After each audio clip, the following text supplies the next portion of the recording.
Hey, boys and girls.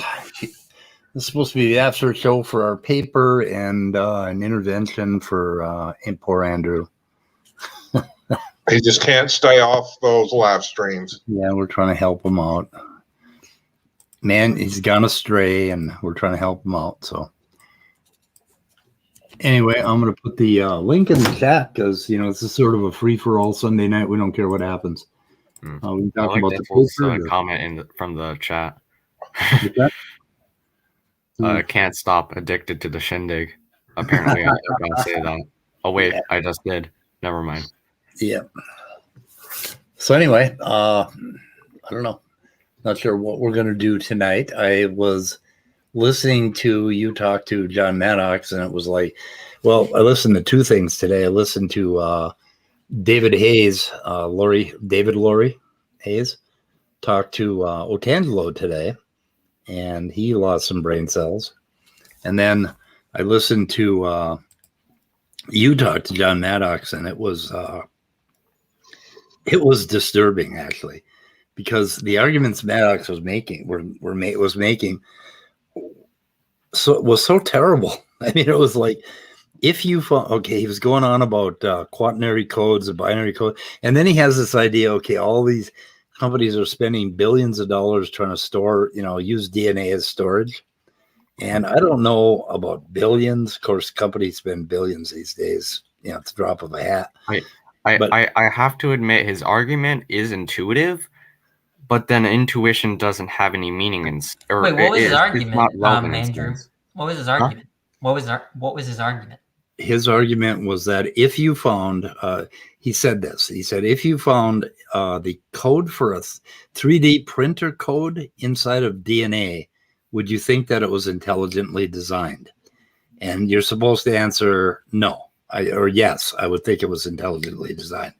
And okay, so then if you found code inside DNA for biochemicals, like proteins, would you think those were intelligently designed? And he believes that you would have to say yes, because if you thought, like if you found a computer program in DNA, I think that's what he was saying, wasn't it, Andrew? Yeah. Well, like, Danny, let me ask you, isn't that a very distinct argument from analogy? So I'll give you my view about this just in kind of totality. Okay.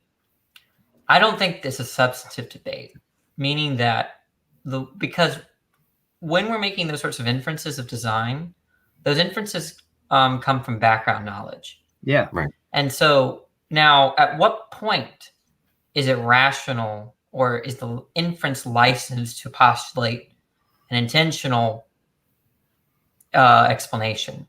And there's no answer to that. There's no answer to that. So all you can do, all the creationists can do, all you can do, is point out two things. The first thing that the proponent of the design argument, all they can show you is analogs. That's all they can do. There's nothing that they can say to say, therefore, you should believe in some intentional explanation. It won't ever follow, right? Now, all you can do is say, look, I see that there are similar properties, but given my background knowledge, it's not sufficient, and I'm not led to postulate an intentional explanation despite the analogs. The debate is over. There's nothing more to talk about. Right. Yeah, I tried to convince him that just because they have analogous properties doesn't mean that they have analogous causes, and he wouldn't lead the subject. I mean, like, I used to run this argument, and I'll tell you, this is the closest argument I got to in favor of theism. And this is what he was trying to run. And if he wasn't trying to run this was what he was running. Imagine going to a different planet. Okay, this planet has no humans. Holy shit. This planet has no human beings, right? So if you're going to infer an intentional explanation for anything that you see on the planet, it's going to be kind of hazy, because what you're doing is you're using your background knowledge of humans to make inferences about non-human intentional explanations. Now, the question is whether that's rational or not. And I don't think there's a fact of the matter. Okay. So if you were to see something on that planet, a kind of object that had something that looked like wheels, something that had dials and a steering wheel, well, this is sort of trivial, but there's going to be a point in which you, given your background knowledge, can't help but think that there's an intentional explanation, right? But what if you and I are on this planet, right? You came to the conclusion that it has an intentional explanation, a non-human intentional explanation. Okay. But I say, look, I understand that it has things that looks like wheels, that has things that look like dials and steering wheels. But I think that this, I think there's a natural explanation for this thing existing on this planet. There's got to be some natural explanation. I just don't see any way to progress in that disagreement. Yeah, that's And the other argument that he had was that companies are looking into using DNA to store data, right? Because apparently they feel companies like have already done that. They have, but they feel that they can compact it. I don't think they've done it reliably or commercially. No, it's not reliable at all. Like, it's not You can comparable to our compact it. traditional So data. because of methods.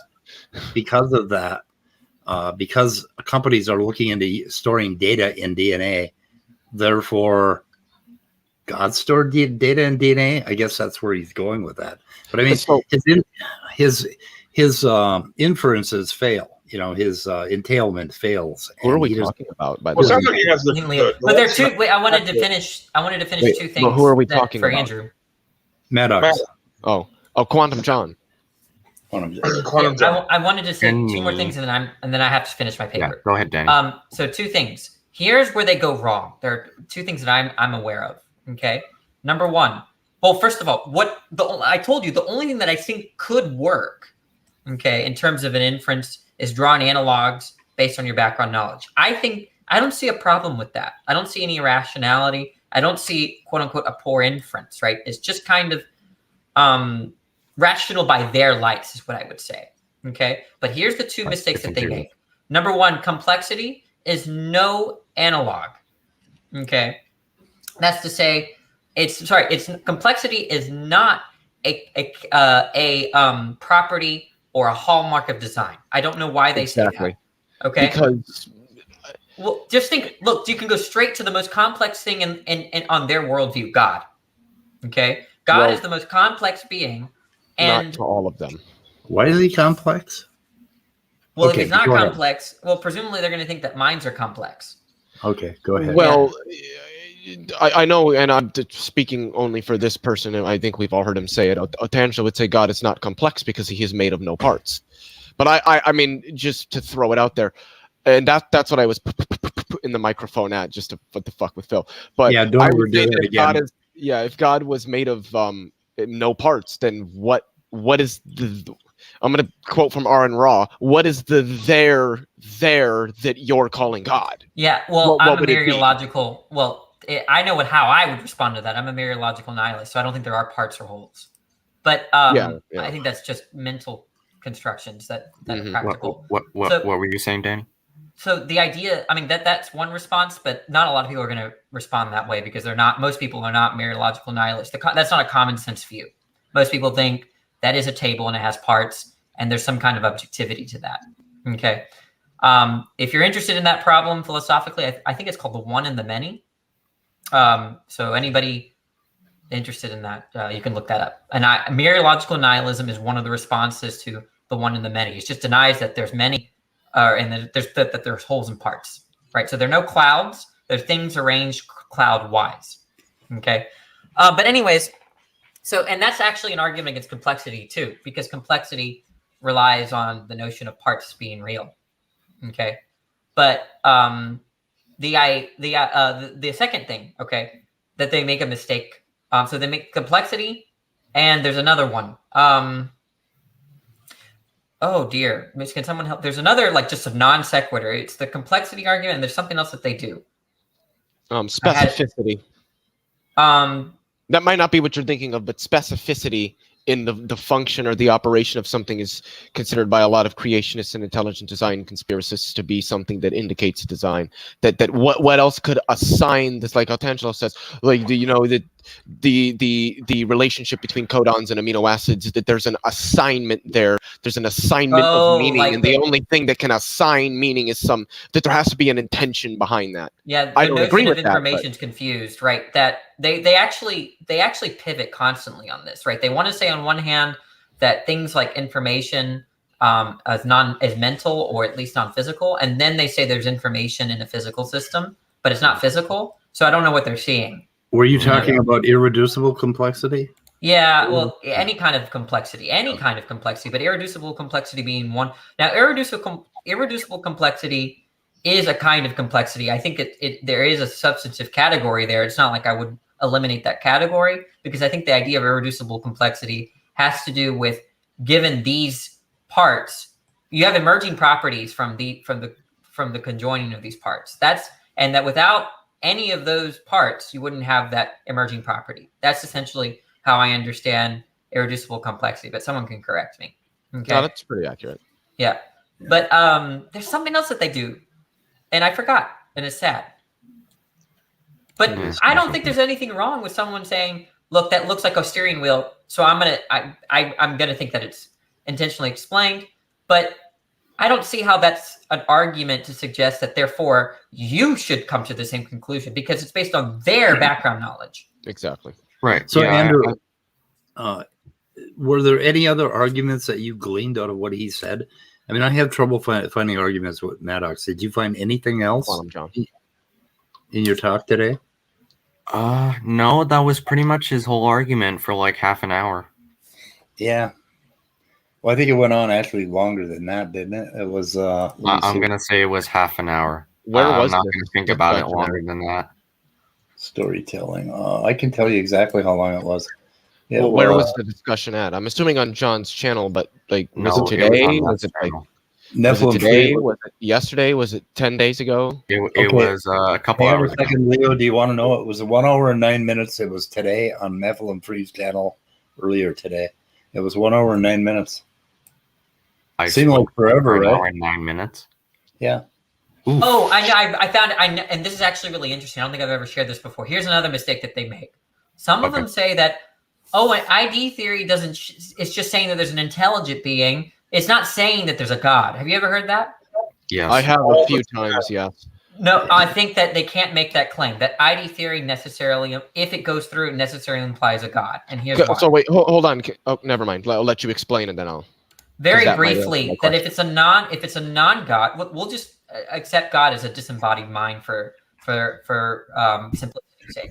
Okay, the idea of that, if there's some intentional assimilation that is an embodied mind, then there's going to be a question about what designed that body. Okay, and then that will lead to infinite regress until you get hit. Either you have an infinite number of designers, and they don't want to say that. That means that the idea, if their design argument works in some kind of robust way, it necessarily implies a disembodied mind. It doesn't. Okay. So, and that does answer my question. But what I've often said is that, well, what if the intelligent designer, is extraterrestrial? And obviously you have the argument that you just gave, which I think is reasonable. But I've often said that, well, it doesn't matter what designed whatever aliens designed us, because we're looking for what designed us. Now, once we figure out what designs us, if we figure out that it is an extraterrestrial race, then we can ask the question of what designed them. And then that's where what Danny said would come into play, I think. But for the most part, I think what he said is reasonable, that it implies some sort of non-physical, at least, designer, or some sort of, I don't want to use the term necessarily existing because I don't think it's accurate, but they have to be disembodied, right? Because if they have a body that's a designer. That's what they're doing to us, right? Mm-hmm. They're saying that you have a body that's that has XYZ properties, right? And therefore there's an intentional explanation for that body, namely not, it can't be you. Okay. And so, so that means that whatever intentional, if there is necessarily an intentional explanation, which I don't think they can make that argument, then there necessarily is God. There's a necessarily disembodied mind, because a disembodied mind wouldn't have a body. And so that would be like the first cause of like these sorts of body systems. We can do instant replay, Andrew. Oh boy. I'm not sure if I'm ready for this again. Okay. I've been traumatized. I don't know if I'm ready to just listen to the stupid that pours out of John's mouth right now. And not even so much just Neff. I cannot. I literally, when I hear Nephie talk, it's worse than nails on chalkboard. It's like, which really actually doesn't bother me that much. Neff is no fun. No, Neff is zero fun. Yeah, Neff, he doesn't talk the whole time John is talking. So everything about Neff is a giant turnoff in the most obnoxious way possible. Well, maybe you can play it like at 1.5 or 2 speed, so that way at least Maddox will sound normal. And you'll get over the Nephie part real fast. What I want to do is get YouTube plays. They do a weird speed algorithm. I want to actually speed up Maddox's voice so it's higher. Does anybody know any good video software for doing that? I do not. Can I say something weird? Yeah. Sure. That's the whole channel. So I actually, like, not by much, but like I find Neff to be easier to talk to actually than Maddox. No. Yeah. For the reason. Oh yeah. No. Well, I'm sorry, you guys don't know Nephilim. You don't know Nephilim. Oh, Neff is very easy to play like a fiddle. Yeah. John is just indignant. Are you kidding me? He overtalks like no one else. He just overtalks more than John. But you know how you overcome that? If Neff starts overtalking you, overtalk Neff. Yeah, it depends on what. Then he just mutes you and kicks you out of his stream. Actually, LPP doesn't even interrupt me. Because all Neff wants to do is he will keep talking until his dialogue finished. Because I did that with him once, and he let me back in. It depends on what mood he's in. I mean, I've caught him in moods where I've had good conversations with him, and other times I have not been able to tolerate him at all. Really, you had a good conversation with Neff. It could have not been about theism. It's on his channel. It's very early, like about a year ago. But about what? What were you talking, like dogs or cats? Oh, he was talking about geology, and we were just shooting the shit, basically. Oh, okay. And I wasn't responding. Was that the time he mentioned, or like off air, he mentioned his dead wife? No. Oh, that was me. That was Danny. It was Danny. I had no idea. Yeah. Never mind. They're both alcoholics. I think Neff is an alcoholic too, right? He is. They people have said it. I still to this day have never seen any substantive evidence substantiating that claim. I talked to him yesterday, or I heard him yesterday. He was just drunk. How do you know? Videos he has on his channel like clearly show that he's drinking some form of alcohol. So I'm drinking alcohol. Am I an alcoholic? Okay. There's a difference between somebody having a sip now and then and like certain behaviors that are elicited by excessive use of alcohol. Christians that drink are more likely to be alcoholics, I think. Like those sorts of Christians, if they're drinking, I think there's a higher probability that they're alcoholics. Because otherwise, other Christians would hide their drinking. Sorry, I mean, for me, otherwise. Okay, who's talking? I am immutable. He's been trying to talk for a couple minutes now. Okay, yeah, I've been trying to talk to, and God, you guys overtalk a lot. Could we just pause a little bit in between our statements and maybe not talk quite as much? Well, it might be delays. I mean, this is what happens when you're not talking in person. You can't read body language, and if everybody was on camera, would be able to at least read facial expressions and pick up when somebody's about to say something or wants to say something. But no, everybody has to have their fucking camera off the whole goddamn time. Also, we now have you poor know why moderation. I always keep my camera on. Yeah, also we have poor moderation. And the other thing is when everybody has their cameras on, there's faces, everybody's actually focused generally on looking at the faces, which allows them to pick up on the cues that indicate that somebody's trying to speak or wants to speak or anything like that. But no, everybody's got to have their cameras off. How's that for moderation? Danny? Yeah, I was teasing. Is that the kind of moderation you want? Yeah, I was waiting for it. I wanted it. It's been a while. I know. I love doing it. It's just so much fucking fun. It's just, I didn't do it last night. I felt really bad about it. I could barely sleep last night because I didn't remove you once yesterday. Did you hear my shit talking about you? No. God. Did you do that after I went and watched? I was hoping you would be like creepy in the background. I started saying all sorts of bad stuff. After I was watching TV?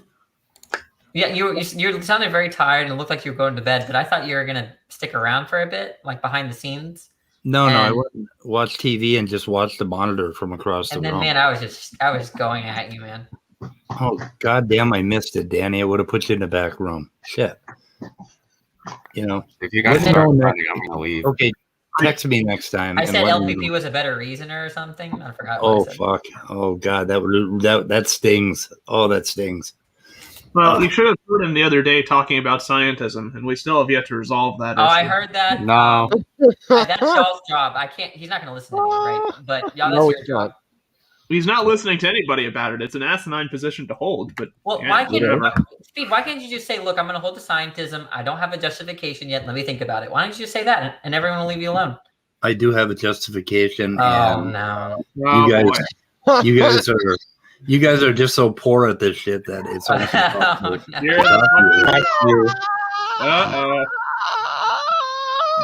is why the Christians win. If you guys knew how to reason your way out of a fucking paper bag, I could explain it to you. But what can I do? What can I do? I could reason my way out of a black hole. You can. How does that even work? Oh, that would be a good one, Leo. You know that's I've done it. Oh no. Yeah. I want to see you do it. Okay, I got a question real quick. Which one? Didn't you say that you saw a video where Danny produced his argument against theism? Yeah, that was at the beginning. Angela sort of rage quit or something? Oh, yeah. That was a weird rage quit to me. Yeah, that was last night, right? That was weird. Yeah. That was I gave him the problem of evil. I'm telling y'all, everyone should adopt my problem of evil. I should publish it. I'm probably going to publish a paper on the, Is it on your channel? You mean submit a paper? It's not your decision whether it gets published. I tell them. Is it on your channel, Danny? The what? Oh no, that was on Jay's channel. No. I mean, do you have an argument like that you've done on your channel? Have you presented it? It was on. I wrote it down. And it's one of those Tangela's videos, but it's very simple. 3 premises, and one of them, if you accept all 3, God can exist. Wait, so when and where did Otangelo rage quit? Where's the watched that? That was bizarre to me. I haven't watched it. He's rage quit. I asked when and where it was. I just thought maybe we could watch it here. Okay, he's rage quit in that kind of fashion, Immutable? Oh, Jesus fucking Christ. I'm not sure. No, it was weird. Maybe we should go find it. I wonder if we could find it, because it was really odd the way he quit. Yeah, it was. Yeah, there was something weird about it, and I couldn't. When and where did Otangelo rage quit? Was this like a week ago? Was this an hour ago? Was this? If you quit talking, if you just ask Leo and then you quit talking. I did. That was the 3rd time I had asked, and I stayed silent after every time. Guys, I also took Adderall, so please. Oh, fuck, you took Adderall? Fuck you. He's gone. I'm very anxious. I'm very anxious, and I don't mean to overtalk and be rude. Okay. Still haven't gotten an answer. It was yesterday's stream. Yesterday's stream. Where at and when? Yesterday, like Saturday night at the Atheist. Leo. Why did he rage quit? Because Danny come up with this argument for evil, and I think he responded a few times, and then he said something kind of odd and left. I don't know. It was like, I don't know. Either that or he just quit kind of abruptly, and it was almost like he couldn't stand to hear the argument. Well, what happened was that so I phrased it in a way where the normal theodicies seem irrelevant. And so when he gave me a theodicy, I'm like, okay, what is what premise do you deny then? And then he didn't. I think he just gave up. Yeah, Kind of, yeah. You mean to tell me Otangelo doesn't understand formal argumentation? Oh, right.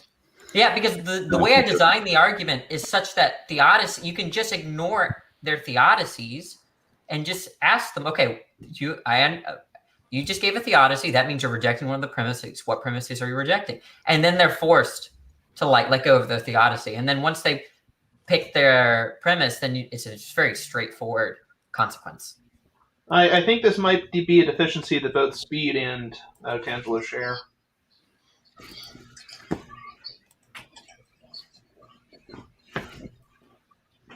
Would you say they're immutable destiny? I don't need to say it again. Would you say they're boy? Hey. Wait, what are we watching? Tribute song.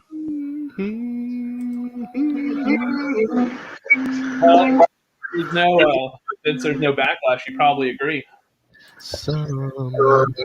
I didn't really hear what you said.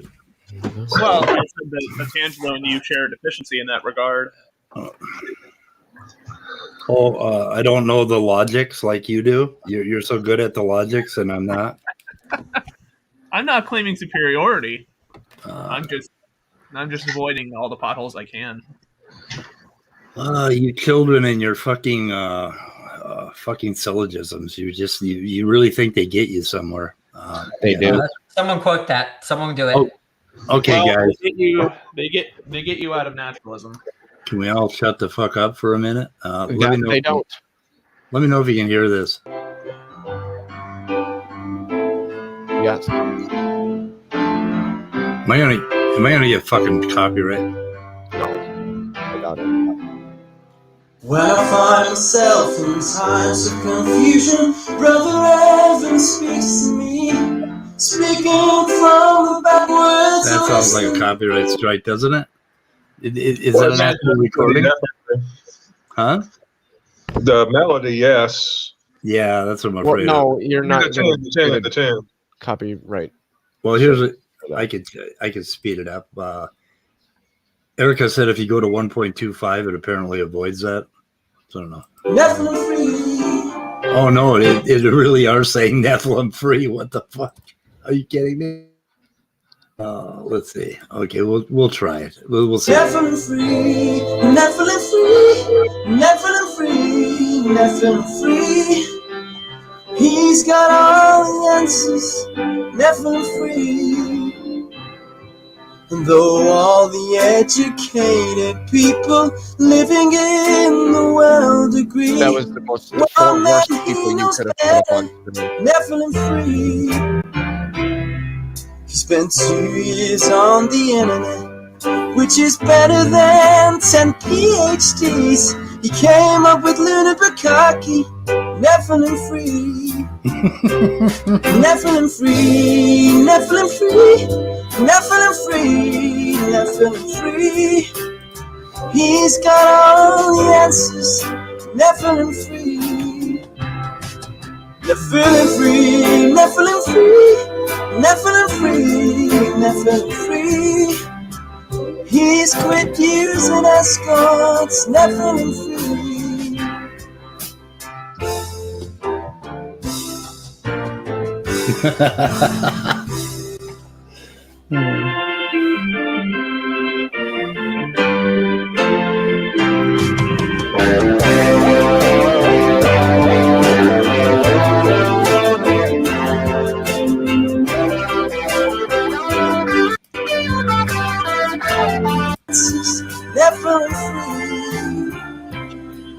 All the evil's hard to avoid.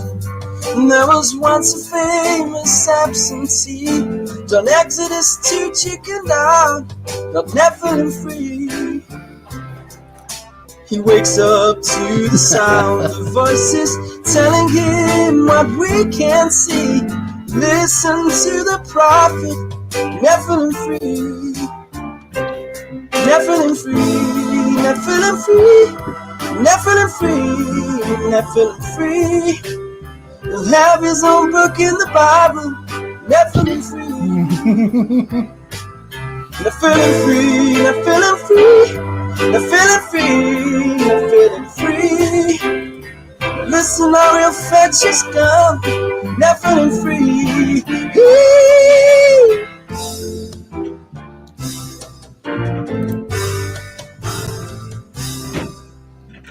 Precious. Orge is here, and I had a question for him about rocks. Which one? I have a lot of questions about rocks. Orge, quick question: are rocks atheists? They tend to be, usually, yes. Yeah. Orge, I bet. Wait, I feel so sorry for Orge right now. I bet he was excited to actually answer a question about rocks, and then he got that. Orge, I'm so sorry. I really feel your pain. That's kind of you. Thank you. I've met some rocks that aren't atheists. About rocks, Orge, do you think that the volcanic rocks on Mars are supposed to have similar silica content to our? Yeah, they're rocks? I think the most recent rover has been finding out they're kind of basaltic. They're mafic rock. They're similar to mafic rocks like we have. Cool. Well, the other question too, and I think it's one of the reasons, like for abio research with the Mars rover, is do we suspect that some of the rocks from the Mars rover collects will be of similar geologic quality to the Earth was before it started undergoing all this fancy-smanchy geologic transformation and atmosphere changing the content of rocks? To my knowledge, a lot of the big difference would be there hasn't been water on Mars for a while, so a lot of the variety of sedimentary rocks won't exist up there, and plate tectonics has sort of stopped too. So I think we're kind of hoping. I don't think that we don't know of different types of rock necessarily, because there's only so many minerals and there's chemical bound to this stuff, right? So I think we're kind of looking for evidences of the past. I mean, if we find a new rock, cool, but I don't know how interesting what that would be, Well, I mean, one of the issues with abio is that you can only get so old of a rock because... Yes, it's recycled, yeah. Because after so long it undergoes chemical weathering. And things like that. Well, it gets tectonically buried is the problem, not the chemical weathering. But, yeah, well, that's true. Yeah, I don't know how old Mars's surface is off the top of my head. So for all we know, Mars's surface could be younger than some of the cratons we have. Even it's because all rocks go back some 4.5 billion years. Right? Didn't Earth and Mars form roughly at the same period in time? Yes. All the interterrestrial planets did. In a geologic scale, yes. Well, geologic, yeah. I'm not used to thinking about things in terms of geological timescales. Exactly. So usually, I mean, a day or a week to run an experiment is a long ass. Immutable. It's exactly a good point, though, right? If we can figure out hints that will help us in our studies here about, for example, abio and stuff, right? Especially if we do find signs of life, then that just opens up a whole bunch of possibilities to experiment on. Yeah, it does. I mean, I think one of the most interesting places to find life would be on one of Jupiter's moons. Because those environments are quite interesting. One of Jupiter's moons, I think it's Encephalus or Enceladus or Europa. One of their liquids, one of the oceans is essentially almost entirely liquid methane. Yep. And it'd be interesting to see if there's enough activity there to form life. Well, what's neat is that we may find frozen fossil, evidence of some very early stages of some possibly some biomolecules. Well, and that will give us something that we wouldn't get from Earth because there's been so much turnover. What was interesting as well is that on Enceladus, or maybe it was Europa. It was one or the other. We noticed that there's an ice sheet present on the surface of that planet, I believe. But dating that ice layer reveals that geologically it's actually relatively young. It's only like 100 million years old or so. Which, given what we know about the Jovian planets, there must be some process that's causing it to melt and reform, because it appears to be something that's able to. That since it's young, there probably have been previous iterations of that, and that's some kind of interesting chemical Yeah, these process. processes are all cyclical. Exactly. Speed. It was yesterday's stream around 3:03 that Otangelo started to talk, but I forgot what happens. Okay. By the way, the one that's got liquid methane on its surface is Saturn's moon Titan. Hey guys, I thought it was for some reason. I think we should play this one. Yeah, this dude did this. Is fucking hilarious. Oh my god, this is fucking funny. Jesus Christ. Just wait.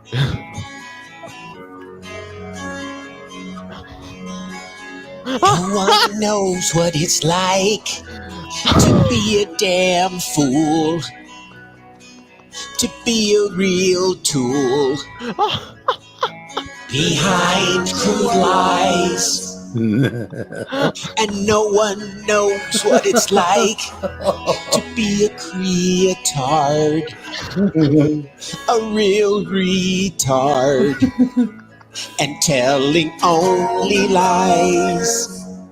But my wet dreams, they aren't as empty as my fat head seems to be.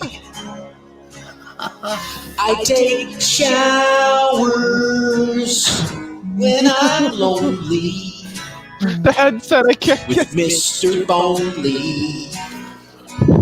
He's all I need.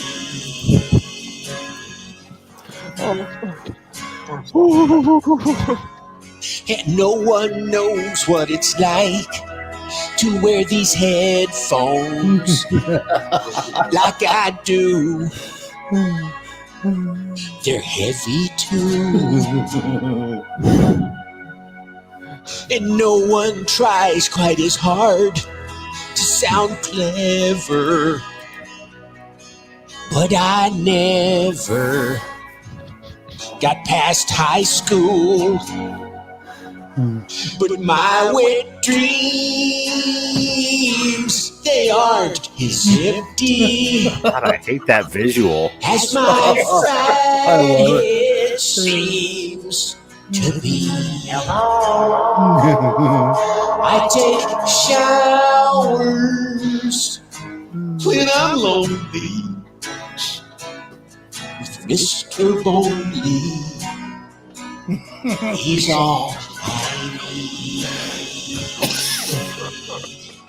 I'm gonna choke. Have y'all seen the Dark Dawkins Christmas special?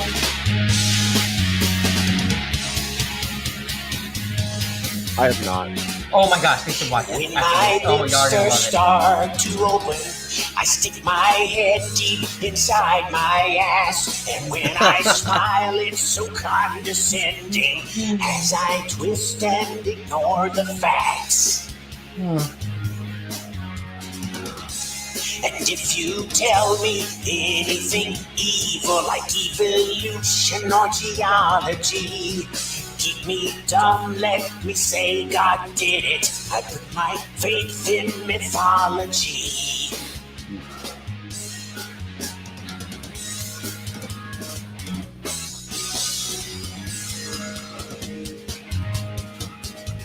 No one knows what it's like to be a damn fool, to be a real tool, behind crude lies. Oh my god. Oh my god. And if that broke out and I saw the headphones that he did, I was like, oh, Jesus. Watch this one. Y'all are gonna love. Oh my gosh, this is so funny. Who the hell is this guy? Watch this. Oh my gosh, this is so funny. Let me share my screen.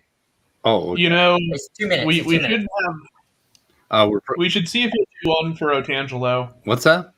There's probably not. We should see. This is my favorite Darth video. This is absolutely top best video ever. The production values in some of these, criminy. Yeah. Well, this guy is amazing. Put way more effort into their videos I put into mine. Shit. This.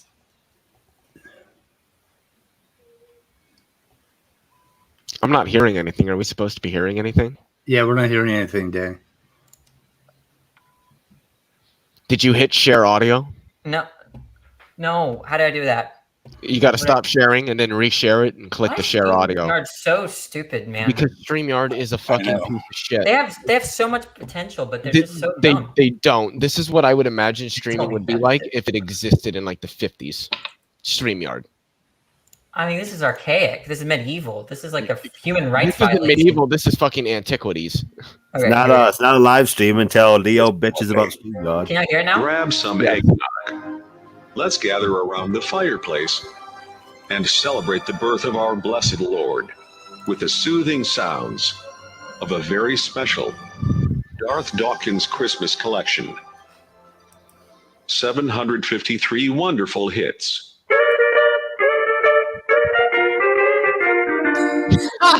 Here we go. Shut the fuck up. Don't be close, so stop with the shit. Don't ever talk me, you're being rude. I'm old enough to be your fucking father, dude. Shut the fuck All your favorites are here in a spectacular collection. You come into my room, you think which one I make you fucking troll. To be a fucking asshole, I can't tolerate anymore.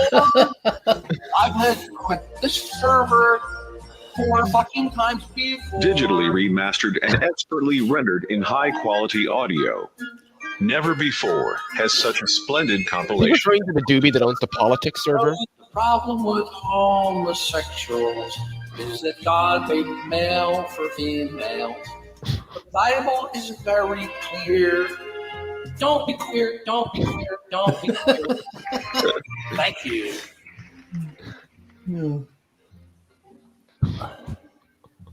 Oh my god. Bing, bing, bing, bing, bing, bing, bing, bing, bing, bing. Bing, bing, bing, bing, bing, bing, bing, bing. Order with your credit card in the next 30 minutes. And if you manage to successfully render an argument for intelligibility with a godless worldview, you'll receive a beautifully decorated King James Bible with your own personally autographed copy of Dawkins' Presuppositionalist Guide, Crushing Atheism. Absolutely free. Merry Christmas and a blessed New Year. Whoa. That's good. Wasn't that one of the best? That was Yeah. pretty fun. That's one of the best for me. I like the one intro that Tom Rabbit has. It's like, hey guys, it's Tom Rabbit. Hey, Tom Rabbit. Yeah, he likes to record these. Yeah, he's gonna put them on YouTube. Oh, is that the llama one or whatever the hell it is? I don't know. What does that llama meme? Hey don't. Charlie, the Hey Charlie one. Well, no, Have you heard? this wasn't like a meme. This was Darth caught Tom Rabbit in some server recording him and like went off on him, and so he snipped part of that out because he was recording it, and he puts that on the introduction in some of his videos. It backfired. But it sounds like the Hey Charlie thing, the llama thing, which somebody should fucking know about. That's horse. It's unicorns. Charlie the unicorn. The llama Oh, thing is unicorns. llama Okay. bad. Oh, okay. Yeah. Carl, that kills people. Oh love yeah, the- that Carl one. Yeah. Don't be queer. Don't Fugu. be queer. Oh. Between Let's that go to and Candy Mountain, Charlie. Yeah, Candy. So what was that timestamp? Oh, Danny? is that the real EF? The what? No, That might be the. no, it's not. I I'm know a for a gullible fact it's person. not. He comes in as Darth as Duncan Atheism. That's not him. he also uses a stock account called Evolution Pulse. He also uses what? Yeah, there's He EF. also Originally uses- EF. He also uses a stock account called Evolution Pulse. Yeah, but the thing is, I've seen that same profile picture utilized on an actual, like, legitimate troll account. That's not Darth. And even if it is, we don't want to refute you. We just want to watch videos about I mean, you. if it is Darth, you can give him the link and he can come in. But I can tell you, it's not I going to be think Darth. you said I believe you each are cowards. That doesn't sound like something. No, this Okay, is not. He likes to provoke people. Hey, Speed. What? While we're talking about random stuff, could you play that video I put in the private chat? Yeah. Just as a something to look at while we talk. Must be rock music. Oh, you wait. Okay, let's see. Something to look at while we talk. But are we going to cover that discussion at all? I don't know. Yeah, I think that's actually Darth. No, it's not, because now there's the Joel Henderson saying it's Darth. I'm on Discord now. Like, these are trolls. So we don't And now need there's sound. a Supreme Why not Leader just put the streams. link? We don't that need says sound. That's the real Darth Dawkins. No, these are just a bunch of trolls. I don't know how they found the video, but sure, whatever. They must use algorithms to when somebody's name is mentioned, they get pings or something like that. So we got trolls in the chat. Am I gullible? Look, I'm convinced, Leo. I'm not. Okay, let me hold on. Just give me a second, and we can find a way to see if this is Darth or not. Oh boy. Yeah, look at that. I'm very confident. That is I'm not. But I'm not. Yeah, I think it justified, might I'm really just be confident. Darth because he came in. But would you say He came you're in a few 100% weeks ago. Hold But on. would you Just say hold you're on a second. confident, Danny?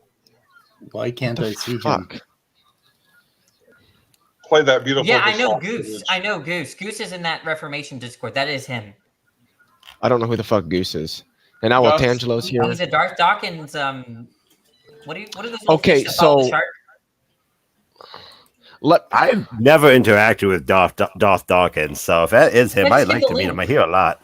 No, you Yeah, don't want to Tangelo meet just him. said it's him. I know. I think I recognize that account. I mean, I'm willing. If it's actually, I do want him to come in if it's actually him. because Okay, hold he's on not a second. gonna survive at all. Which one is Darth Dawkins? Evolution False. Evolution False. That was like his old name. Yeah, that's the Oh, one okay. from his Pal Talk days. He probably doesn't remember me because I had a completely different name when I was on Pal Talk, but I remember him from Pal Talk.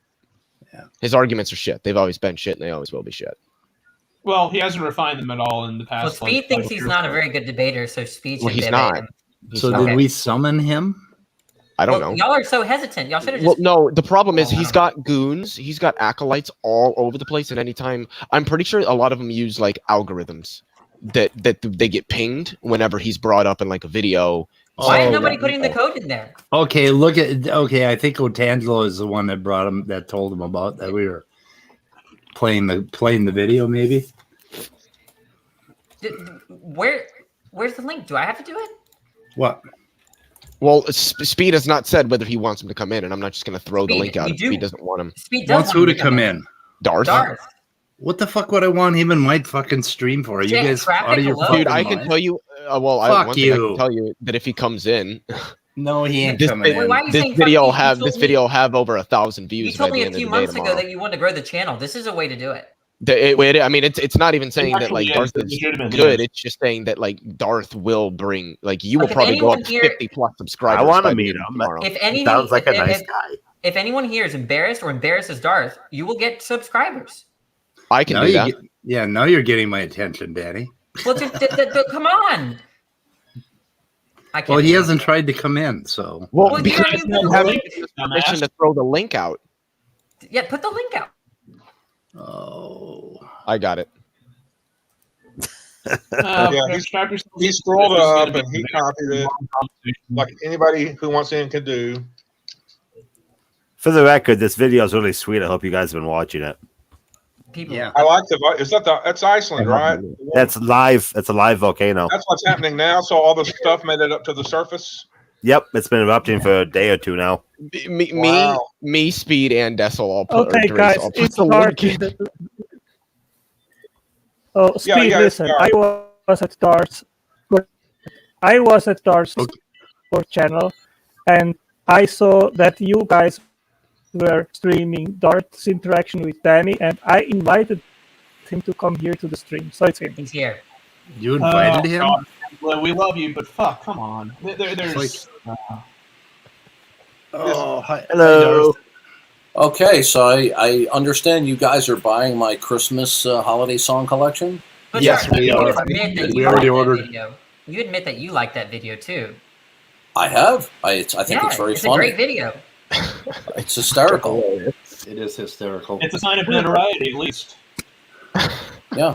But Darth, Yeah. I've been saying you've been a good debater, and these people don't believe me. They don't believe me, Darth. No, I think I hold we my don't. own.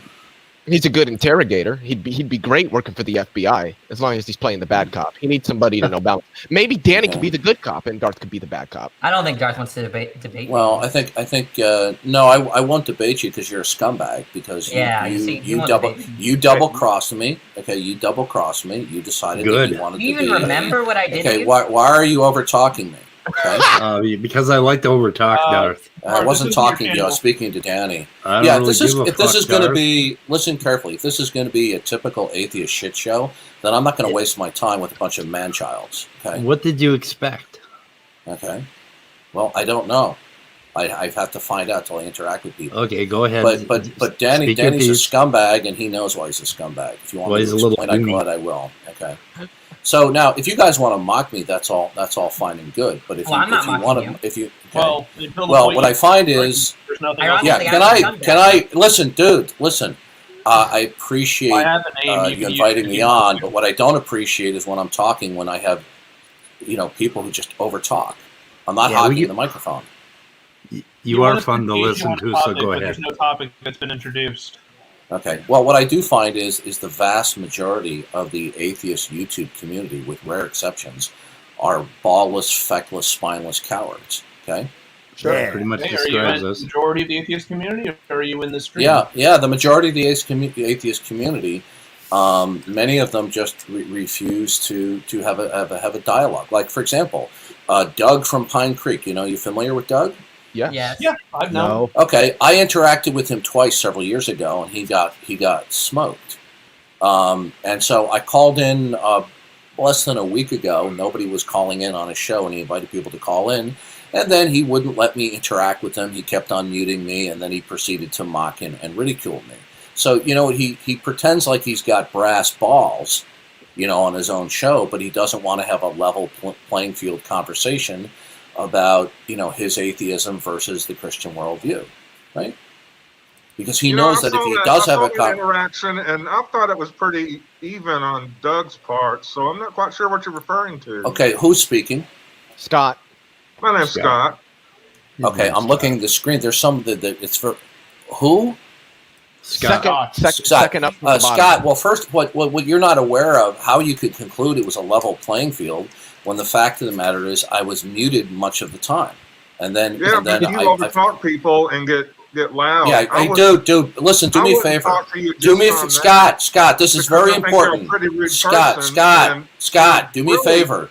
Scott, do you have something to interact with? And I'd really let one person talk. This interaction. Okay. Push the bong away. Call 911. You're delusional. That's not what happened. So wait, hold on. Can I ask a question? I saw it, and you're delusional. Yeah. Well, listen. Once somebody reveals to me that they're bullshitting and trolling, then I have no interest in speaking with you, because that's not what happened. And I don't have much interest in you either. A valid question to you. All right. Listen, I have no patience. All I want is to talk with serious-minded, intelligent. Yeah, atheists. that's why I want not a fool like you, Scott. Moderation. Everybody, shut the fuck up. Like, seriously. Like, we're not just gonna. Leo, I've been talking to. You're an idiot. I don't like you. Like, okay. Look, if you guys want to have a serious interaction with me, I'm game for it. If this is going to be a shit show, look, okay, fine. Then I'll talk with one person at a time. If we're going to have somebody who is a man-child, let me just say one more thing. If we're going to have somebody who's a man-child like Scott, I have no interest in dealing with idiots like that. Okay, yeah, you want to talk? Hit me up. I'm an idiot. I'm just saying I saw things differently. Okay, would you guys put him backstage? The guy's a moron. Maybe he's high. I keep trying. So you said you want to hold on. You said you want to talk, Darth. I'll talk with one person at a time. Yeah, hit me up. What's the mean? Okay, well, okay, what's your name? Is it Leo? Yes, Leo. You can call me Leo. Okay, Leo, what are you? What do you mean? I'm a human being. Sagittarius. Yeah, I meant, are you an atheist? He's an atheist. Yes, I am an atheist. All right, listen. Okay, this is my last warning, okay? If this is going to continue to be a shit show, I'll leave, okay? So whoever controls the room, please put a stop to these mental midgets so I can talk with Leo. Otherwise, I'll just leave. I'm not going to waste my time. So you want to take control of the room? Jesus Christ, here we go. Okay, because I'd like to talk. Leo at least wants to have an intelligent interaction. Hang on, Darth. It's my channel. So Scott, everybody, please let Leo and Darth talk. And if you guys overtalk each other, I'm going to do my best to mute one or the other of you. Okay, go ahead. Sounds good. So yeah, I am an atheist and a naturalist. Okay, can you tell me what precisely is your atheism? And why do you hold to it? Atheism for me is the positive doxastic position that God does not exist. Okay, and how did you come to that conclusion? Through several means. I mean, it's a difficult question to answer because I'm a doxastic involuntarist, so I don't believe that I voluntarily come to hold to particular beliefs. So it was just the experiences that I've had have led me to the conclusion that at least most likely there is no God. So you're a biological robot? I don't know what that means. It means that you don't choose your thoughts. Whatever neural states you have are just simply from the cascading past events. In a sense, yeah. But I would argue that there's still. I don't converse with answering machines. Okay, then why are you here? Then there's no point. Well, because I don't hold to that view. Okay. Okay. If you don't actually make choices in any of your beliefs, then there's no point in talking to you, because therefore you're going to be in a position where whatever comes out of your brain from your perspective has been billions of years in the making. So I'm not talking to an agent. Wait, okay. You do know that most epistemologists adhere to doxastic involuntarism, correct? Okay, I really don't care what most other people believe. I'm talking to you right now. The fact of the matter is simply this. So you conclude, you have a conclusion. You either believe that what is fundamental to reality is either personal or impersonal, right? Now, did you just wake up one morning and you just went, oh, what's fundamental to reality is impersonal? Have you always thought that? I don't believe that anything is fundamental to reality. I believe reality is the fundamental thing, and I would agree it is impersonal. That's it. Well, you just contradicted yourself. How? You said I don't believe anything is fundamental, but then you said reality is fundamental. No, I said I don't believe anything is fundamental. That reality is fundamental to, or that anything is fundamental to reality. Or no, the other way around. That reality is not rooted in anything else. Reality is the fundamental thing. It isn't rooted in some other fundamental. So then what you believe is that there is an unimaginable number of plurality of things that are independent and existing eternally. Is that correct? No, tenselessly yes, but eternally no. That's what. Well then, so you believe that things just came into existence? No, I don't believe anything came into existence because time is tenseless. Either you believe temporal becoming is not a real. Listen, okay. So then you believe either you believe something is eternal or you don't. No, the eternal is just the wrong word to use. Tenseless is the correct word. Okay. The universe exists as a nomological fact. Tenseless has to do with grammar. Okay? Tense has to do with grammar. Okay. When we talk about eternal, we're talking about something. Please don't overtalk me. You're not as smart as you think you are. Okay. Listen. Just because you fast talk doesn't make you sound smart. Right. Now listen carefully. So you do not believe that there's anything singular that institutes and controls what's possible. Am I correct? Yeah, that's not how we establish what's possible or impossible. No, I'm not talking to we. I'm talking to you.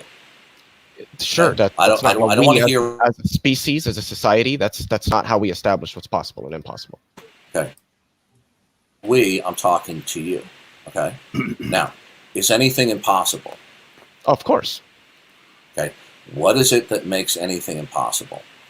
Contradictions in its state of affairs. And are we talking physical impossibility or logical impossibility? Because I'm talking about metaphysical impossibility. Well, metaphysical impossibility isn't really clearly defined in philosophy, so I would prefer if we. Listen. You can. Bullshit. Are you done, Leo? Okay. Yes, listen carefully. Listen carefully. Okay. You said that some things are impossible. What is it that is fundamental, right? That will impose and secures what's impossible. Well, it depends on which form of impossibility we're talking about. If we're referring to physical impossibility, that would be the laws of physics. If we're referring I'm talking about any impossibility at all. Sir, please don't overtalk me. If it's physical impossibility, then that would be prescribed by the laws of physics. No, I'm talking about any impossibility. That would be prescribed by the laws of logic. Hold on a second. Listen. When I ask a question, I'm just asking for you to inform me as to what your position is. I just did. Okay. I'm not looking for a community college lecture. Okay. Now, I wasn't giving I'm you talking one. about what is it that is fundamental that will institute and secure any and all impossibility. It depends on what kind of impossibility we're talking about. Okay, I just explained to you all. Well, yeah, but what makes something physically impossible is different than what makes something logical. I want to. I was done. Okay, I want to know what it is that makes anything at all impossible. Right. What type of impossibility or possibility are we talking about? Is I explained to you metaphysics. Okay, metaphysics governs everything. Okay, it does. I want to know what it is. Look, it's not a complicated question. I ask this question all the time to people. All right, it's not complicated. Okay, so I want to know. Listen. Do you know what being verbose means? Yes, I do. Okay.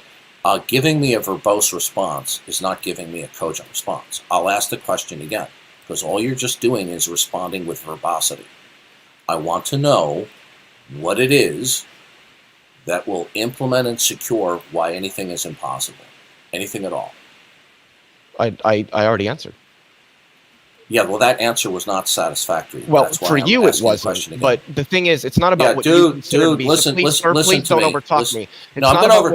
It's not about what you consider to be satisfactory. It's about my position. You're asking me about my position, correct? Well, then I gave it to you. It might not be satisfactory, but it's what you're going to have to work with if you're having a discussion with me, which is what you said you're doing. Time. Okay, you keep on responding to me. Go ahead. I'm not going to waste my time with these childish responses. You are not responding to me like an adult. You're just being verbose. No, you are not. Listen, dude. How have I been verbose? Can you explain? I'm not. Listen, I'm not doing this. Okay, this is your last warning. Okay, all you're simply being is hyper talkative. You are not specifically responding to what I'm saying. Okay, I deal with people like you on a regular basis. Cool. I'm not easily bamboozled. Now, I want to know specifically why anything at all. What is it that is fundamental, okay, to all things that makes anything impossible? It's a simple question. Well, it's nuanced. What kind of impossibility are we talking about? Okay, I'm waiting for your answer. Well, yeah, I've given it to you. You seem to think that something that is physically impossible is impossible for the same reasons as something that is logically impossible. That's not the case. So you're going to have to specify particularly what you mean when you say impossible. Otherwise, I don't know how to answer your question in an honest manner. I mean, you want honest answers, don't you? Okay, you're doing it again. My patience is very quickly evaporating. Okay, I want to know why is anything at all. Okay, is it impossible for me to jump to the moon? Physically impossible? Yes. Logically impossible? No. Okay. What would make anything at all either logically impossible or physically impossible? Either the laws of logic or the laws of physics. Okay. Yeah. Now, are the laws of physics eternal? No. Okay. So how do you know that they will continue in the next 10 seconds? I don't. I presuppose the uniformity of nature, generally given the consistency and applicability of our physical models. Okay, yeah, that was just a bunch of gobbledygook in that last sentence. Okay, sure. If you think so. Listen. Do you think by being verbose you're sounding smart? How have I been verbose? Can you please explain? Okay, you're not getting this. You're probably just accustomed to talking this way. Okay, it's a bad habit, right? Normal people don't talk that way, all right? Are you going to respond to anything? Are you a school teacher, Darth? Now, you said the laws of logic. Are those universals? As well, which laws of logic? All right, look, dude, I'm not doing this because every time. Last warning. I'm trying to be honest. Last warning. Listen to me. Last warning. You're not listening to me. What are we talking about here? Hold on a second, Darth. You don't get to give warnings here. Just stop. No. I will behave like a gentleman, or I'll boot you. I really don't care if you boot me. Go ahead. I don't really care if you leave. So good. I don't care. Leo, I'm just curious. Leo, how old are you? 25. It doesn't fucking matter how old he is. It does matter because I deal with a lot of immature males on the internet, and I want to know what his age is. I want to see. Leo, just give me the word. You can go ahead, kick me. I don't care. Okay, but you see, every time I ask you a question, Leo, it's always this multitudinous, definitions. Okay, if you're 25 years old, you know what nuance you need to start interacting me like you're an adult. Okay, I have been. The laws of logic, are they universal? Which laws of logic? Okay, we're done. Logic, Listen to me. We're can I done, ask Leo. you a question? Do you we're done, Leo. No, we're done, Leo. Do you understand Leo, that there are we're multiple done. forms of logic? Do Leo, you understand that we're there done. are multiple forms of logic? Leo, we're done. Do you understand that there are multiple Leo, forms of logic? we're done. So why do you keep responding over to me? talking him? Just let him. Okay, Leo. Yeah, we're done, Leo. If you're done, Leo. That's fine. Leo, no, he's done. I never said I was done. I just want to ask him a question, and that's if Darth understands that there are more than one form Leo, of logic. He's every time I ask you, all right, mute me again, and I'm leaving. Okay. Well, he's saying that I'm asking you a question, and you're not answering it. Why? All right. Okay. All right. Listen, we're done. I'm tired of you muting me. Okay. You see, this is the last chance, or I'm leaving. Okay, Leo. Every time I ask you a question, okay, you respond to me with multiple questions back, and then you just throw in verbosity. Okay. Well, okay, I'm done. You're an idiot. We need specificity. Okay, then go. You are not a superstar. We are not holding this room for you. I know. He's such an asshole. He comes back. I don't mind doing it. That was a little better than some of our interactions on Pal Talk. I'll be honest. Good grief! He thinks he's like he's like a fucking celebrity. Celebrity walking in here. Or something. Okay, really quickly, I gotta ask Danny. Scale of 1 to 10, 10 being pretty fucking stellar, 1 being absolutely horrible. How'd I do? And be honest. You did pretty good, I think. Like rhetorically, or in terms of the responses you gave, or both? Give me both, and you can combine them into one number or separate. I think you did pretty well against Darth. Awesome. That was a thing of beauty. Yeah. Hey, I can do better with Darth if he comes back in. He won't. No, I would love to see a mutable do it. Oh man, God, I would pay money to see that. Just let him embarrass himself. It was fantastic. That's why I wanted you to let him in. Yeah, that's why I wanted him to come in.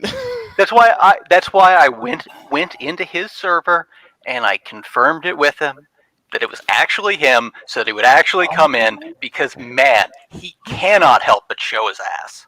You see, what you did was the most important thing you did there was redirect questions towards him. Yeah. Right. That is the way. One of the ways that you take control of the conversation. Immutable. If you want, I have in the site link to Discord. You're a little bit choppy. Your mic is really. Email link to the Discord that Darth was in. What's I'll that? just be curious to see if Darth comes back in. I mean, if he wants moderation for the time that me and him talk, that's fine. But now I want to ask you, Leo. He's not a bad debater. Well, the thing is, I think rhetorically speaking, he is skilled. It's just I think he's because the way that I consider somebody's debate skills covers a range of different qualities, and I think that in certain respects, like his rhetorical abilities, I think Darth is actually very skilled, and I think that he can be intimidating some people. But overall, the reason I say it's for me, honestly, I don't think I would say he's either good or bad. I would say that just his manner of going about a discourse is more interrogative rather than debate. I think what I'm trying to say is that most people can't do what you did. So let me just say, so firstly, debates are exclusively a rhetorical exercise. So, I mean, if somebody's good rhetorically, then they're a good debater. The thing is that Darth isn't good rhetorically outside of a limited number of tricks, right? He has a certain range of tricks that he can use. Right. Yeah, so as soon as you get outside of the range of tricks that he knows how to use, he's terrible. He just falls apart. But I'm not saying he makes it personal. He makes it personal immediately, and I don't think that's a debating skill. That's more of a bar skill. It's like a brawl skill that doesn't have anything to do with debate. The one thing I wanted to say is that he got mad because I was asking him questions, and I have to be honest, it was either A, because he did not understand that there was nuance in the questions he's asking, and if he wants a direct and honest answer of my personal views on it, which he said he did, then I'm going to need to understand the particular sense in which he's speaking about things, or he knew all of that, but just didn't care because he wanted to try to attempt to beat a particular response out of me. It's the latter rather than the former, because his honestly, I think so. I really do not think that Darth is stupid. I really don't. It's just that he tries to run a script. His setup is designed in a way that he wants people to adhere to a specific form of philosophy, so that his presuppositional apologetics apply to it. And is my microphone better now? Yes, not much. It's better, but not good. So wait, okay, what were you saying, Immutable? I did put the link to his server here in the side chat. Yeah, I very published often it. there. Yeah, we threw it in the YouTube chat as well. For anybody who's interested. And I've been at his server for more than a week now, maybe, and I am trying to understand actually what his thoughts are. And I think they are sound, but they are not easy to be understood. And I keep asking him, what does that mean, what you are saying? And he explains it, and what he is saying is sound. I don't think Darth even knows what his argument fully is, because he only understands the form of presuppositionalism. Let's just reflect on one of his questions and see how the response what ought to have been. I'm down. So I don't. What was one of the questions you want to talk about, Leo? Well, his question. Well, the first one was what what makes something possible or impossible, and it's like I can't answer physical impossibility, logical impossibility, and I do know. I think I would at least assume you might agree with this, Danny, that metaphysical possibility or impossibility isn't. I mean, we can talk about it, but at least from what I've read, it seems to be the case that in philosophy, it either expands when we talk about something that's metaphysically impossible, it can either be expanded to something that's just logically impossible or reduced to something that is physically impossible. I think metaphysical impossibility doesn't seem to have a really well-defined, it doesn't seem to be a well-defined term. Wait, okay. While I think your response is thoughtful and creative, I think the response there would have been, why does anything need to make something possible? Well, I think what he meant is that if something is impossible, why is it the case that it's impossible? And I would argue that, like with physics, like him jumping to the moon, physics straightforward, it's physically impossible. Physics is such that the physical world is structured such that one could not ever actually achieve that. Well, I should say in a lot of senses, actually, I don't think it's either physically or because you would just need an insane amount of energy. But if you're assuming that we're only speaking in terms of the energy that the average human jump could produce, then yes, it's physically impossible because it would never be enough to overcome the barriers to get to the moon. I want to examine what he just said and then Immutable. Is that okay? Or yeah, sure, fine. Okay. So the tricky thing with that is this, I think. There are constraints on the world. That's another way of understanding possibility and impossibility. But I would agree. Broadly speaking, constraints are non-causal. Okay. I agree with that. Right. So you can understand, for instance, a law of nature, but that law of nature will explain non-causally in the world. Yes. So he's asking a different question, right? What the constraints are is not going to be appealing to those, is not going to be a sufficient answer for why it is that a particular thing is actual. Okay. And honestly, I don't see what his question, I don't think anything turns on you saying, I don't know, or I think it's brutally contingent that these things are actual rather than just merely potential. So what I would say is that I would agree that like the laws of nature and the laws of logic do explain why certain things, whether you're speaking in terms of physical or logical, are impossible. But I don't think that that's causal. I agree with you there. But I would state that I don't think for something to be explicative, I don't think it necessarily needs to be causal to be explicative.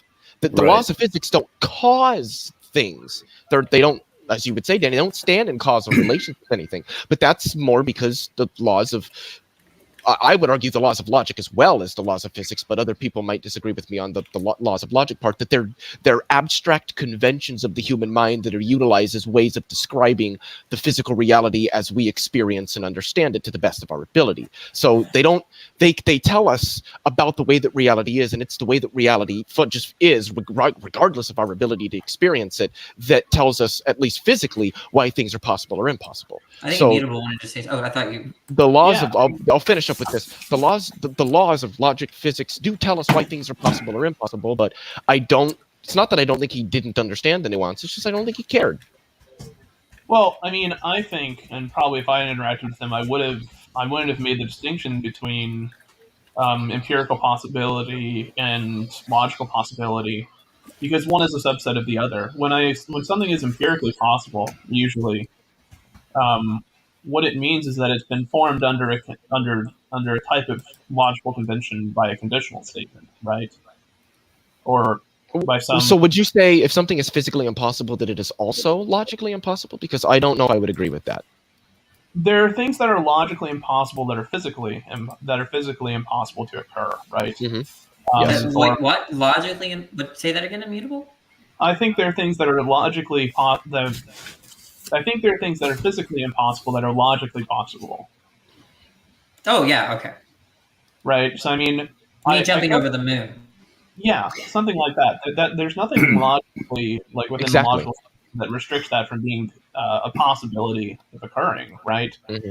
There are physical facts, like there are conditional facts about the world, where that condition will almost never be met. Right. And for all intents and purposes, it isn't possible. But look, what I'm trying to say, Leo, I think what I'm trying to say is you're interpreting the word make in a certain way, but I think what Darth is saying is that, look, okay, the laws of nature explain why I can only jump a certain height, okay? But he's asking some other kind of question, right? That what makes it such that I can only jump a certain height, which is another way, I think, of asking, why are the laws that way? So it's more of asking, well, why do the laws of physics tell us that things are impossible? So, the answer to that would be that's the way that the physical reality is. It's nomological. There isn't any further justification or understanding. Okay. But just really quickly, and I think that everybody, especially you, Danny, would agree, he should have specified that like you just did. But we all know Darth isn't going to do that.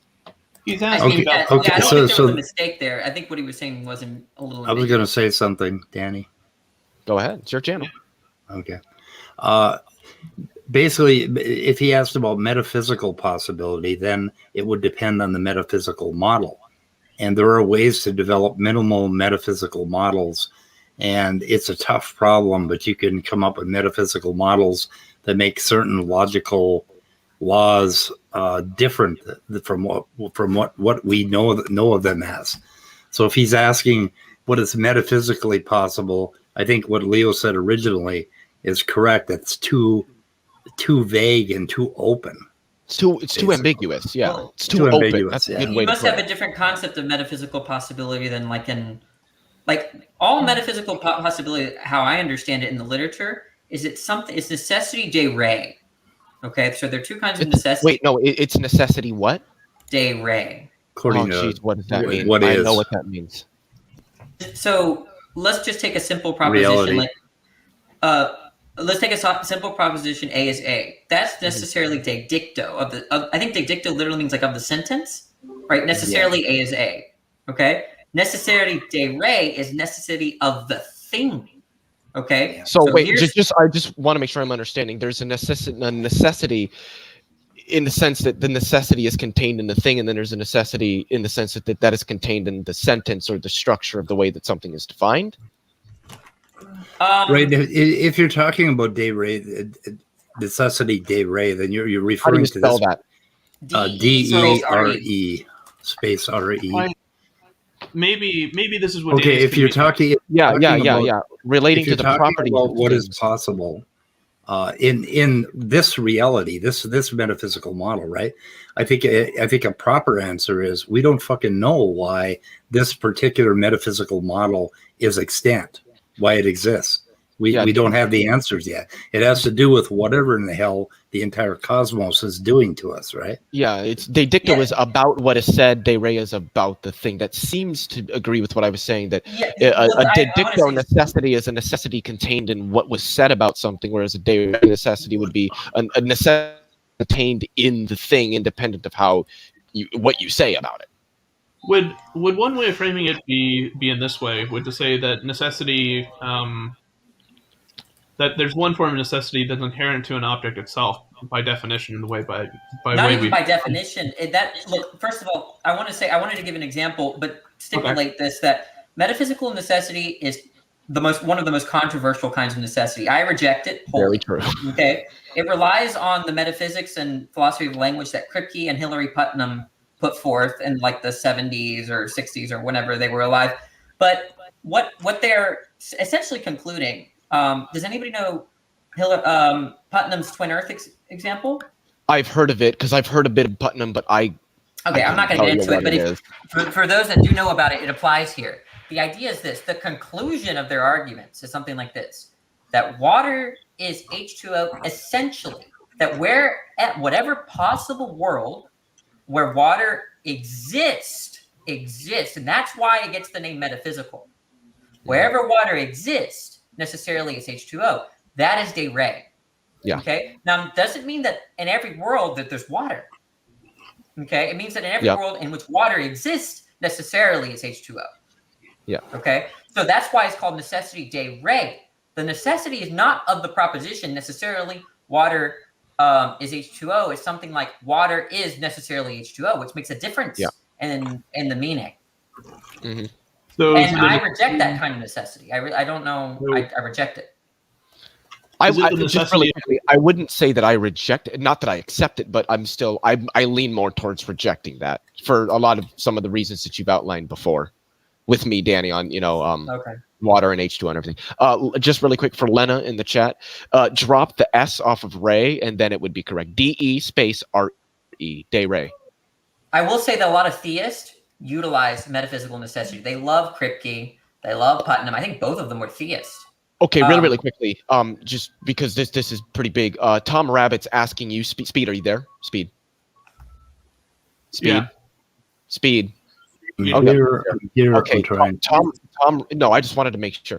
Tom Rabbit was asking in the YouTube hear the interaction me and Darth had, but I also wanted to, and I don't know if you would know how to do. I don't. I have absolutely no idea how to do it, but do you know how to just cut things out? Because I was going to ask you, Speed, if you could just cut out the interaction that we had so I can put that on my channel too. Yeah, I can do that. I thought that was okay. And I don't, hopefully it's not too much trouble, but you have to bug me to do it tomorrow because I have 50 things to do tomorrow. So remind me. It doesn't have to be done immediately, but over the next couple of days, I'll give you a couple reminders. I wasn't upset at you, Speed. I appreciate how you handled the whole thing, but I do think Speed did a good job. I was pretty upset with everyone else, though. I was kind of getting irritated because look, it's not about Darth. It was about Leo. It was about the channel. Y'all are. I mean, whoever was yes. Y'all are so stupid, and I don't know who I'm talking to, but y'all are stupid. Yeah. But look, Danny. Okay, if I were to hire a bunch of hookers to come to my channel, I'd probably get more views. It's not that's not the same. Huh? I would get more views with hookers than Darth. I would pull more views in with good hookers than I would with Darth. And I mean, do I want to dip to that level? People are interested, intellectually interested. They're interested in a shit show. Just really quickly, Tom, I appreciate that. I don't know when you're planning on getting it up, Tom, but I'm going to go ahead and stick my email. Okay, man, that's a personal question. No. Yeah, Jesus Christ, Leo. You want to rephrase that? No, I'm going to stick my email. I might have cut out there. My computer just did something funky. But I'm going to stick my email in the YouTube chat for you, Tom. So if you get that up before I get it from Speed, I have the recording. Do you have it completely cut? Like everything else cut away from it? I can do that now if you want. Okay, sure. And then awesome. I'll just stick my email in the private chat here. Are we not doing phrasing? You're going to stick it, Leo? Is that what you said? Yeah, and then just go ahead and email it. You should probably. Okay, here's the problem. It's recording the screen with the chat. Actually, you can crop it, right? If I cut it up, you can crop it's just the screen if you want, right? Hey, I can crop it properly by downloading it and cutting it with iMovie. Leo, you're not a boomer, right? You can do this, right? Well, dude, I do not know how to use it. I can't do it on this Leo laptop. doesn't know how to iMovie. No, I can't do it on this laptop. I don't have any editing software on this laptop. So I'd have to send it to my MacBook, and I have no fucking clue how to use iMovie, and I'll end up fucking it up. DaVinci Resolve is the way to go anyways. iMovie sucks. Yeah, Tom agrees with me. On what? Just out of curiosity. You did well against Darth. Oh, yeah, I actually thought I did. I was actually genuinely trying to understand where he's coming from and provide at least how I'm understanding what he's saying, my responses to it.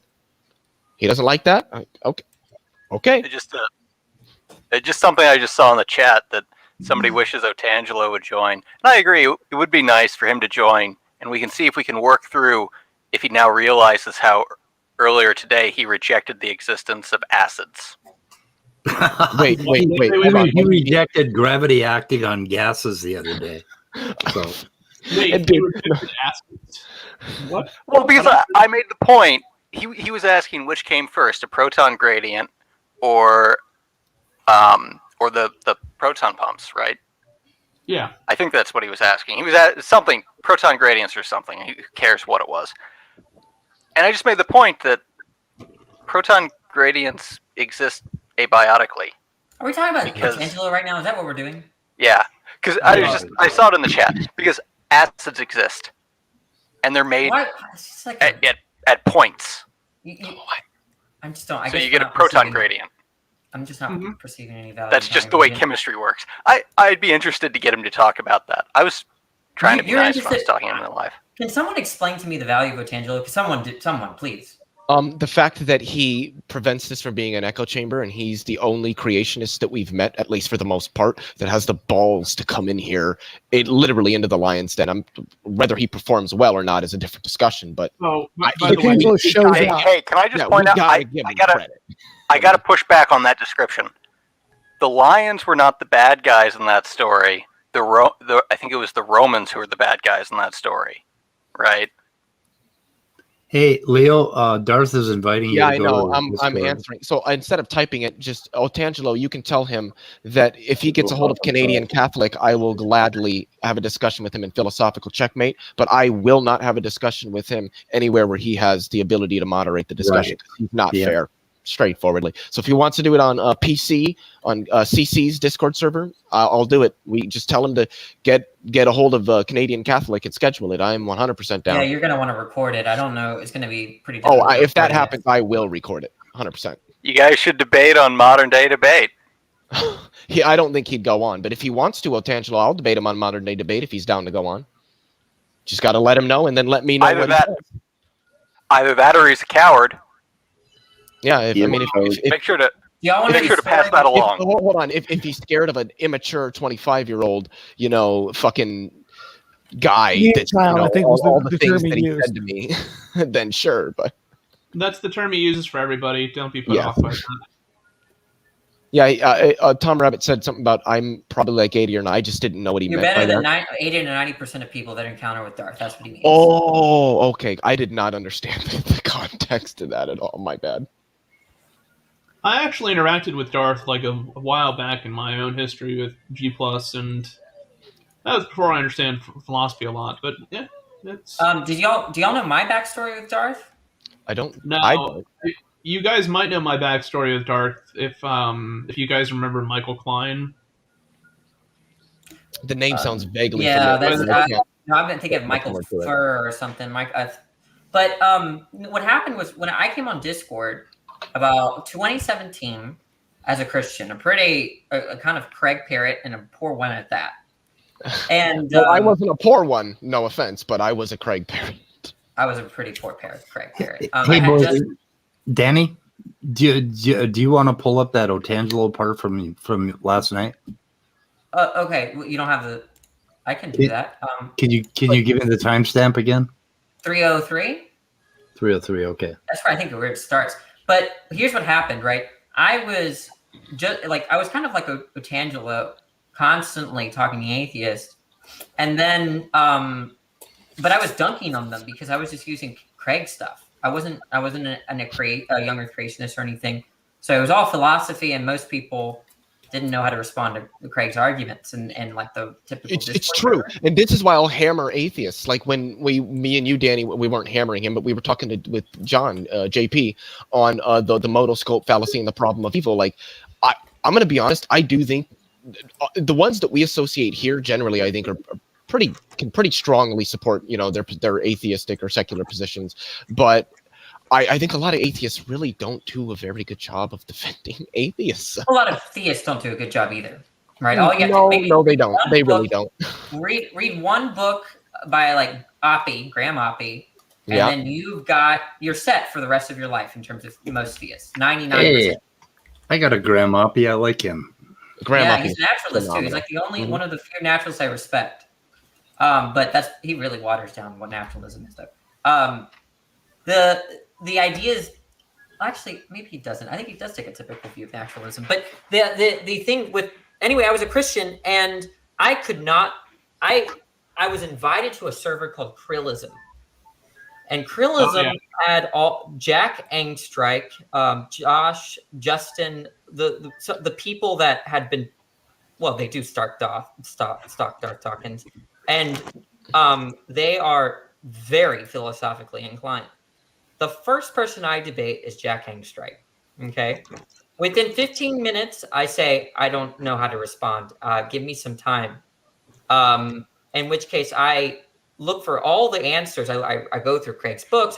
I'll scour the internet for responses to stuff like global skepticism with respect to like skeptical theism. And I like, there's all sorts of things I didn't understand. And I was pretty dumb, relatively speaking. And so they said, well, why don't you go ask Darth? Darth is a Christian, right? And so Darth and I started fostering a relationship, but he was a precept and I was an evidentialist. And so there was a tension, right? We would get in private calls and we would talk about evidentialism or precept. At that time, I was a homosexual. And so I felt really guilty. Dude, Danny. You were gay. You don't have to say I was a homosexual. You were gay, and there's nothing wrong with that. Oh, I see the two terms. Like, I understand the connotation. I'm kind of being a little facetious with you, but just say it, man. You like dick. There's nothing wrong with that. I don't actually like it. It's complicated. I'm just fine. But that's one of the reasons why I'm with a girl. But the thing is that So what happened was, our relationship really soured. And one day I went in his server and he addressed me. And I hit the record button. Okay. Something that he knows that he doesn't like doing. Right. And I knew that. Right. So I started recording him and I have the recording of where he tries to precept me. And I said, sorry, Darth, I know your shtick. I'm just interested in being in the room. I don't want to talk. And he bans me and then we get in a call immediately after. And I tell him, I recorded you, by the way. And I actually never made that recording public. Okay. It's, I think, on my unlisted, but it's not public on YouTube. And he said, okay, we're never talking again. And so today was the first time we interacted since that day, about 2 or 3 years ago. He likes you. He likes me. Yeah. Who does? Darth? Yeah, totally. I'd really quickly, and this is going to be a stupid. I wasn't really looking much at the. I was trying to follow like the YouTube chat and everything. Orge, were you here for that whole exchange? Me with you and Darth? Yeah, I was listening. Okay. Well, you haven't shared your opinions. How did you feel about that brief 15-20 interaction? As the guy who don't get philosophy none what bit little bit, it sounded like you guys just got stuck in a semantics argument. Like, you guys were arguing about what impossible means, and neither of you wanted to give the other one for sake of conversation. You know? Yeah. Well, what I would say is what I did to Darth is what Danny did when he first started coming into this room. I was having Danny flashbacks. I was having, Fortunate Son was playing in the background and everything. So, really, y'all were reminded? That's crazy because what just happened is just a typical philosophical discussion. It really is. It actually really is. And that's why geology's better because you don't have that bullcrap. Everyone knows what a rock is. Well, there's like established facts in geology. Can we get Wait, to hold that on clip? here. So, Orge, would an atom be considered a rock to some degree? I'm just fucking around. It was interesting. Can we get to the guess clip? I get why he's popular because he's fun. A lot of other people kind of what would be apish shtick, I guess you could say. You know, a lot of people want to be like a miniature version of that, which is annoying. But and he did bring in like 20 people with him, which was kind of Well, shit, he brought Tom Rabbit with him. Wait, you want Tom in here because that's easy. I can do that easily. Well, no, it's just that he brought Tom to watch the interaction, and he's going to put it up on his channel, which it's going to give Speed and myself actually some because I know Tom and I are friends, and we talk almost every day. Tom's pretty cool. Yeah, but yeah. So if you ever want Tom here for whatever reason, that's easy to do. I'm always shocked by how much like everyone has like 7 channels and their own Discord server and all that other shit. Like, am I weird for not having 5 Discord servers just for myself? I mean, I have to delete servers. I just have a YouTube channel. I'm like so behind the times. I feel like I'm using a dial-up fucking modem or something. The only thing I hate, it's not even that I hate. The only downside of Discord is that you're not rewarded that to the same extent on YouTube for your, I guess, views or popularity. The nice thing about YouTube is that I think it's an easier medium in which you could promote yourself. Yeah. I did want to say really quickly for what Lena's been talking about in the chat. Like I've been reading her comments. She's on point with the dedicto de re distinction, and she's right that Lena's smart. Lena is very, very intelligent. She's very intelligent. Could we get to the clip? Yes, we can. Okay. By the way, I'm kind of surprised just how little actually you managed to get with Darth in terms of like conversation. Because dude, I'm gonna be honest. I was expecting his first question to be something along the lines of, "So you know something about you reject God as the metaphysically primary thing that establishes all facts." He didn't do that. I was surprised. Yeah, I think people need to give more credit than you think. Now, I can agree with that. Honestly. Now he's a bully, right, and all of that. I'm right there with you, and that's the But Speed, and Leo, if this happens again, this is a suggestion. I don't know what Speed's goals are. I have no idea, so I'm guessing. So I could be wrong about what I'm about to say. But I think next time this happens, whether it's with Darth or any other kind of person like that it's only when Leo requires moderation. Like if he says, "Leo, could you mute him?" I mean, Speed, if you can mute him, I think that would be smarter because it would lengthen the discussion, right? And then because the frustration is only going to be on account of Leo, right? Like Leo knows when he needs to be moderated. That is true. Yeah. Sometimes I don't. I mean, generally I do, and then it's just. What are you saying? What I'm saying is that the moderation is mostly for the sake of the interlocutors and they're engaged. So and the audience. I think that I don't know. I think if the interlocutors are I think there's a relation there that if the interlocutors are frustrated, the viewers will be frustrated. But I don't think Leo was frustrated. No, not at all. I mean, he did overtalk me a little bit, but actually it wasn't that bad. That's natural in some cases. Yeah. On the other hand, if only one of them is frustrated, then the viewers are laughing. You mean like how Darth? Like when Scott got frustrated? Well, quite frankly, it's not very easy to cause Darth to be frustrated. No, actually, with Scott, both of them were frustrated. That wasn't funny. That was annoying. Yeah. Because they were just... I'm sorry, but I just enjoyed muting Darth. I was presupposing your goals.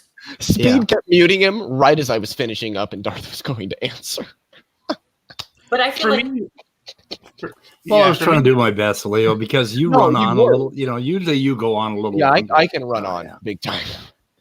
For me, what's really fun is pushing Darth to like the very extremes of his argument, because once you push him to the conclusion, he can't do much more than that, right? He can't actually justify his conclusion. But damn will he try. He's actually probably one of the best precepts I've seen, at least like within this YouTube sphere. But I think he's better than Slick and Brigandcate.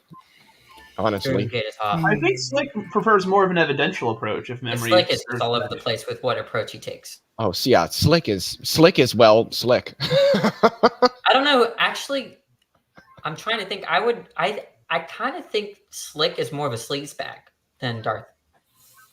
No, I think Darth is just mean and like very abrasive, but Slick is slimy. He kept saying I was being verbose, but couldn't tell me how. Like, how, dude? Tell how? Where? How was I verbose? Darth's boring. Darth's boring. The thing is, though, is that Darth has been jaded by a lot of interactions on G Plus and YouTube because he's been around for like a very, very long time in terms of his interactions. It's kind of like what happened in Nephilim Free too. Probably, Neph has been here for so long that he's just going to default. He's going to put you in a box in terms of how you might respond, and Okay, new rule for the channel: you can't say Darth anymore at all. I think that's actually the greatest dismay to Darth, though, because there's a lot of people. He said it again. Can we replace that word with the word D-bag? So like D-bag Dawkins. D-bag Dawkins. So Danny, maybe you noticed this, but there are some atheists that kind of utilize precept in a different way, in a way that's kind of counter to straight epistemology. Also, can everybody check the internal? I just want to get a quick poll. Don't say what I typed, but just... I love talking to street epistemologists because I just confuse them. Just a yes or no is sufficient. I heard about it, but I never saw it myself. But yeah, that was really, really fucking low. Yeah. That was really low. Ooh. Okay. Does he really have a daughter in the business?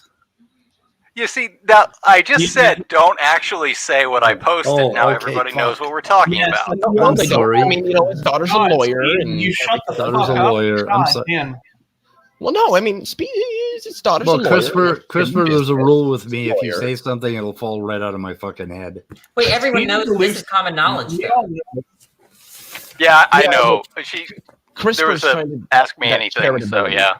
I actually, what's funny is I stayed with the guy in New York that sent Slick those videos for like 2 weeks. Really? Holy shit. You must have been on his vendetta That was list. live. Did y'all know that was live? He was live. No. Holy and fuck. then Justin, one of the Discordian, who lives in New York, when I went to New York, I visited Jack Angstrike, Justin, and JC and others, Joe Sonseed. He was the one that pulled the trigger on that. Damn. I mean, she's very easy to find on Pornhub. Thank me later. I feel bad for Slick, though. I don't. In that regard. That's the ultimate irony in terms of him being a prick. Well, yeah, but I was just saying, doing that to him is completely uncool. That's just uncalled for. You don't do that. Yeah, I don't really. Okay, guys, I put basically I woke Scott up. He was watching TV, having fun, and he wanted to go over this video. So should we do it or not? Or do you want to talk about D-bag all night? D-bags. D-bags. Okay, should I play it, boys and girls? Sure. Oh, okay. I need permission. So. Okay, let's try it out and see if I did it right. We didn't listen to this, though. I kind of wanted him, when you say that God, so if a Christian were to say that to me, rejecting the first premise, here's what that entails. They're rejecting that God actualizes events only that he should actualize. That he actualizes all events so that it's false that he actualizes all events he should actualize, right? Which means that he could actualize events that he shouldn't actualize, right? That's the entailment there. Now, run that by me carefully again. Yeah. So if you're rejecting, sorry, it's my fault. I'm not. It's my fault. So here's the premise. The first premise is this: that is somebody with their mic open. God actualizes all events he should actualize. That's the first premise that you're denying. Danny, why should God do something? Does he have somebody above him which dictates him ought to be's or ought to do's? or is he free to instantiate things or Sorry, not? which premise based are you on his denying? will?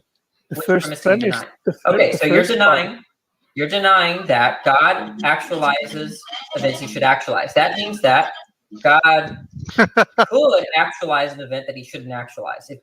If you're rejecting that premise, you're committed to that. Well, the question is, why has God obligations in regards of what he should do? I mean, does he have someone I agree above with you. him? Why would I contest you? Look, if you're rejecting the first premise, that means that God is not good, right? He actualizes events he shouldn't do. End of story. He's not good. It could also be that God is incompetent.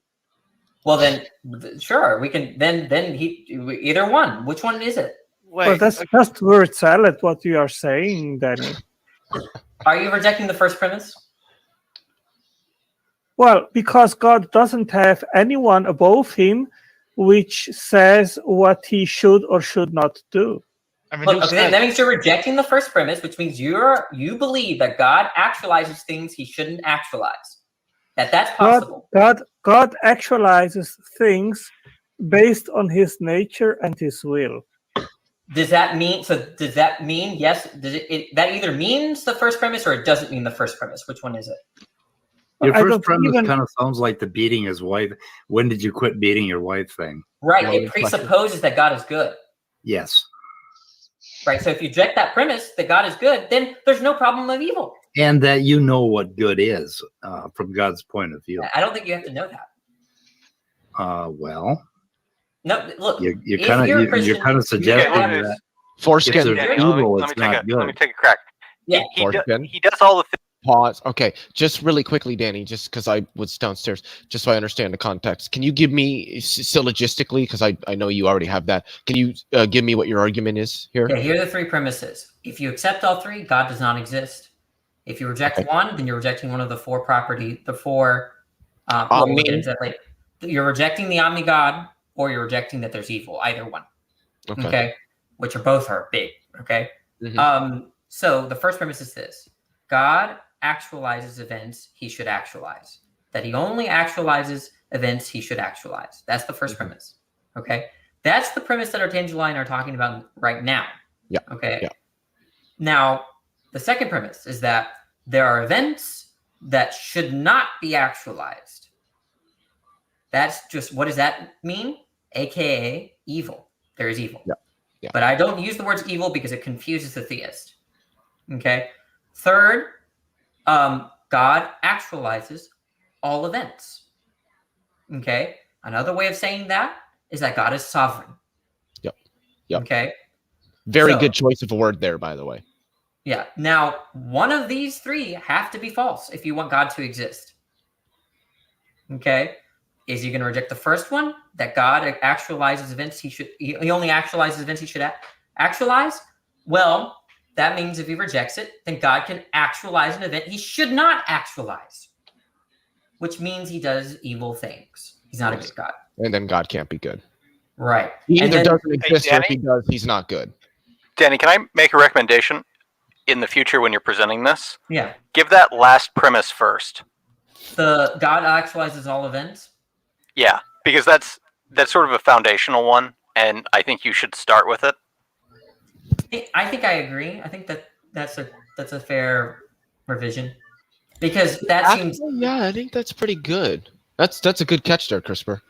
Yeah, what I was trying to do, Danny, and I probably shouldn't have, was trying to come up with a different idea about God and good and evil. But let's see what Otanzlo did.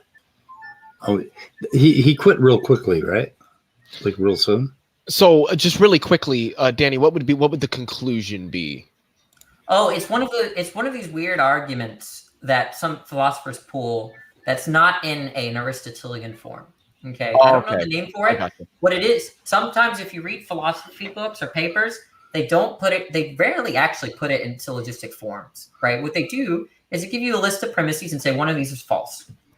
Mm-hmm. And then usually it's very apparent, the logic, but if it's not, like if you can only think in terms of Aristotelian logic, it can be formed that way. Yeah. By the way, with the thing I'm sharing, Dr. Dan and Michael Behe will be talking irreducible complexity tomorrow. Yes, everybody needs to be there because this is going to be big. Oh, this is gonna be good. Oh yeah, it's gonna be so juicy. It's interesting that Behe actually agreed to do this, though. That's kind of. I'm kind of surprised. Cool. Okay, move on. Yeah, we can get back to the video. It's short. Okay. Things that he thinks he should do. Oh, he's got to be right because he's God. But okay, here's the problem there, right? There's two issues, right? First of all, is this God infallible? Well, it's kind of funny that it's sort of built into that, right? So if they can reject it for a number of reasons, but now the question is, which reason is it that you've rejected it? Because all of them are bad for you. The point is that when you phrase it that way, that presupposes God is fallible, right? Because the idea of putting the word think there means that there's the potential of failure. So you've given up on omnipotence in a sense. Mm-hmm.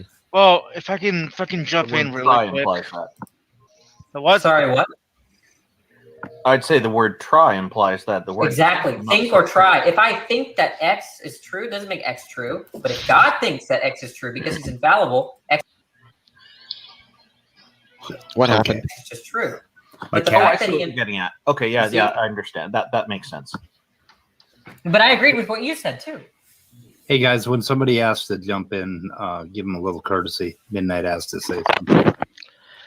So. Yes, if we're talking about the omnipotence of God, right? I actually had an interesting conversation with Serb off air after one of the weather reports where we talked about God could be powerful enough to create a universe, but not powerful enough for the four omnis to be true. So theoretically speaking, a God could still exist, but not have the four omnis.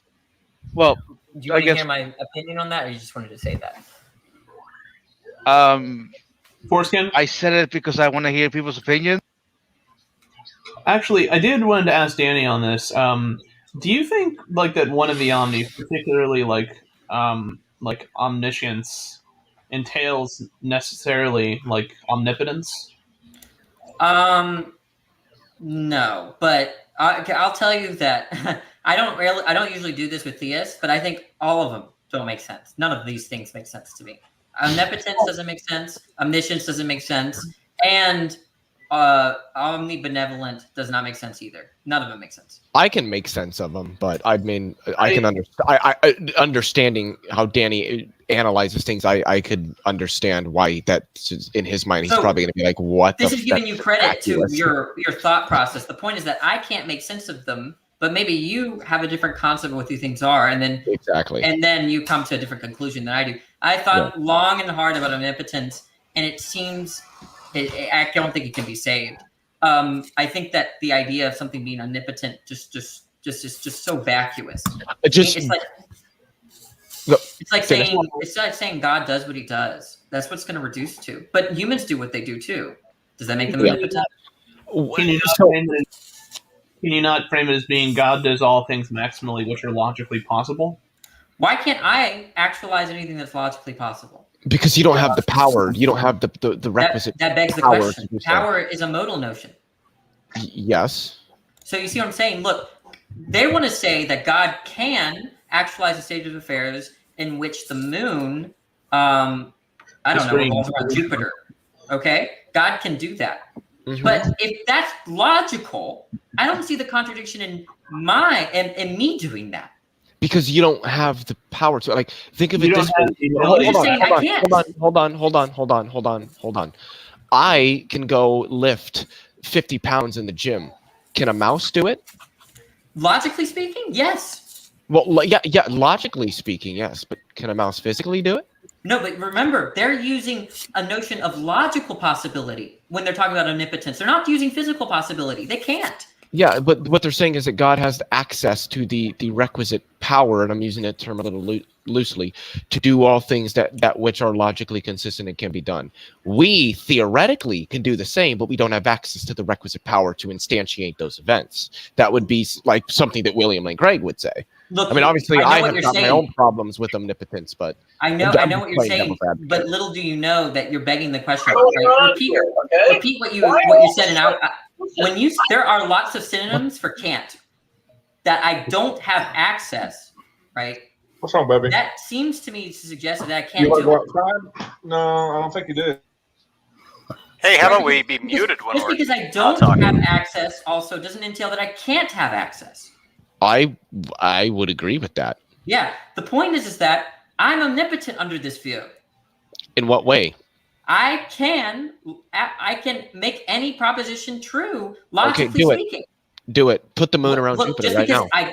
I don't know how to do it doesn't entail that I can't do it. Exactly. And this is one of the things that I don't know if somebody like William Lane Craig would say this, but a lot of people would argue that God's omnipotence is sort of emergent out of his omniscience because he knows how to do everything. Other way around. Thereby, he would know. I've always heard it's omniscience or omnipotence out of omniscience because God knows everything. It's absolutely the other way around. Let me explain.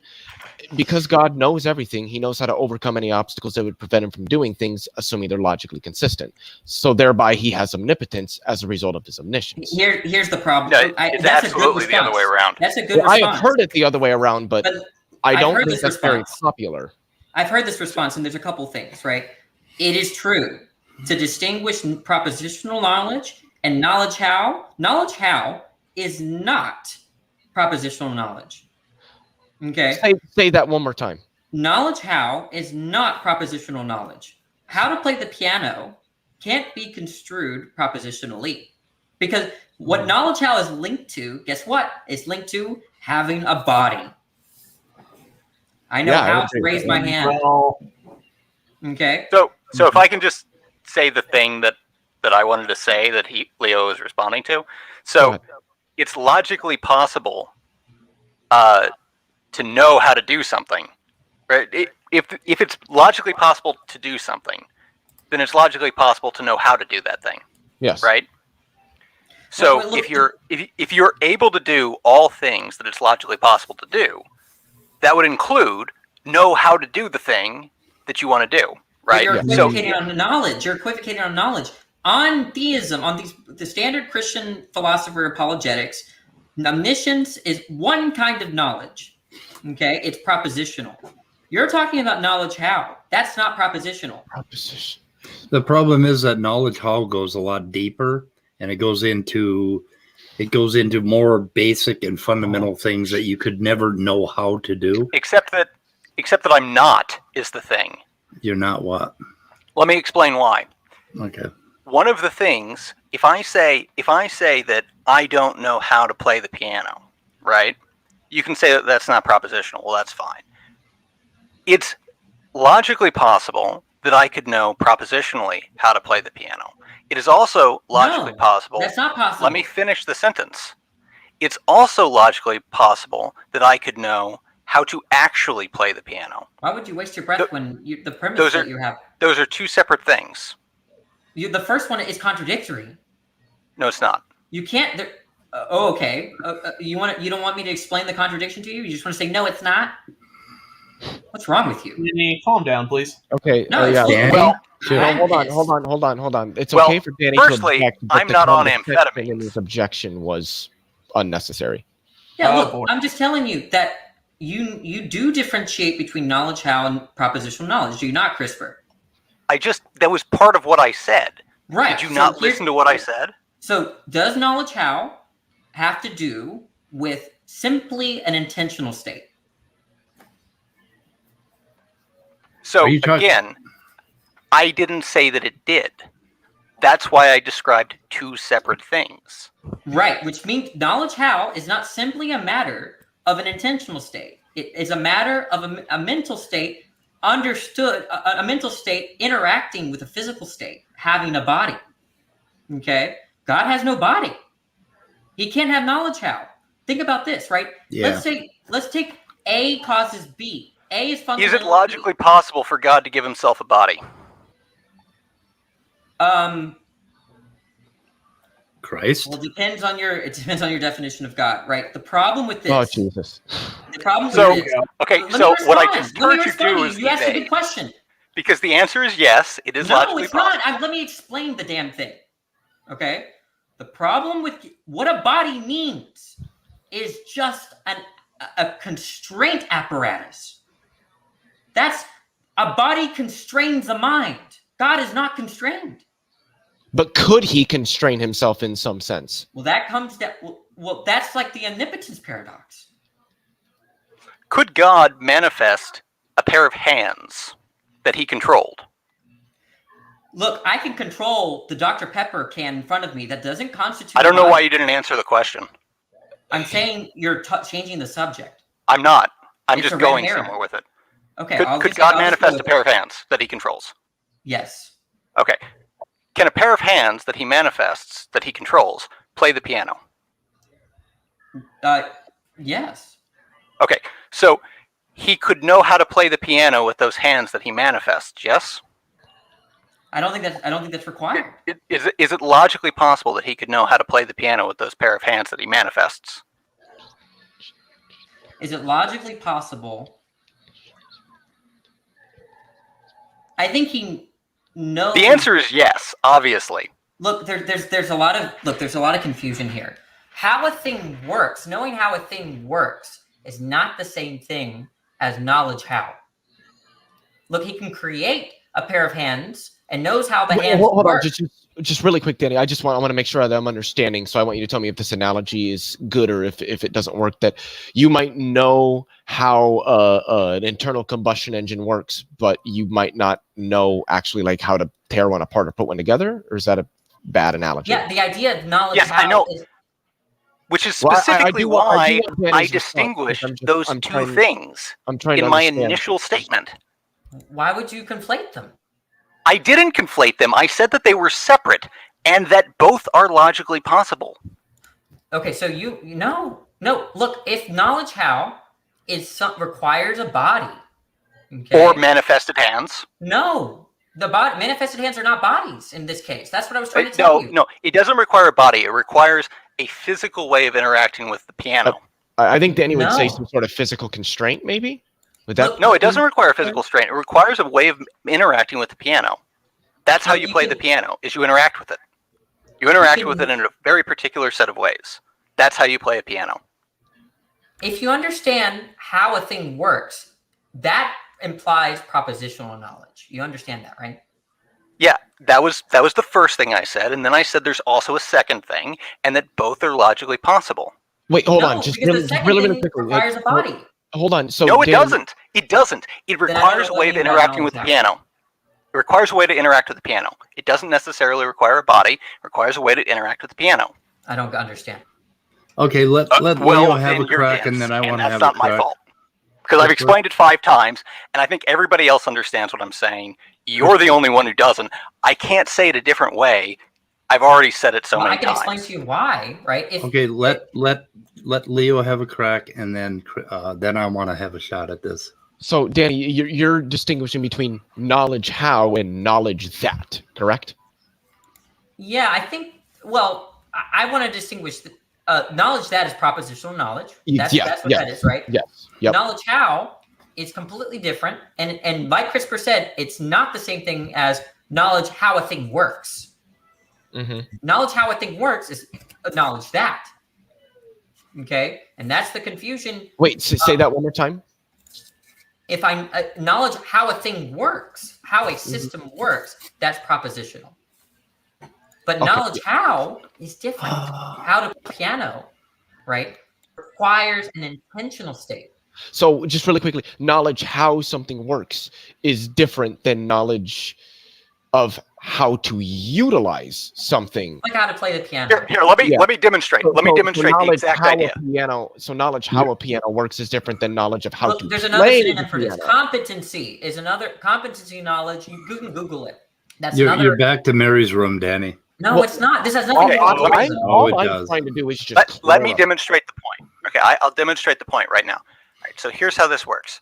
So I have the knowledge that if I press my enter key, right, a message will be displayed in the internal, right? Also, and separately, we all see how that works now? What is that? That's not knowledge how. No, when I hit the enter key, that was knowledge how? Not even. Unless it was intentional. Yeah, I would intended say to hit the enter Because key. my finger can hit the key. It's not intentional. So yes, assume that there's intention. You notice how there was already a message queued? Yeah, it was intentional. Maybe I missed that. Okay, if it's intentional, when I say, yeah, I know how to press the button, that's to say my desire can make a certain proposition true in the world. Okay, that I think is a knowledge how. Right. And So you notice how I was able to do that, right? Well, I did it. Yeah. That's why there's a message there. What was the initial disagreement then? I'm missing the disagreement. The disagreement is that just as I can know column A, God, I love how to operate a keyboard by making keys go up and down, right? And then column B separately, I can know and actually do it, right? I can have the capacity to make that thing happen when I intend for it to happen. Okay? Both of those types of knowledge, though independent and separate from one another, are both logically possible. Okay? And they are logically possible for a deity. I'm sorry. Could you repeat what you just said was really important. I need to understand it. Can you repeat the last sentence? They are logically possible for a god. Okay, look. If I make the claim that I know how to ride a bike, could that be true if I didn't have a body?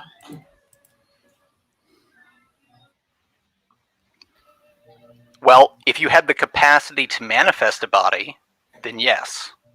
Okay, and that goes back to our disagreement about the omnipotence paradox. Could God constrain himself? Because that's what I take a body to be, a constraint on a mind. The thing is, just really quickly, Danny, that's actually a really good thing to bring up, but I would argue there's still somewhat of a debate amongst theologians on what exactly that means, but people like William Lane Craig, I think even like Alvin Plantinga, who is the other person that I am thinking of? I cannot think of them off. Oh, Jesus. Anyway, I'm not going to sit here and try to stress. Who was that? Swinburne. Those are like the big three. Maybe, but they said that God could constrain himself in some sense, but in another sense, he would still be unconstrained. That makes sense to you? To me, yes, it makes sense. That means they're just equivocating on constrain. But also, I don't know about manifesting that. If it's a body. In two different senses, it's an equivocation. Manifesting a body is not constraining yourself. Well, what do you take a body to be then? Oh my God. So, if you exist exclusively within that body, then you can say that you are constrained by the capacities of that body. But look, God is a mind. He's not physical. Yes, I know. Look, here, if I'm playing a game on my computer, right? And I create a character in that game, right? And that's going to be my avatar in that game. I am constrained within the context of that game by what that avatar is able to do in the context of that game. But that makes no constraint upon me in reality whatsoever. I don't know if I followed you there, but let me just try to depict what you're saying here. You're saying that I'm not only constrained with respect to my body, but I'm constrained in terms of how the world, what's true about the world outside of my body, right? That's what I heard. Okay, I can't lift the bookshelf, right? Or I can't make my avatar in the game like defeat all of my opponents in an instant, right? Is that right? Are those similar, different? Okay, so I don't see what sense of can you're using there. So you can make your character walk to the left or to the right or equip a different item or who knows what, right? There's things that you can do, right? And you're constrained by both your character's statistics and inventory and the various rules of the game that might exist. Okay? Likewise, God could manifest a body in the world, and what God could do using this body would be limited, would be constrained. You need to answer my question. No, I don't mean to be. Look, it's a very important question. When you say that I am constrained in the video game, that means that I can do certain things and I cannot do certain things. I want to know what sense of can you're using there. So there are options that you can take and options that you cannot take. That's usually what people do you mean by mean. can there? You're unable to do them. I think he I means. I don't know what Supreme Leader is. Is that a YouTube channel? Look, I'm going to level with you. Obviously, if I'm playing a game with you, CRISPR, or if I'm playing chess, I can't make certain moves if I want to play the game. To me, it's the same, right? If I want to play chess, given the constraints of chess, right? The second that I operate outside of that, I'm no longer in the game. Okay? But that sort of can't, in the case of chess, is deontic. It's deontic is a fancy word of saying normative or moral, in norms, right? So chess is actually a bad example. Okay. For exactly that reason, right? So if you think about the way video game, one of the more sophisticated modern ones work, right? They don't often the limitations on the player are not because they're not deontic. There's something about the circuit, the software, which is construed physically, right? Yes. Okay. So what you're saying is that the same kind of constraint applies, that I can't lift my desk. Right. I'm exhibiting a physical constraint. But that's the same sort of can't when you say I can't do certain actions or perform certain tasks in the game. Right. No, it's not it's the point. Okay. But what follows from this? So the point is that the entire point that I was making is that when I make that character in the game, right, the things that I can have that character do in the game are constrained by the way the game works, right? And also by the choices I make in creating that character. Likewise, I'm drawing this analogy. Likewise, when God manifests a body in the world, what that body is able to do is constrained by the laws of physics of the world and the way that he makes the body when he manifests it. Okay? Look, if the point, but none of those things constrain God. No, okay, I am seeing it now. I'm really glad, by the way. This is nice that we're having this discussion, because it's been a long time since I thought about knowledge how. Here's my reply to what you're saying. Imagine your video game example. Okay, the sense of constraint there, the sense of can't, right, is a strong sense, and right, there's nothing I can do to change the laws of physics or manipulate my body or the computer. Okay. Well, I'll point out that I actually could. Okay. Well, then, in what sense can't? Then you can do what you want in the game. I mean, yeah, if I wanted to go through the effort. So it's false that you can't do it. But so the thing is that if I do that, then I'm not operating within the game, within the initial context of the game. Now you're talking about chess norms now. But actually, and here's the fun analogy of it, right? Is that the theist would say that everything about reality is deontic. Oh no, there's no way. There's no way they could say that, right? Because deontic norms establish. Okay. These sorts of norms are called institutional norms. Things are the way they are because God did them that way, and everything that God does is the way He wanted it to be, and everything He does is good. So we're not even talking about logical, physical possibility. We're talking about some other kind of possibility.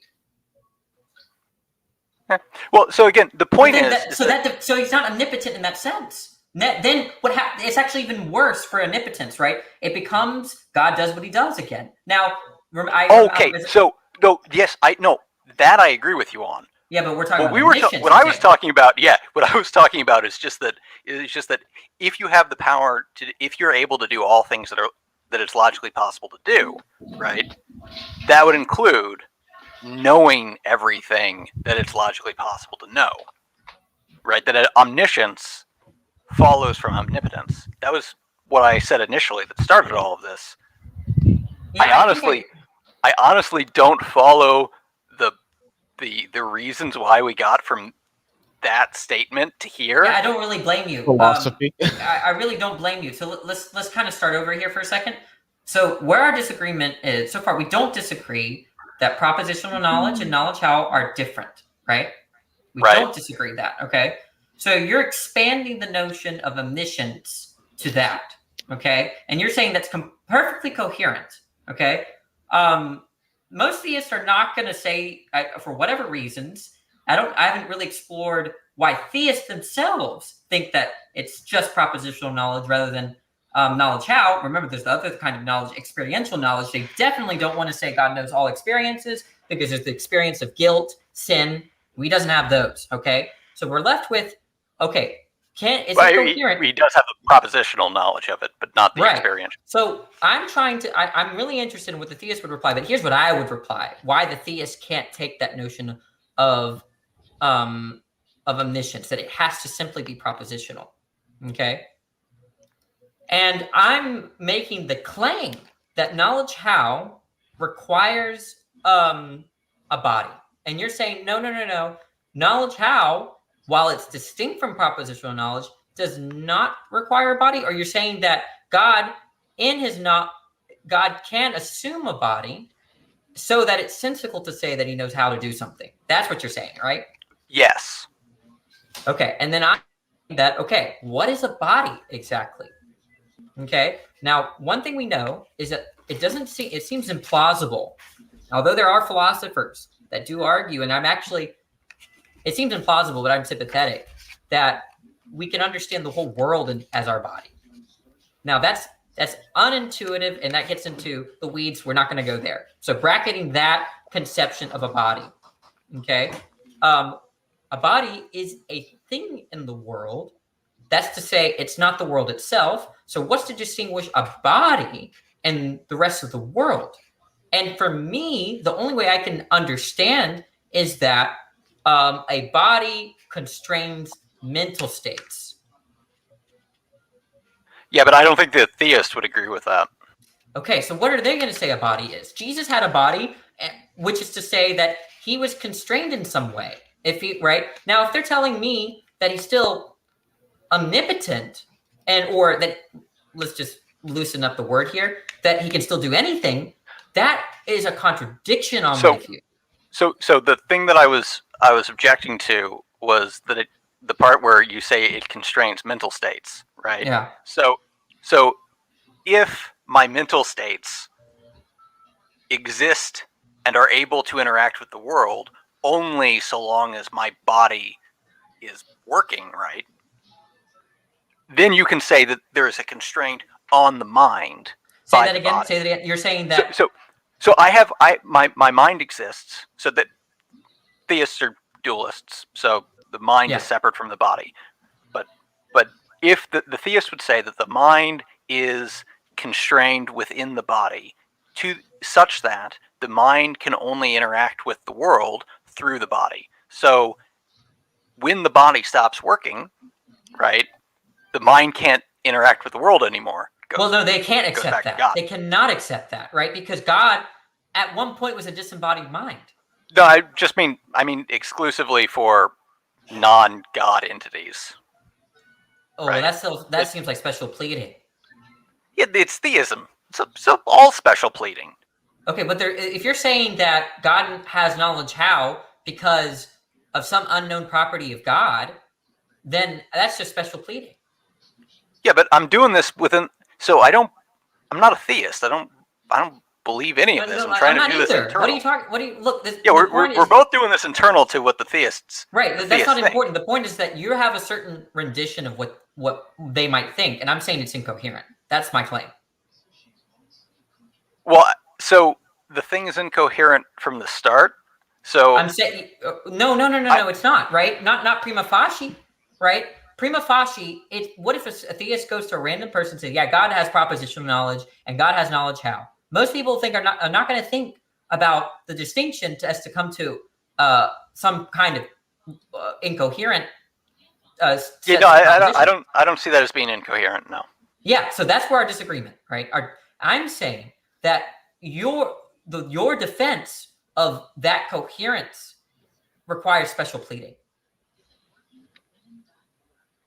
Well, so it requires special pleading about God being different from everything else, but that's assumed in theism.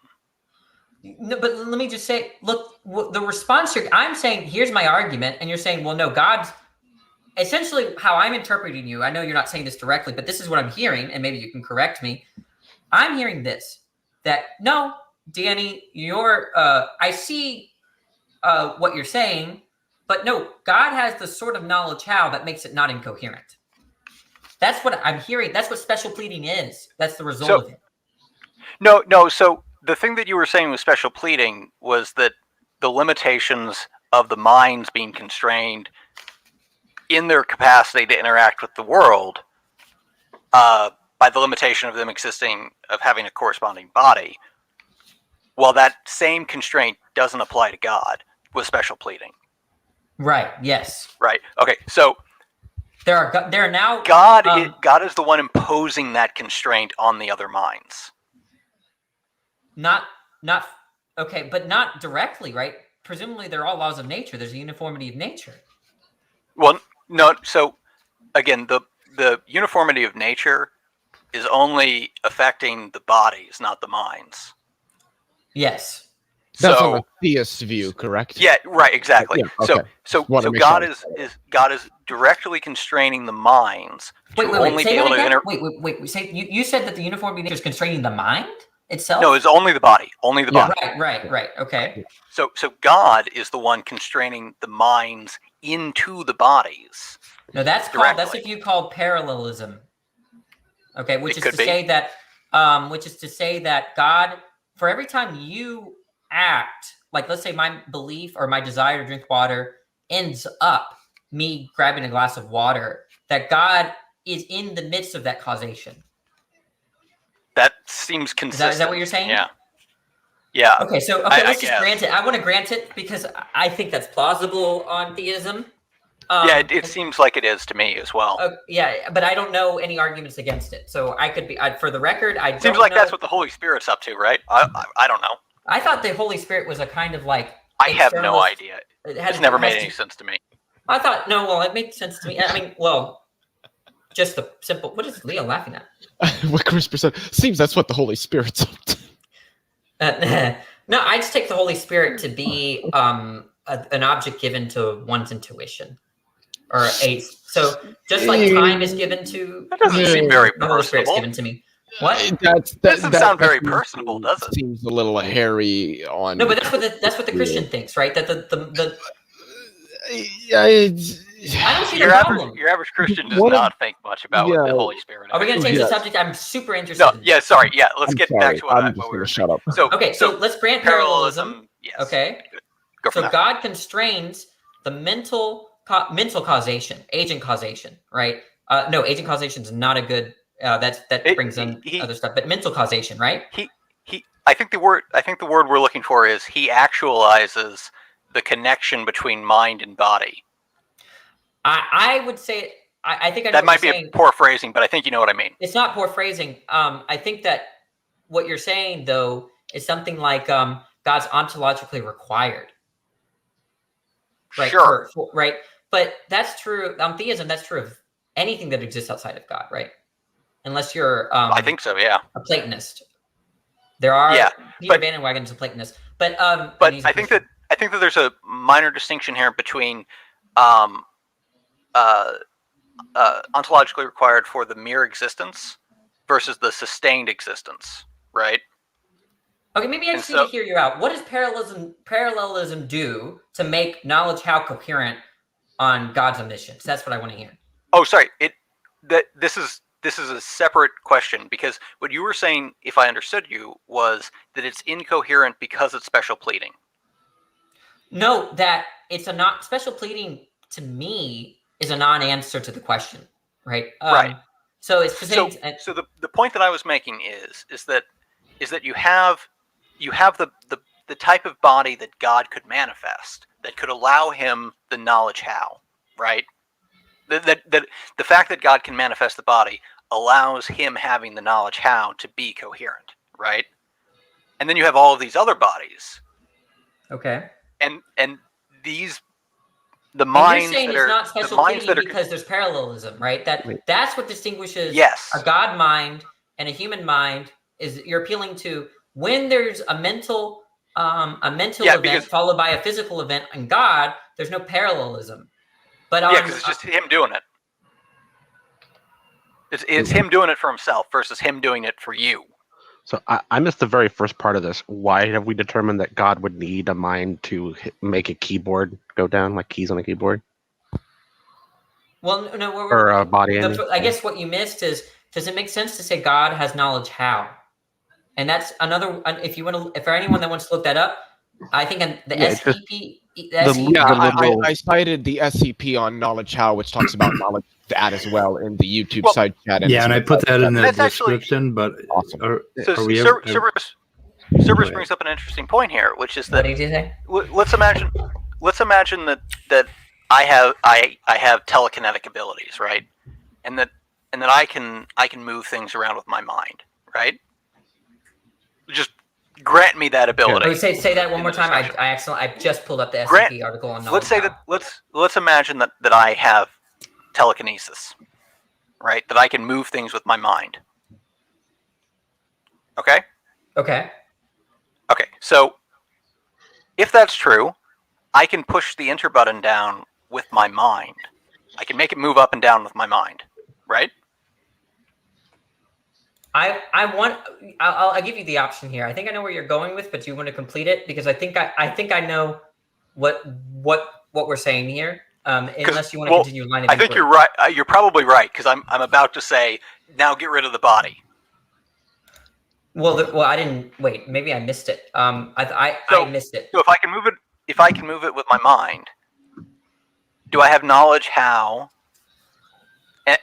And I do move it with my mind, right? Does that mean I have knowledge how to move it with my mind? No. Yeah, I think it does. It kind of does. No, look, think about this, right? Knowledge how is literally the information in your head required to do the action. Yeah. If you can do it with your mind, then that's it. That's so ambiguous. One second. No, actually, it works really well. I call it precise. Because that's consistent with propositional knowledge. That's why it's ambiguous. Is it? Yes. I didn't say anything about being true or not. No. So the propositional. Then you can say that's propositional knowledge. So okay. So again, let's say the thing that we're talking about when we say knowledge that or knowledge how is, let's say, sending a message, right? There's a message typed into the chat box. We want to send that message. So the knowledge that is that if the enter key is lowered down sufficiently, it will engage a circuit and the message will be sent. Okay? The knowledge how is whatever the mind must do to cause that to happen.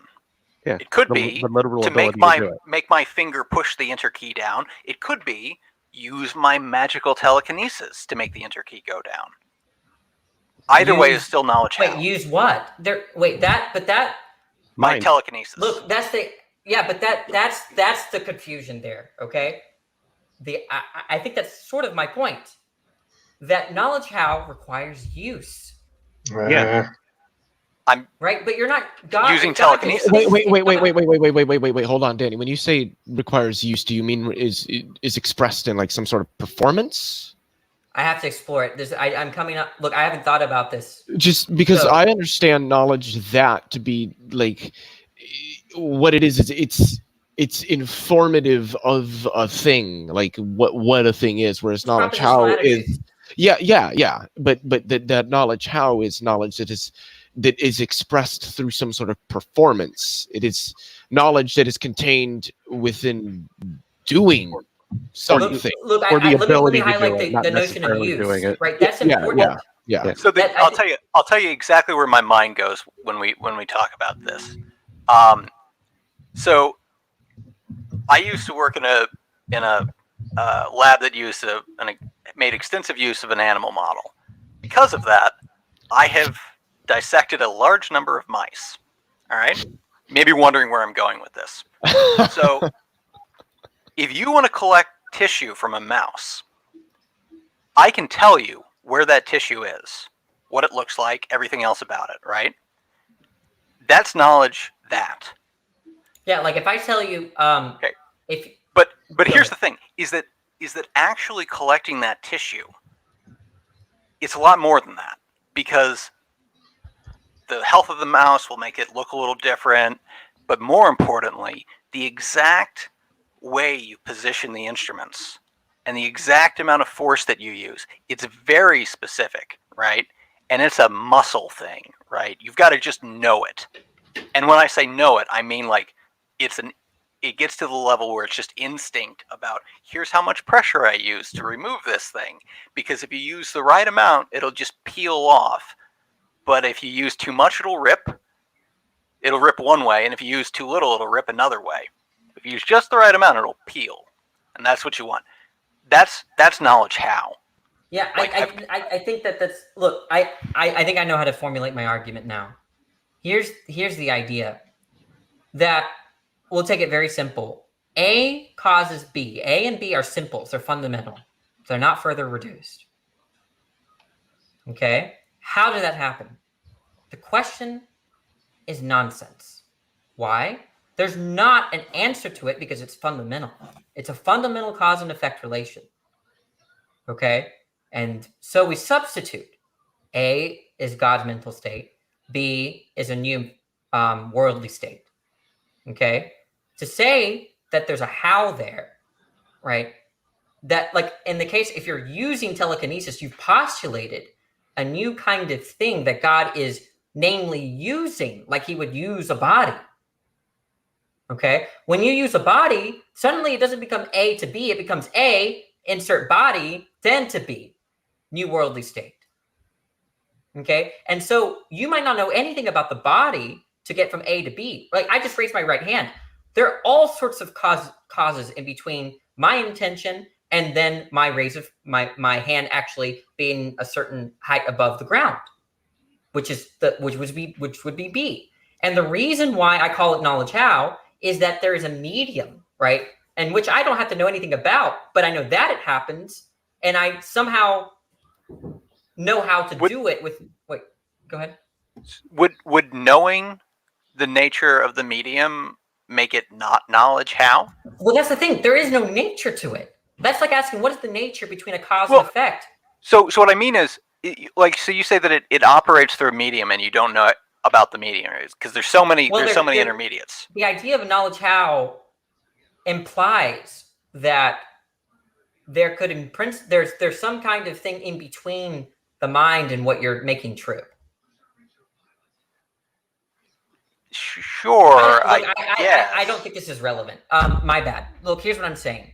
Yeah, well, so in this case, so going back to the keyboard example, the thing that's in between is the moving key, right? The key moves. Wait, what? How Wait, you from move, my how you intention move to the key? Yes, you have the intent to move the key, and then that's the start, and the end is the message is sent, and in between, the key is moved by some mechanism. Right. Yes. So what that mechanism is doesn't matter. A mechanism is defined as constrained. Sure, but the thing is that there could be a billion different ways of moving that key, right? And they all result in the message being sent. And so, if you have the knowledge how to do any of them, right? Then that's fine.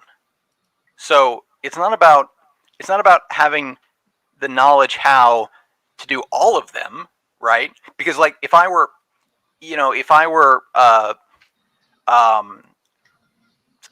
some like a chameleon, I could use my tongue and dart it out and hit the enter key, right? I could.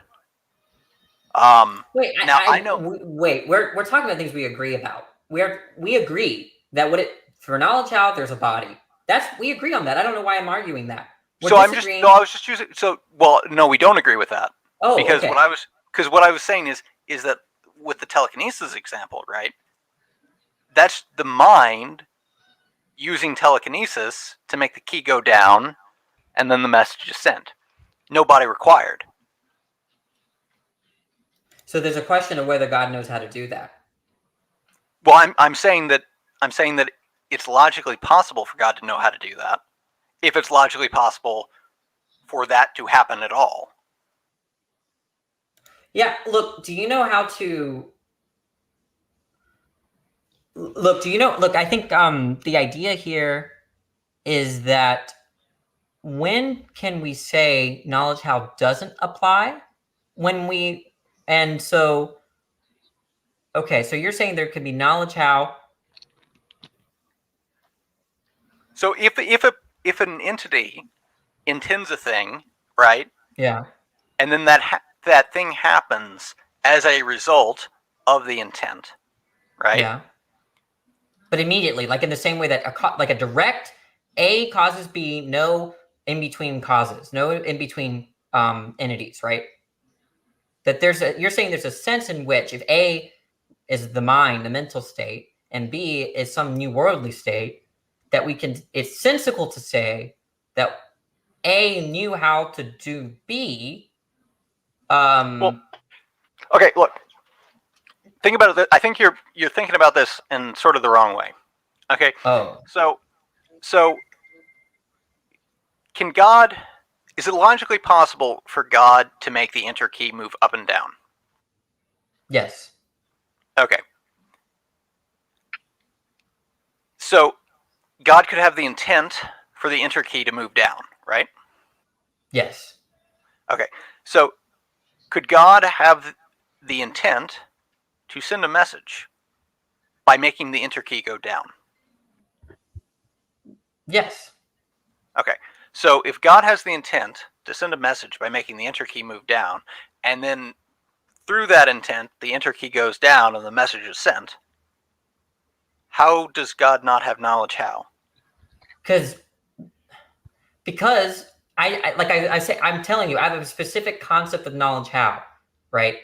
And I'm trying to improve upon it in a way to make sense of what you're saying, but I still can't, right? Like the point is that if God intends that key go down, then the following state is that the key goes down. And I think it's as simple as that. I don't think that... Yeah, and that strikes me as being knowledge how. Okay, here's what I gave you, my definition of knowledge how.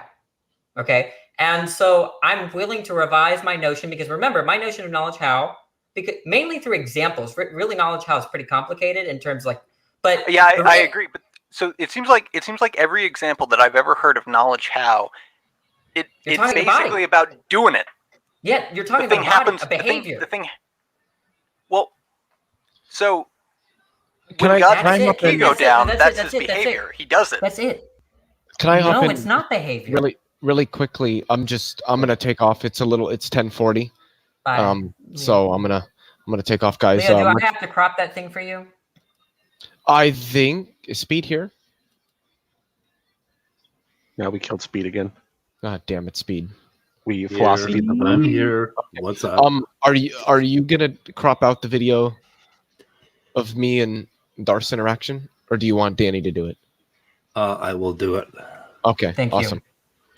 Sounds good. Much love to all of you guys. I'm gonna finish this conversation with CRISPR. We're gonna find a resolution, because this is just well. one of the most. I've never had to think about this, and I got a question that might help you.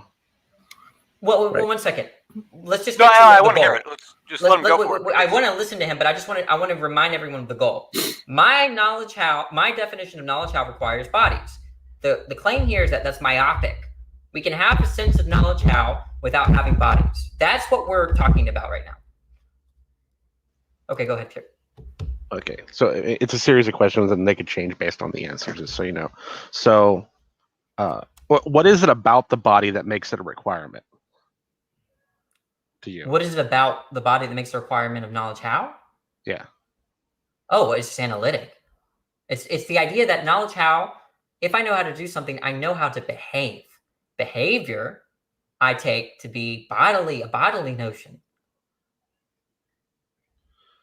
Okay, so so let's say I can play the piano. I know how to play the piano. I have the knowledge how. I know how to move my body, right, to make the keys happen.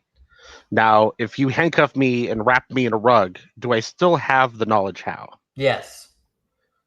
Let's say my mind can survive my death as a theist would. Do I still Sorry, have what? the knowledge how? Sorry, what?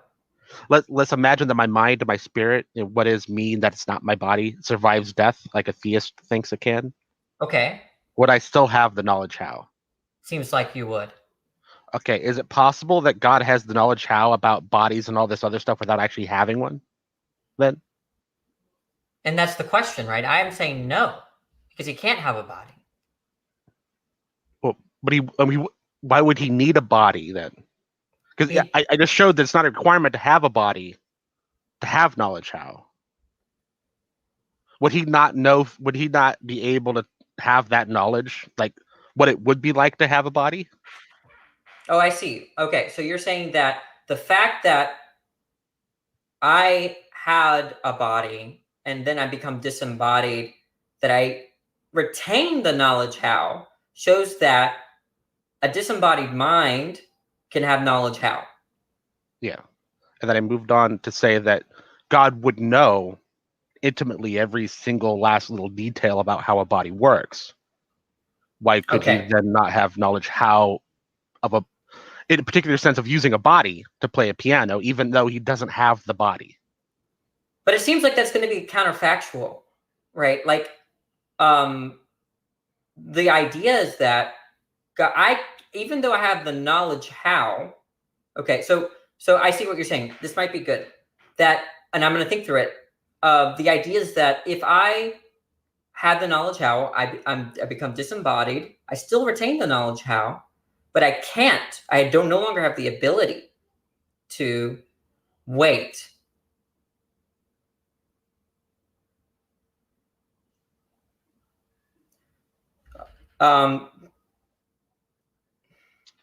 There's a certain notion of knowledge how, which now if you look at the SCP, and I'm not reading it right now. I did a paper on knowledge how a while ago, and Michael Dummett, which we were talking about, that he understood knowledge how in terms of ability, that I have the ability to do X. Right. See, I actually disagreed with my series of questions I had with you. I think you actually have to have the ability, but I don't see why the ability has to be restrained by body. Yeah, so if God had the knowledge how to play the piano, okay, I think what that means is that if God assumed something like a body, he'd be able to do it. Is what I would say. Do it. But the question is, what's the difference between God playing the piano and God playing the piano with a body? I mean, it would just be the body, right? When we were talking about telekinesis, essentially telekinesis would be acting. It'd be the thing doing the acting. It'd be the body. It just wouldn't be a human body. It'd just be the power of a mind. Right? The telekinesis is what gave God the ability to play the piano, even though he didn't have a body. Although us humans would need a body, whether natural or artificial. So I was not defining, previous to this discussion, knowledge how in terms of ability. I was not. And I think there's an intelligible way of understanding knowledge how apart from ability. Go ahead. Sorry, Leo. No, I needed to talk to Speed, and he just I don't know what he did. What you want? I see. I don't know what your capabilities are with editing, but I did send you an email to your Speed of Sound email. Okay, I'll check it out. With the intro that I usually use on my channel. And Okay. if you're able to add that to the video, please go ahead and do that. Just 'cause. I can. Okay. Awesome. Will do. Sounds good. That's all. I just wanted to let you know. All right. Good. Much more, But guys. the stream has to end before I can download it. So Yeah. Okay, wait. So it can't be simply it's ability is never way ending too stream.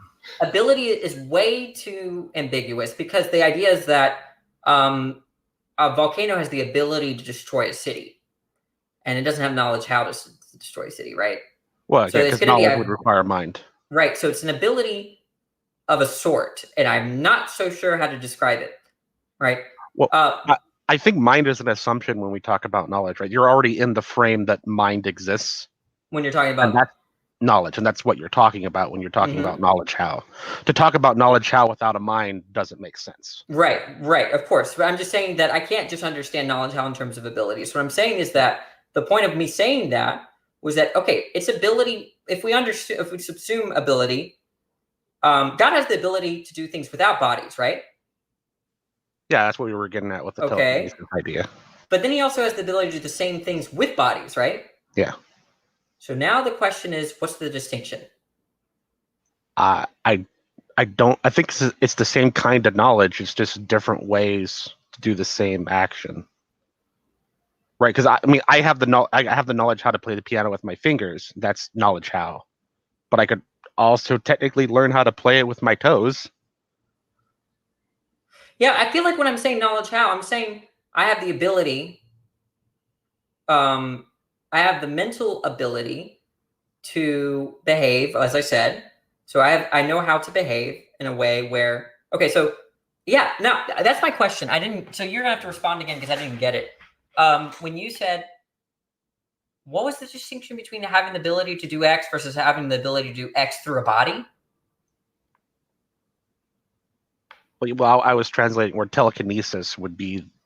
If we were using your body definition of knowledge, how telekinesis would be the body, even though it isn't like a physical body. Yeah, and that's what I pointed out, right? But I just don't. Why could God move things without telekinesis? I mean, I don't think so. I mean, I would How's think God telekinesis would being have. used here? Well, the idea is that God would have. We would assume God would have the power to move the keys down on the keyboard, right? And if a human did it, we would call that telekinesis. So we're just calling it telekinesis, so you could have the body plug in for the way I don't you see were it just thinking in this about it. conversation. It just seems like there's no distinction between telekinesis and moving things with my mind, right? Well, yeah, well, that's exactly what telekinesis is. But okay, so now weirdly, I don't think that God requires a feature outside of his intention to move anything. So it wouldn't be a telekinesis. Right? It's not like God doesn't need another mental state from the desire to actualize X for X to be actualized. Right? In superhero films, we're talking about a desire plus a feature of the mind that allows them to move things without. But I mean, could Go you ahead. just say desire is an action being taken? No, I don't think I take. Well, you could. I'm giving you my definition of action. Action is a desire plus a behavior. That's my definition of act. So wait. So you can't have involuntary actions, is that? Well, that would be Wait. involuntary behavior. Like my heart beating is involuntary behavior. I'm not acting. I guess. I'm not doing anything, right, with my my heart right now. But my heart's behaving nonetheless. I think this is going to get too hairy because then we'll get into what I would consider you, because I would consider the unconscious portions of you, or what I would call. Oh the yeah, we unconscious don't have to talk portions about of that. you. Look, so let's go back to the disagreement. My disagreement is this: I don't see how knowledge how applies to God. If it does, then we're talking about how to make sense of God constraining himself. And if he can still have a knowledge how without that body, then I'm trying to distinguish. Yeah, it seems like I'm just, when I use the notion of knowledge how, I'm just talking about there's a medium involved. There's a behavior. But God doesn't behave. When he created the world, he didn't behave. He intended it and it happened. But if God behaved, that would imply that there's something in between his intention and the universe. Well, I mean, are we going with the Christian God here? Because I mean, the Bible does say God moves stuff. Yeah. Wait, say that. It says what?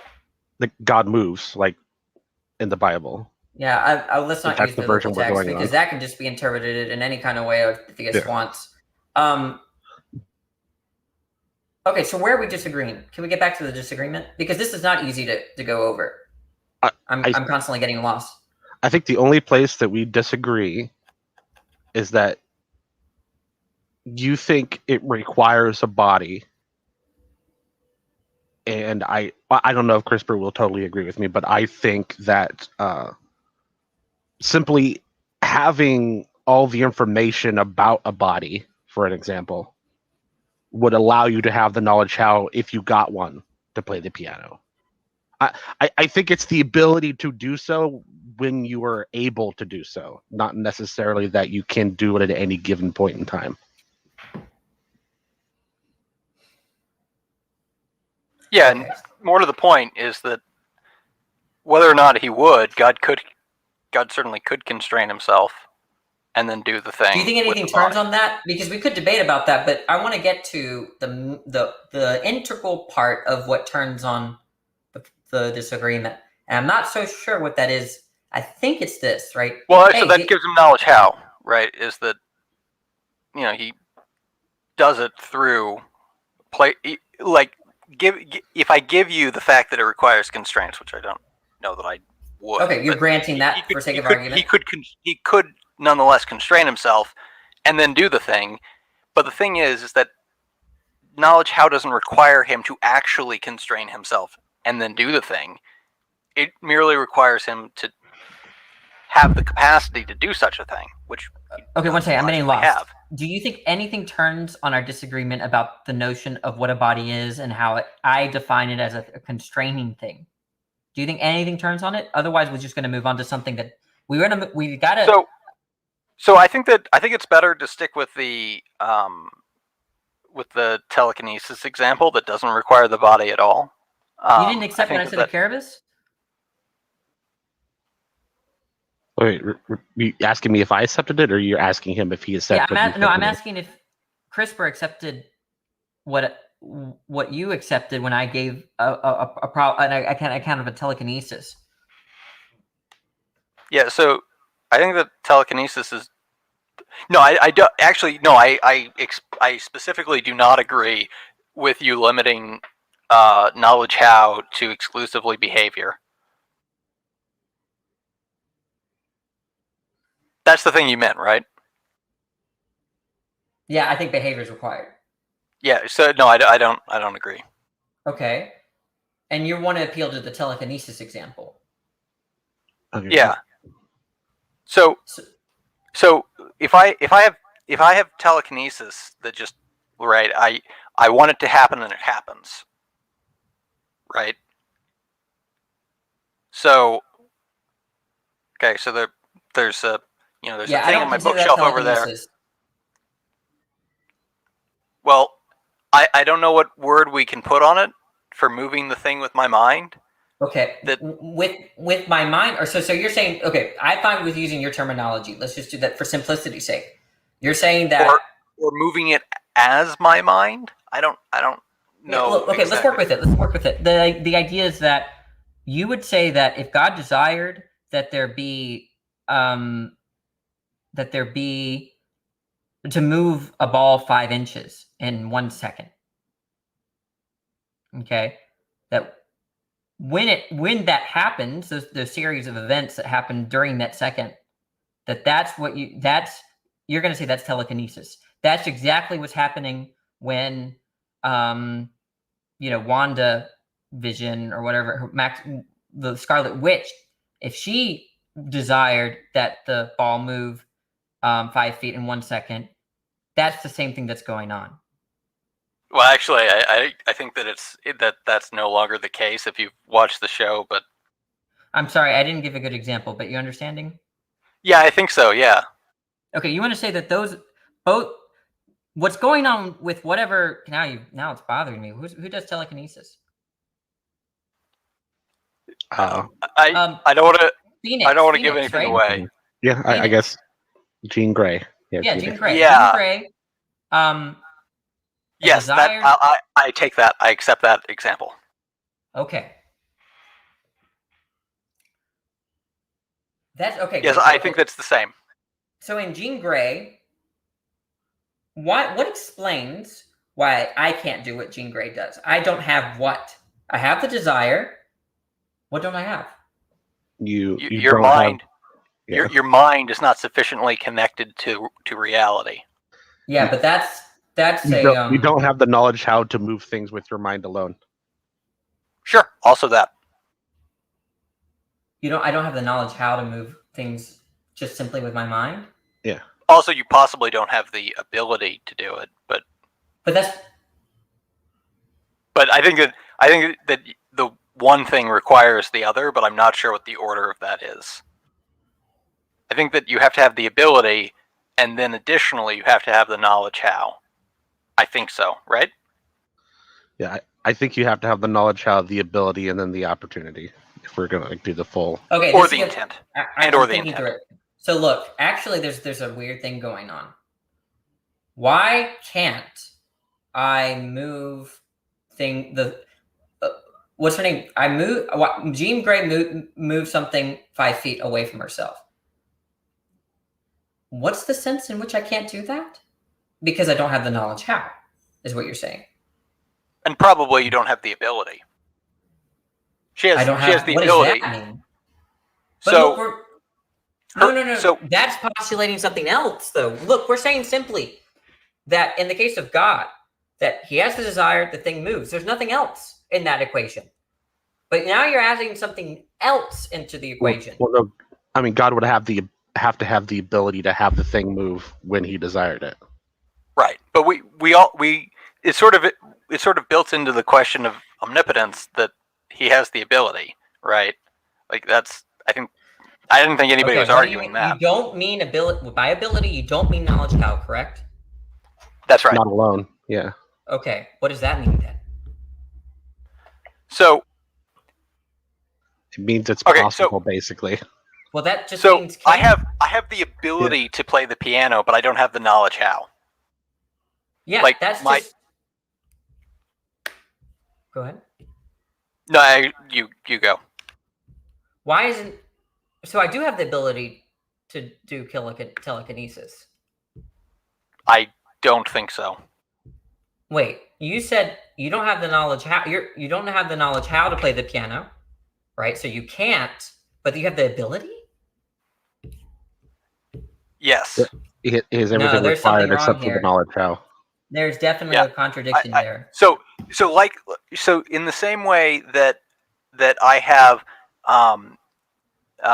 that you have the ability to dissect a mouse, right? You're just saying I can dissect a mouse. Yeah, but you don't have the knowledge how. You do a terrible job of it. You're using that term differently than when I say I can run or I can jump over the moon. Well, look, we got to keep our terms straight. We can't equivocate. Other than I don't think you can jump over the moon.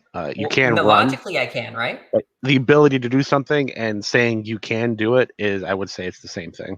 But no, that can't be.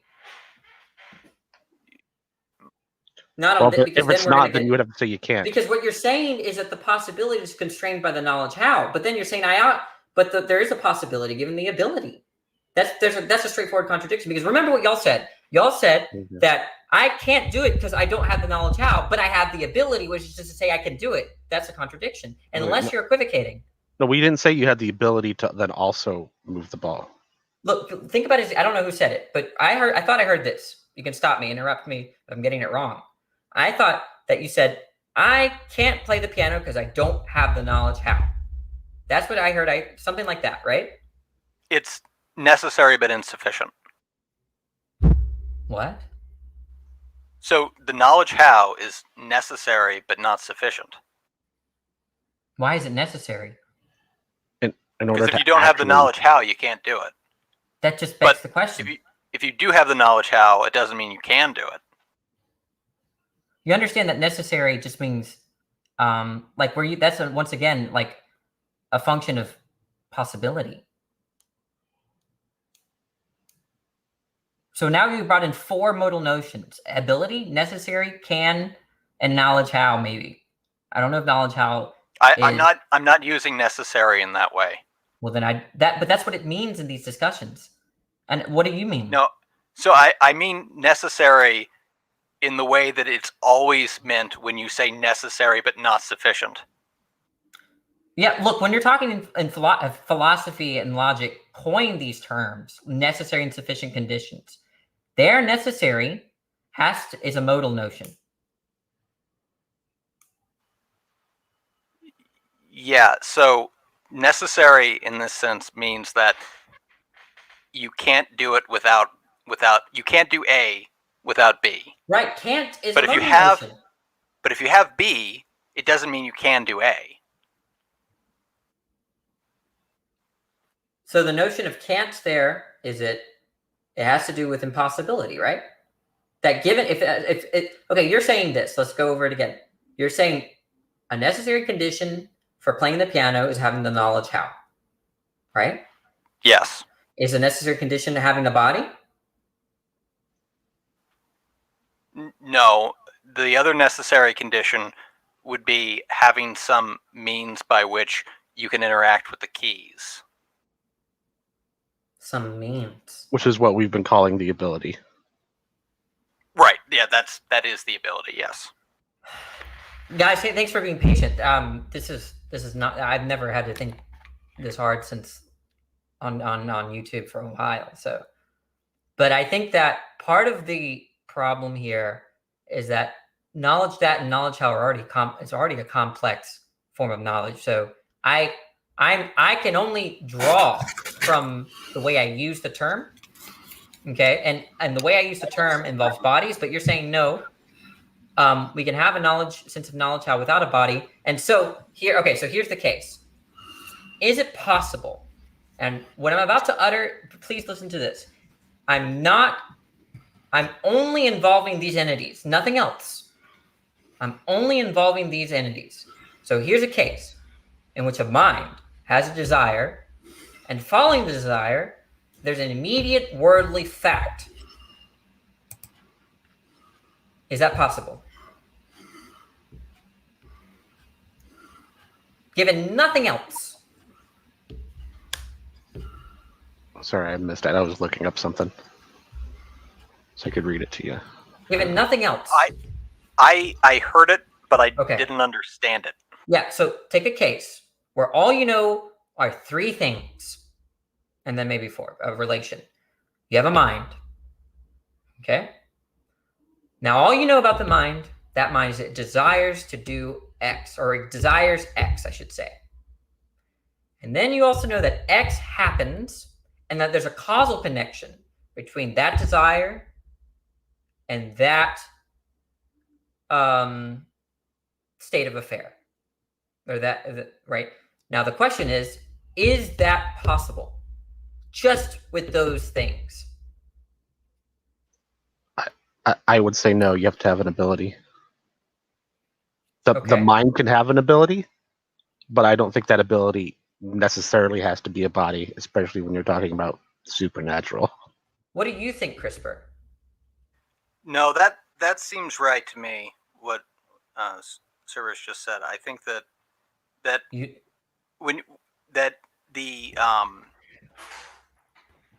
so yeah, because you have to do it, right?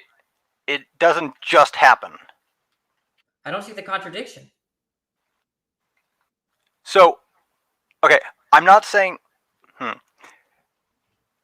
So if you're going to say that the entity did it, which I think you are saying, the desire caused the action. The desire. Yes. So that's the thing, is that you don't say that the desires of God cause the thing to happen. That's right? exactly what they would say. No, yeah, they say that probably that either God's nature caused it to happen, or that No. You're getting into things as to why he has the desire. We're not interested, right? No, I don't mean that as in a condescending way. I'm saying that it's not relevant in terms of how he gets the desire. What explains the desire? See, I don't agree with you. That's what you're saying, because I think Who are you talking to? Me? Yeah. Okay. What do you not agree with? I think a lot of Christians could say God could desire something and then choose not to do it or have it happen. Yeah, but if he has the desire, it's explained. Well, I think that specifically they say that it is the case that God desires things that don't happen. Right, so it's not the desire itself that's doing it. It's he acts. 1 second, guys. 1 second. I'm getting a phone call. He has magical sky daddy abilities. Yeah, well, I mean, yeah, right. He's acting to cause these things to happen. Okay, sorry, I'm back. Okay, so wait, so y'all want to say that's not the sufficient conditions for an actualization. Hey, we have a theist. We have a theist in the site side chat who's saying that the desire generates the will, and it's the will. Yeah, he's even the theist in the site is saying that there's. Yeah, I know they're irrational theists. I understand they're irrational theists. I'm not. Literally, that makes no sense what he just wrote. Okay, because it just seems like that's normal for him. Look, okay, so there has to be a contradiction then, right? That there's a contradiction in saying that God has a desire, and following the desire, that's to say, the desire simply caused a state of affair in the world. There's a contradiction on that, on your view. And I don't see it. I'm sorry.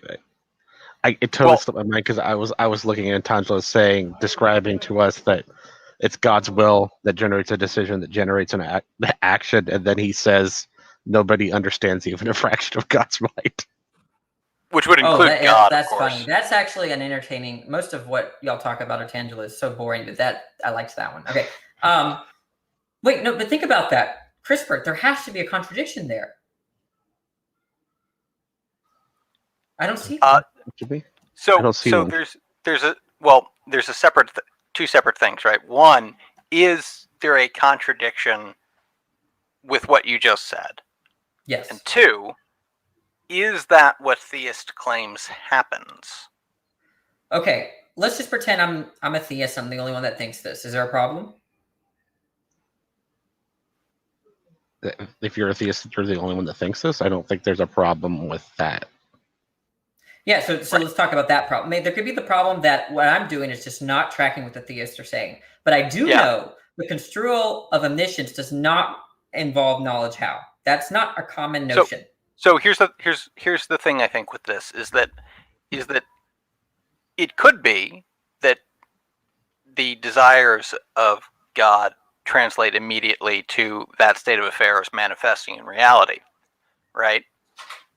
But that doesn't seem to be the case, right? I think that most theists would say that that's not actually the case. Bracketing Jesus, I don't see. I think God desires a relationship with all men, but through their free will, they whatever. But nothing follows from that desire. That's not a good example, right? Well, if that's actually the point, is that nothing follows from that desire. Yeah, there's no cause from that desire. So we're talking about that. What are we talking about? Well, I mean, there could be. There's an obvious one that could be, which is that he just had the relationship with all people. But they're going to say that it's not that's contradictory, right? That's somehow contradictory, which I don't agree with. Look, let's just focus. I don't think it's contradictory at all. I'm just saying that it doesn't happen. They're going to say it's contradictory, but I agree with you. It's not contradictory. No, it's okay. They're not going to. They're not. It's not that they're going to say that it's contradictory. They're going to say that God does not act. That God acts. he through his intent he acts, right? That, so he has redundant. desires, but not all of those desires are actualized because he restrains himself from those desires happening because he wants to allow for free will. Yeah, I understand that's what they say, and there's a lot of mumbo jumbo in that. It makes, but you're saying what turns on? So let's say I grant that. What is this supposed to show? Well, the point is that what turns on that is that if things happened merely because he had the desire, then he could not constrain himself because it would just happen because he had the desire, right? So it cannot be the case that the state of affairs manifests in reality. Well, you're just giving an argument against God's fallible, you're giving an argument against God, the goodness of God right now, I think. And we don't need to talk. We don't. I think what you're concluding here. Wait, okay, sorry. I don't even know if you are. Let me think about this. God acts. That's the point. Is that things happen because he acts. What is the distinction? So you don't take my definition of acts. So what do you mean by acts?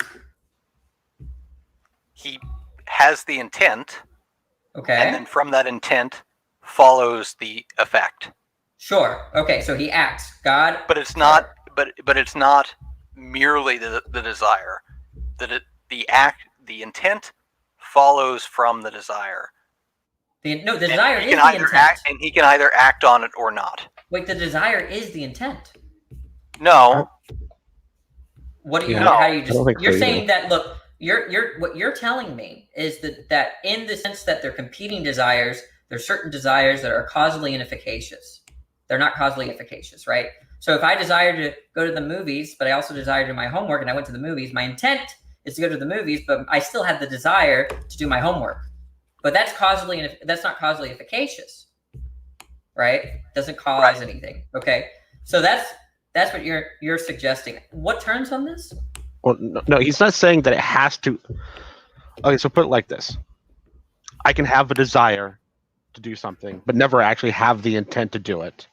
But if I do have an intent to do it, that follows from the desire. No. Okay, look, I take the view that all that desires, so I take the view that desires lead to a change in the world if there are no competing desires or if there are no constraints. How do things change in between having a desire and the actual change happening? Yeah, I think you skipped step 2. Wait, I don't see why that's required. Nothing I said was incoherent, right?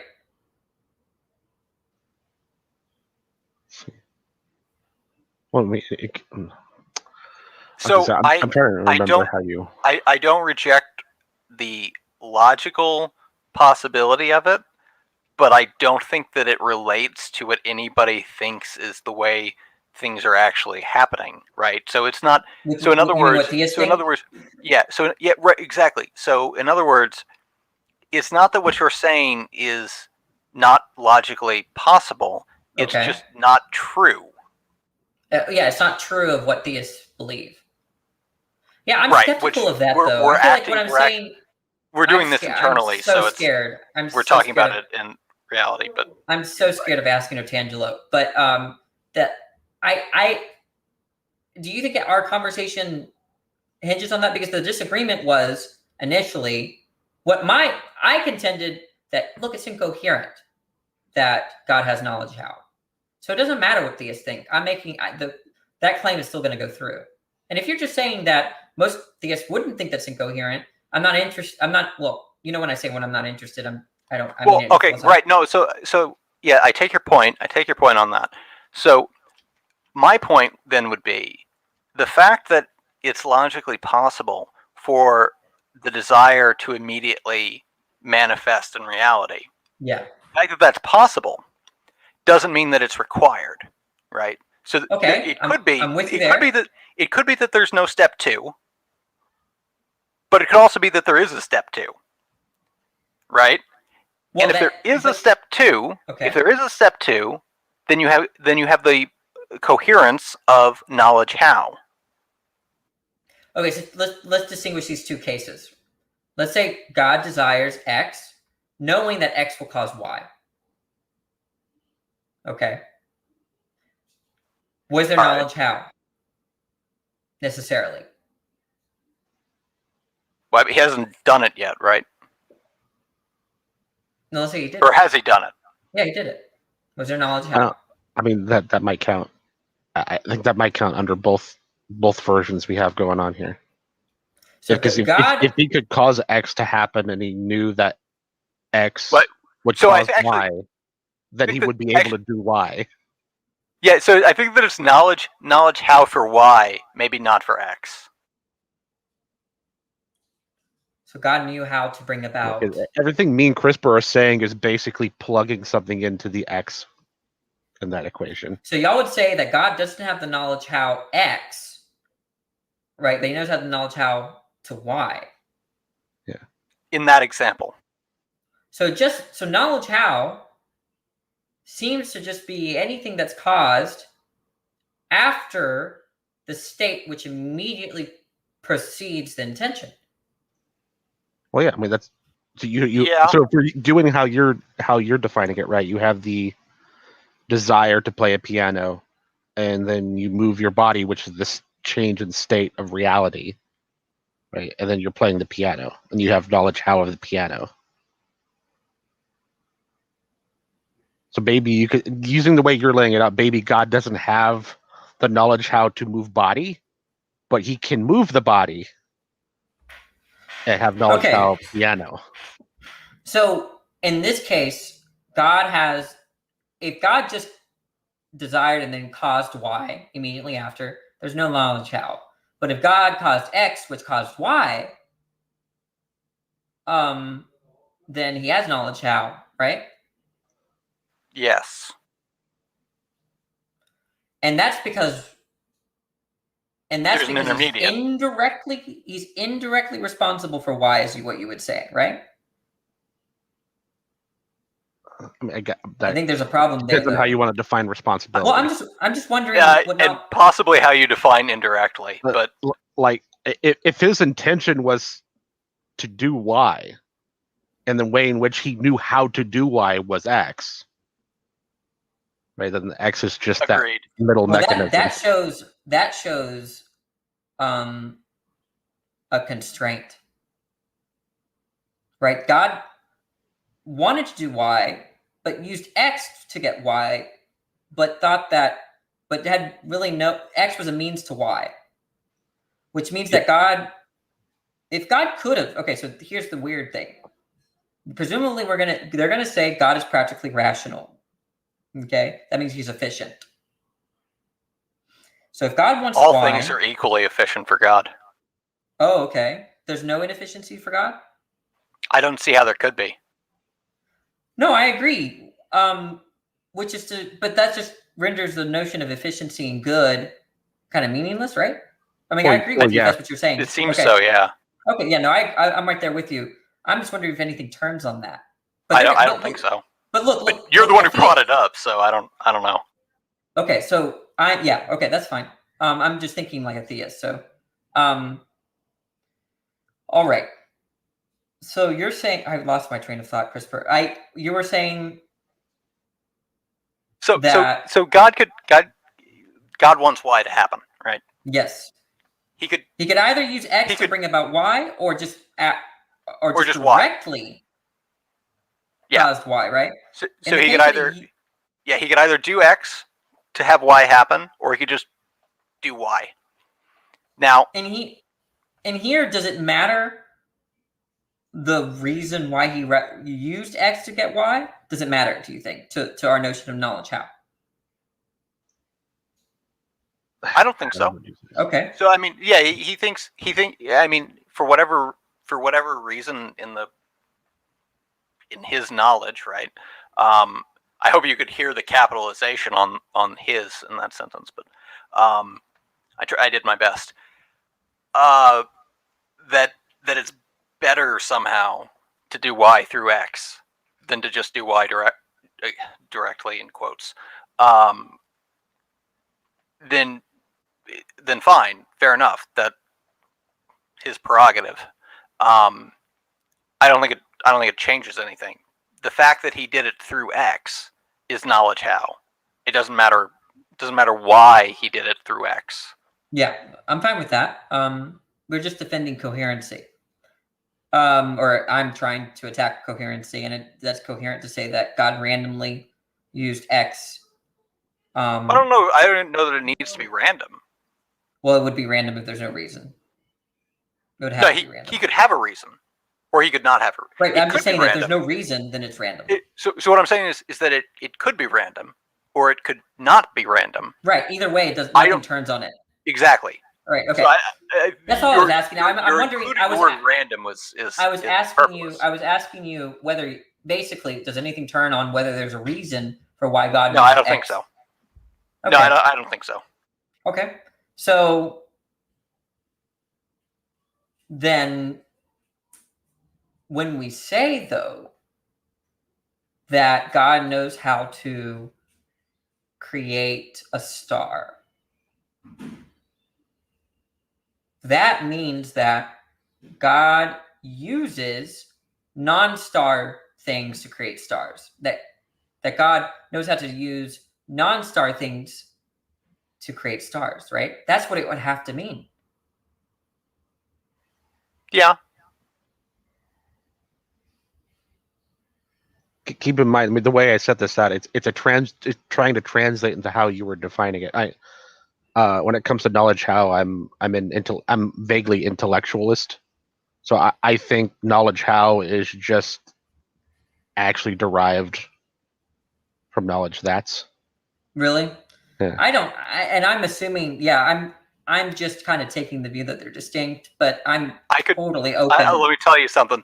I could sit in here and talk to you guys for the next 3 hours about exactly how to get the quadriceps off. You would not have knowledge how. Yeah, so that you're saying that you accept the distinction is what you're saying. Yeah. Okay, but if your mind is subconsciously aware of the fact that if this neuron fires, then my arm moves in this way, that is what enables you to have the knowledge how to move the arm. I'm not sure that I follow that. Well, what I'm saying is you don't. When I say you can all knowledge hows is derived from knowledge that doesn't mean that you're necessarily aware of the knowledge that's. I don't think or that you've ever formed it. Sorry, I think I do understand what you're saying now. I don't know that I agree that is knowledge that. Because this is just the way it's organized for them is just how would you put it? How would you describe it on paper? Right, basically. That makes sense. I think that any way that I could describe it on paper would be knowledge that. Yeah, I think if you use that definition, I'm fine with that definition. But when I contested you, I brought my definition of knowledge how as involving behavior in a body. But if you understand knowledge how more simply that way, I can't see a prima facie issue. Well, God, as like a supernatural being, is the only way in which I would disagree with you. Right? I don't see how. Right? Nature, yeah, like I don't see how in nature you would ever be wrong. Yeah, if you're talking like we're doing this all as the internal, right? But if you're asking me, right? Like how do I have? What does it mean for me to have knowledge how? Right? Like I don't believe in a mind independent of the body. I can't imagine how that could even be I'm not sure that even makes logical sense, honestly. I'm not convinced of that. Of even the logical possibility of a mind independent of the body. Me neither. But I don't really. Well, so the point is that because of that, if I don't think that minds exist independent of the body, then obviously, for me to have knowledge how, it requires that I have the body. Because I can't do anything without the body. Because I don't exist without the body. Like I am not without the body. Yeah, I remember that notion of body that I used a while back, but I'm unsure. So right now I'm using a working definition of body, and I think that what that implies is that the world itself is the body. Well, it could be. I just took it as you meant it's an object that a mind is inside of. Yeah, but I don't think minds are inside of anything. You know, but the point is that like a mind is a point of view, and if it's a point of view, there's something that is being viewed. So there's a dependency relation between a world and a point of view, an ontological dependency. If God is just a mind, he's a point of view, but there's nothing to be viewed. He has no views. And that's where I can't make sense of a disembodied mind. Well, if you look in the private chat about a little over an hour ago, I did ask why we are applying something that's meant to describe natural things to supernatural things. Well, what I said was a non-naturalist account. If anything, my argument only works if you assume non-naturalism. Well, when I use natural there, I didn't mean the philosophical stance of naturalism. Because I don't see why. Wait. Oh, sorry. What? I don't mean like the philosophical stance of naturalism. What? Oh, you just mean something else? I mean, well, essentially anything that's not supernatural, right? Because that's the two categories. Yeah, that's basically the definition of. I mean I think any philosophical naturalist, metaphysical naturalist is going to accept that. So I don't think that's the non-philosophical usage. But I'm saying that I just don't see how there could be a disembodied mind right now. But if we make sense of if we're trying to make sense of a disembodied mind,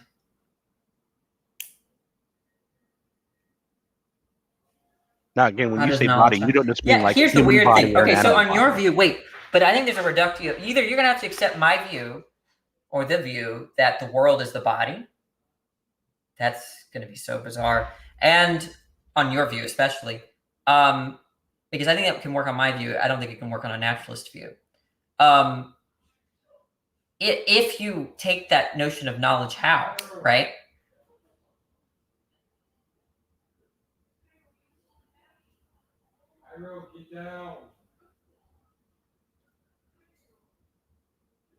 Wait, I'm using, okay, I have a pen. When I use pens, I know how to use them.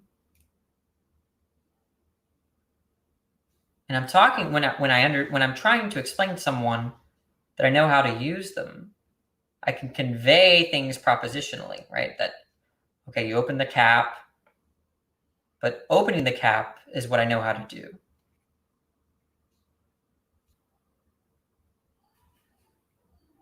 Can't simply be ability. That's too ambiguous of a term. Yeah, well, Might be a necessary condition, right? Is what you're saying? Yeah, I can do it. The anti-intellectual intellectual stance is it's not intention. I forget the word that they say. Disposition. It's disposition and ability. Oh, well, disposition is almost as ambiguous as ability. I think they mean desire. Okay. Oh, okay.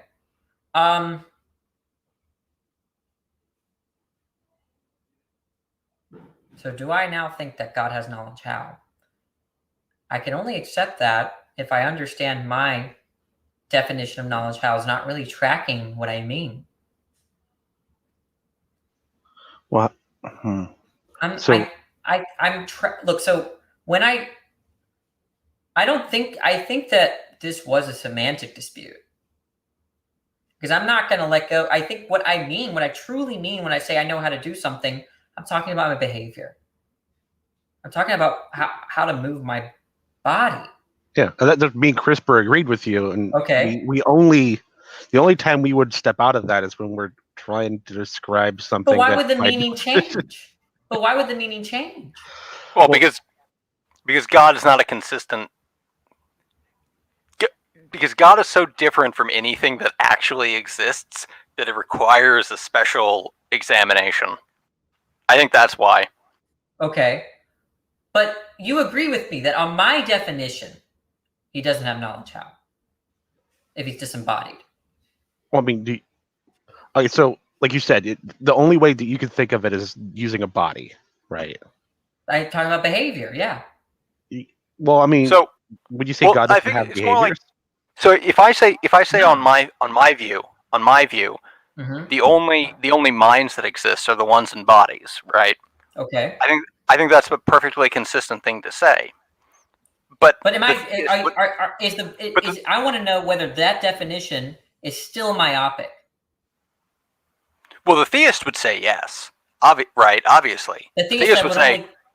The theist would say, how can you possibly say that minds can only exist within bodies? That's That's nonsense. The theist doesn't say that. Why is it that theists don't attribute knowledge how to God when they're talking about omniscience? And that's because I think they share my concept of knowledge how.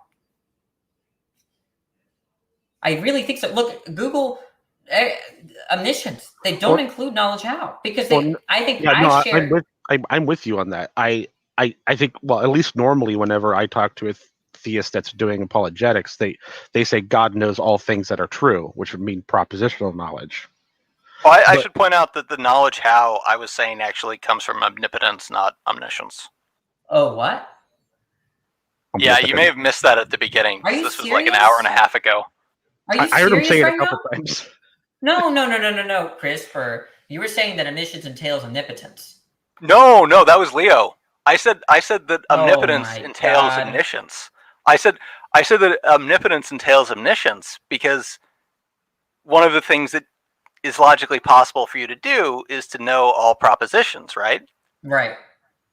But then also and separately, one of the things that it's possible for you to do is to have knowledge how for all things. But that's the ability from the omnipotence, not omniscience. On your view, all that means is that God can accomplish his aims using mediums. Sure. Yeah, that's the X, and that X therefore. Okay, so how is that just not the same thing as omnipotence? Knowledge how and it is. Yeah. Okay, so knowledge how is an equivocation on knowledge. No, that would be if it's a part of. Oh, I'm sorry, I misheard you. It's not from omniscience; it's from omnipotence. Okay, you're claiming that omnipotence establishes all knowledge hows, right? Yes. And what that means is just simply that he can use mediums to accomplish certain truths about the world, certain established worldly facts. But that was already in the original notion of omnipotence. What I thought was far more interesting is the reverse.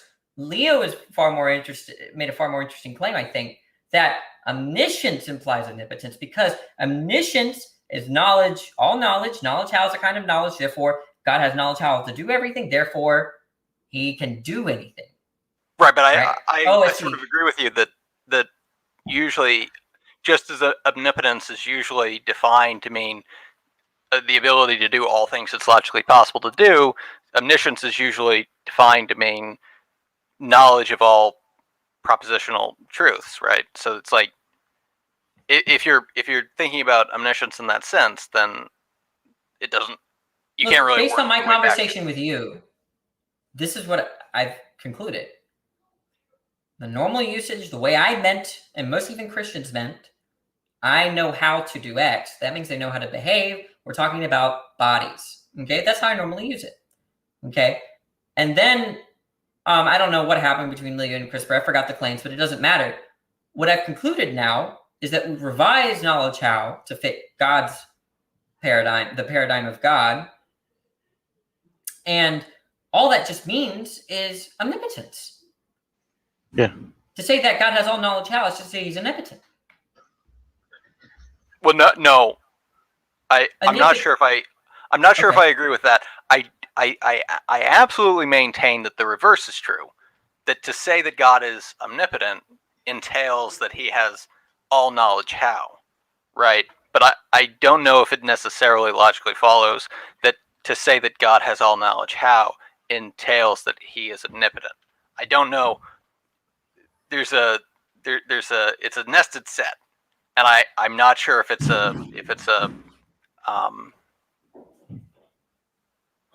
it's too late for me to remember all the proper words, but you know what I'm saying. I don't know. I mean, I could be presented with something that would change my mind. There are equivalent sets, or if it's a subset. I think I agree with Dan here because, I mean, unless so the ability right is important to actually having knowledge how.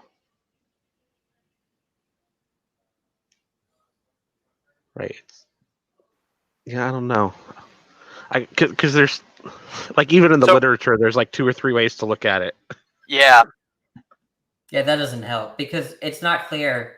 I was just using the common sense meaning of knowledge how, but it might be the common sense of knowledge how is problematic. Well, I mean, I think that it certainly would be if we're allowing for the existence of a God, because like that. What? That is a problem for God or a problem for our concept of knowledge how? The second one. It just seems like it doesn't apply, though. But you agree that if you construe the common sense meaning of knowledge how, I mean, it's just that God doesn't. So I kind of disagree. So the point that I would want to make is that the distinction between the commonly applied definition of knowledge how and what you might consider the broader non-myopic version of knowledge how, that distinction only matters in a world and a reality that none of us in this room think exists, right? So it would require the existence. I'm not even inclined to say that because it seems like you're just using different words to say power. God has the power to use mediums for his aims. He also has the power to not use mediums for his aims. Right. Which at that point that would be. So the idea is that knowledge how on theism, I don't see why a theist would have to revise their view of knowledge how. They could just say God has the power to bring about states of affairs directly from his intentions, or use any kind of mechanism to do that. And then, okay, I see. The idea of use might play into knowledge how, right? Yeah, I think so. Yeah, that's. Didn't I say that earlier? Isn't that what we've been saying? Well, we didn't use the word use. When God uses hydrogen and helium to make stars, every theist is going to think that that's true to some extent. What does that mean? It means that God, the immediate effect, and I'm acting rather simplistically, but you can imagine that. Oh no, what does this mean? This is a big problem, actually. What does it mean for say? I don't understand. There's an epistemic there. There's a huge epistemic problem here now. How can you ever know what God intends to use? Hey, quick question. When did you take those amphetamines? I don't know. Maybe 6 hours ago. Oh, you should be fine. I have a paper to finish. I have to write 3,000 words, but I don't want to do it. Yeah, by the way, I'll tell you something about amphetamines. It doesn't make you do anything. It doesn't what? The amphetamines will not make you do a damn thing. Oh, I just need to stay awake. That's the only reason. Well, you should probably be writing your paper then. Whatever. I'm in grad school to learn. I don't care if I submit it a day late. Then why did you take the amphetamines? Because I didn't anticipate this conversation. This conversation is far more interesting than my paper. This is how you end up with a paper that's 2 days late. Whatever. College is a scam. I'm being scammed. For philosophy? That's what you're going for, right? Most of it is a scam. Yeah, I would say most of it is a scam. I'm in grad school for biology, so I'm in grad school for philosophy. It's It's less a of a scam, scam. Christopher. No, well, it's a scam. Well, no, because he literally needs facilities. And You also, don't they're need- paying me. Why would you need to learn? Are any they of paying that? you? Indirectly, it's complicated, but they offered me. Okay, if you want to know the story, for anyone out there that wants this idea, please use it, especially if you finish undergrad and you're a government worker like I am. They offered me funding. They offered me only $15K a year, and I realized that I could just take out loans. And since I'm a school teacher, and I will always be because I love my job, I just don't like my paycheck. That I can get it all forgiven, so it's indirect. But yeah, well, they're paying me directly. Nice. They were offering me $15K, but that's not enough. I'm making money by taking loans out.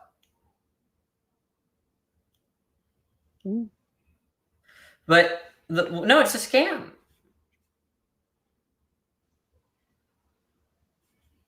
Maybe life is a scam.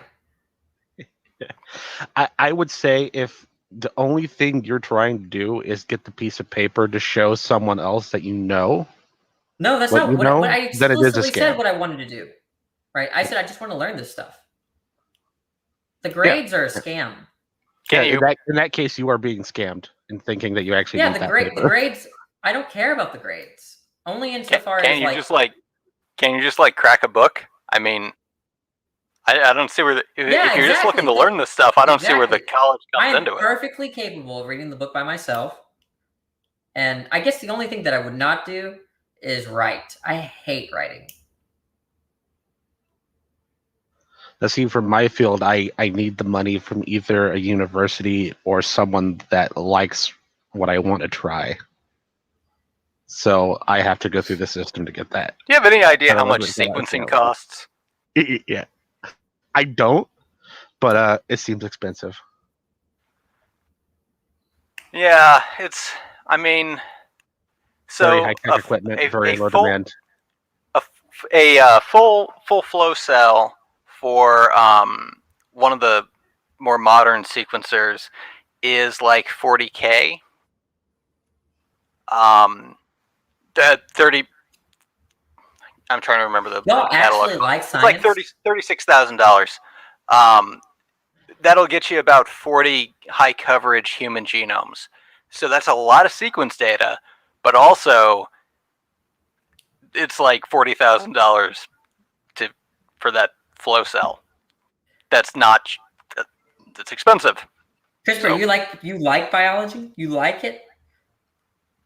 Yeah. You like studying it or doing it? Well, I mean, I suppose both. Okay, I could only study it. I would also like do it. I also like teaching it, which is why they're paying me. Yeah, I could never do it. I don't. No. See, okay. So this is if you remember, like the part about the mice earlier. If that's what you mean by doing biology. Yes, that's what I mean. Yeah. Well, you don't have to work with mice. No, not just with anything that I have to get up out of my chair for. No. You could just do bioinformatics. Yeah, I mean, you could do philosophy of I'd biology. rather do that. Yeah, no, philosophy of biology is actually kind of interesting because biology might be a scam. I think it is. No, I mean, so like bioinformatics, it's just basically computers. No, I used to work in a bioinformatics lab. Well, then you know what it is. So you don't have to get up from your chair to do bioinformatics. That's boring. I mean, sure. The point is, I want to be in my chair happy. That's what drugs are for. And maybe get up to draw something on the board for students. But I like doing that. But you see, here I'm doing philosophy, right? We're doing philosophy. And yeah, here's the other thing about bioinformatics is that while everything's running, you can go online and argue with people. Oh, 2 birds with 3 stones or whatever. And they still pay you. Because it's like, hey, look at these results that I got. How long did it take you? how long did it take me, or how long did it take the supercomputer that I had running the data?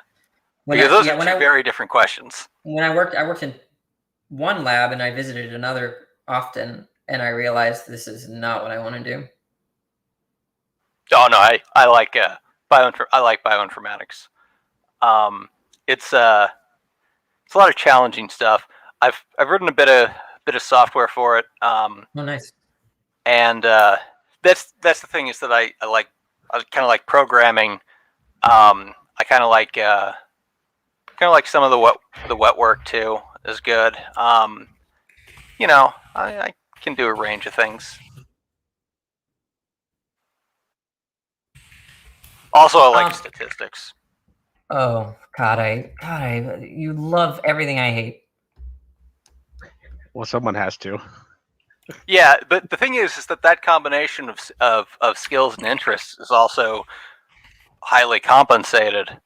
So that's convenient.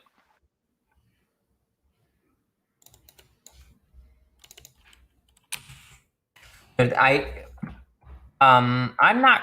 think I'm not settled on this issue, so I'm going to look into it. And maybe we can talk about it again. There is certain things that I'm thinking about. TS do say God knows how to do that. And so what are they saying there? Are they saying something different than when they say, I know how to do that? Yeah, that's the thing.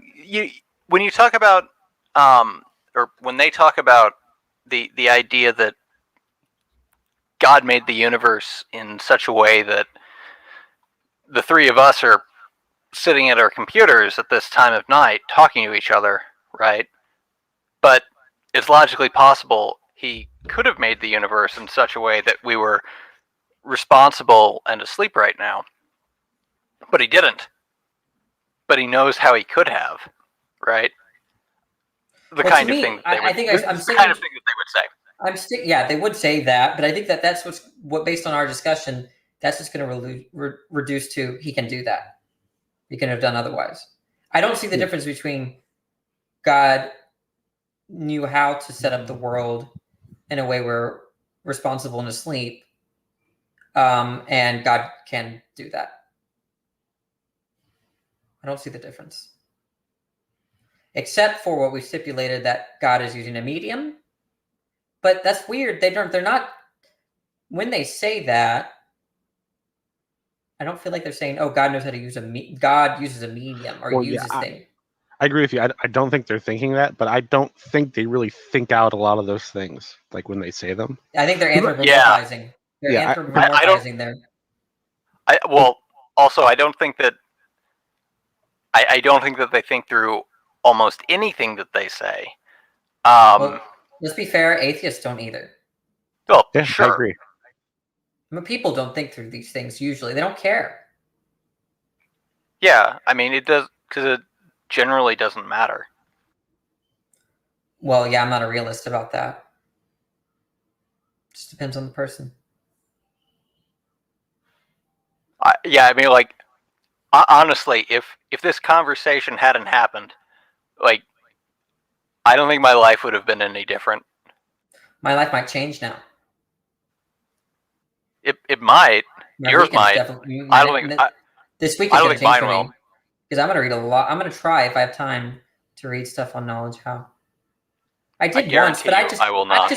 I just took Dummett's notion of ability, and I just criticized it. I'm like, this is just ambiguous. If it means this, if it means that, if it means that, then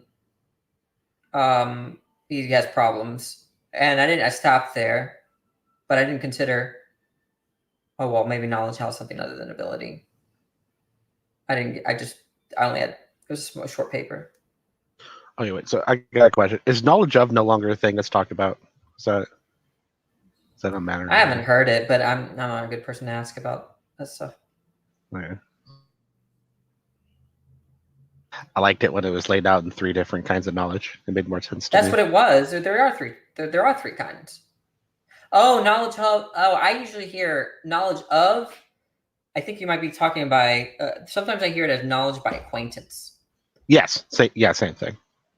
Yeah, acquaintance is like really cool kind of knowledge. It's like one of the few kinds of knowledge that doesn't require justification. Yeah, it's just that you've experienced it, so there you go. Well, do you know what a theist could do with that? Oh my gosh. A lot. That's why I'm thankful when I argue with them. They don't actually ever study philosophy. They just study apologetics. It's just, it's one of the. There's a lot of things that theists don't take advantage of. Yeah. I mean, so I usually stay away from the philosophical aspects with theists. I'm mostly anti-creationism, and I'm always struck by the fact that the creationists don't just invoke miracles more.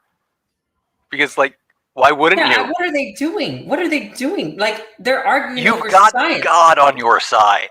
I know, just like, call it a miracle. But I mean, I know how I would respond, right? It's just gonna be ad hoc. But then they can just shrug and say, "Yeah, it's ad hoc. Get over it." Yeah, it's God. But he does what he wants. And then the conversation's over. But they're arguing about like the amount of, argon and this. I don't know. It's just like so. Yeah, I don't understand. Like, we point out, somebody points out the heat problem with Noah's flood, and they're just like, it's God. He does what he wants. I don't see why they do that. Now, I think there is something here, right? I think that they want. Okay, wait, no. There's something we're missing here, Christopher. Because I initially thought that, I think, and then I thought about it. I think what they want to do is show that if you assume, if you're even under the scope of methodological naturalism, you come to the conclusions that the Earth is young. And so, no, you're right. Okay, that's certainly true. But what I'm saying is that when they're attacked, I don't understand why they don't pull out the God works in mysterious ways card. Basically, right? It's like, I've got an answer for all of this stuff, and you should take all of this stuff to mean that the Earth is young. Oh, that God works in mysterious ways. Like that's okay. They could still do that, right? Like, right, yeah. But I mean, like I guess they just want to seem like scientists or something. Well, I think they know, culturally speaking, that saying just cause doesn't feel satisfactory. But it would be better. It's the weirdest thing. It would actually be better. Really? Oh, rather than like making up stuff. Yeah. Yeah, I mean, like one thing that's really can we stop? Can you just stop coming up with ways of making the Earth explode faster? I'm sort of frustrated at atheists too. At least in this community. I'm not talking about broadly. I'm at the people that debate the creationists in this community because they entertain the all of the scientific claims. But there's two problems with what I'm saying. The first one is that I'm just simply not interested. People are actually genuinely interested in the scientific claims that they're making. They don't even care about theism. They just hear a claim about the natural world that's false, and they just want to address it. There's a lot of people here, right? It's not even about theism, right? It's just it bothers them. But it doesn't That's mostly me. Right. That I don't care if it's false. I don't even know if it's false, right? It's practical for me to accept certain kinds of consensuses, and that's as far as I go. Just to be clear about myself, I'm not opposed to theists. I don't believe what you want. Like practically speaking, or epistemologically. I would tend to say either. Like it. I think it's wrong, but I don't think it matters to my life if somebody else thinks it's true. Yeah, you're just saying you're not an anti-theist or something. Yeah. There's certain beliefs that really bother me, though. Not the belief in God. It's stuff like right. None of them are the theist position. Right, and that's what you were saying. But there's I'm mad at the atheists because now I'm not anymore because now I just realized they're just interested in it. Right, but if I'm just that's why I think I got frustrated at Immutable one time, and I didn't really understand that people are actually interested in science. But because I'm only around people that like philosophy and not philosophy, something like politics, which is just absolutely gross as well, though. So I yelled at Immutable. I'm like, you're doing a horrible job here. Just grant everything and then show him that it doesn't follow. But I didn't understand that Immutable was just interested in disputing the false scientific claim.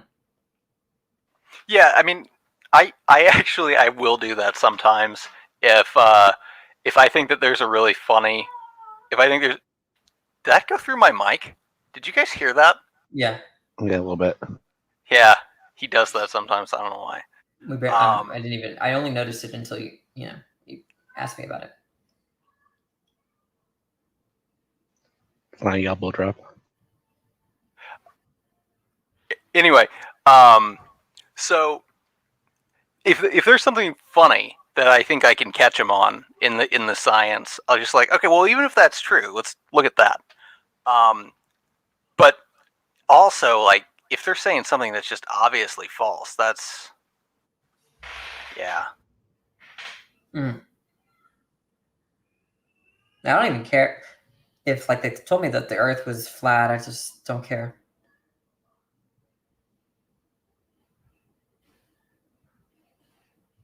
Yeah, I mean, you gotta care about the I don't know. I guess it's weird.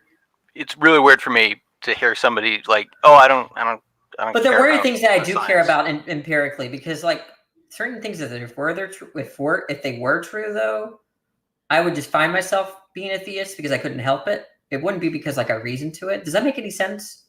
Like there's certain You don't things choose. You don't choose what you believe. So yeah. Well, I wouldn't choose those beliefs. I'm not. I don't.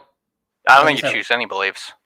Oh well, that's a different discussion for a different night. But I think that there is some, at least a weak sense in which you can, and in the strong sense, it's just kind of a trivial claim I would make that like it's logically possible, but whatever.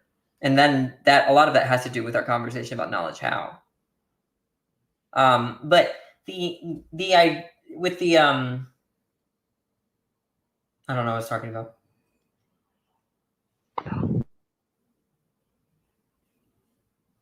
I blame the meth. Yeah. No, it's not.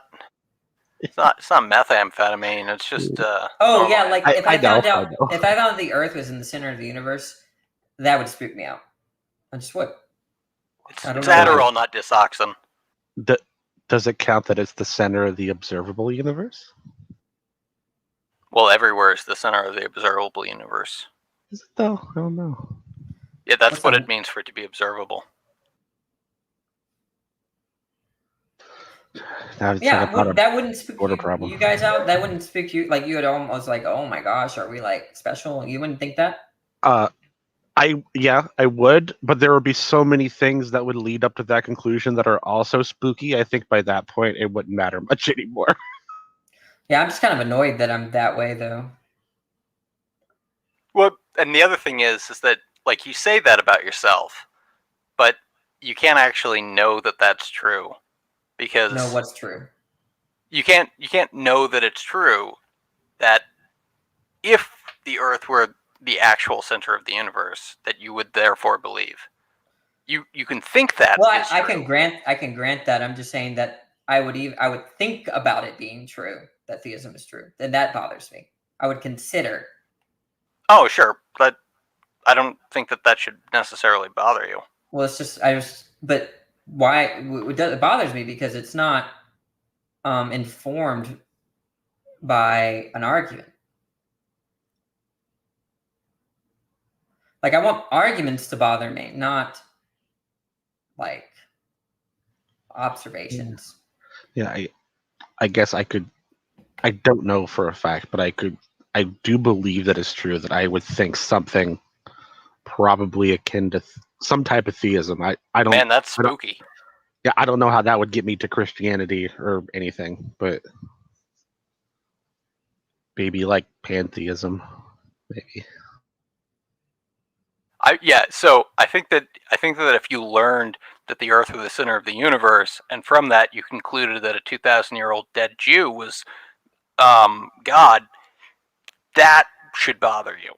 Well, what bothers me too is I think the historicity of Jesus is kind of bothersome to me too, but it's not enough. I don't think it's a staggering claim to say that there was a itinerant rabbi named Yeshua at the time. Come on. Sure, there's probably more than one. I think there's more to it, but I'm not so sure. I stopped thinking about it.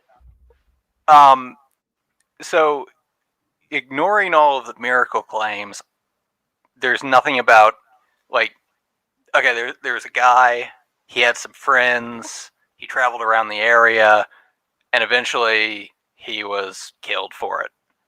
Yeah, that's pretty plausible. I'm fine with it. Yeah, but what's weird is that I don't think it's a justification if, in fact, all the empirical stuff in the New Testament and even in the Old Testament happened. I don't think it's a justification. So I didn't follow that there. If you granted all the empirical facts of the Bible, I don't think it gets you to Christianity. Then I'm not sure what you mean by granting the empirical facts, because Jesus coming back alive is an empirical fact. Jesus walking on water. The Red Sea parting. That's what you're saying. Yeah. I don't think it does either. Mm-hmm. So, okay, so you're saying that you grant all of the claims of the New Testament. All the empirical facts, right? Look, the reason why I'm saying empirical facts, because I'm not granting the miracles, because the miracle presupposes God. I'm granting the empirical facts. Oh, I'm sorry. You said not Jesus walking on water. No, Jesus walking on water. Okay, so you're going to grant that Jesus did walk on water. Is that if it's an empirical fact? Yeah, I grant it. Well, we can't know if it's an empirical fact. It's a claim that it happened.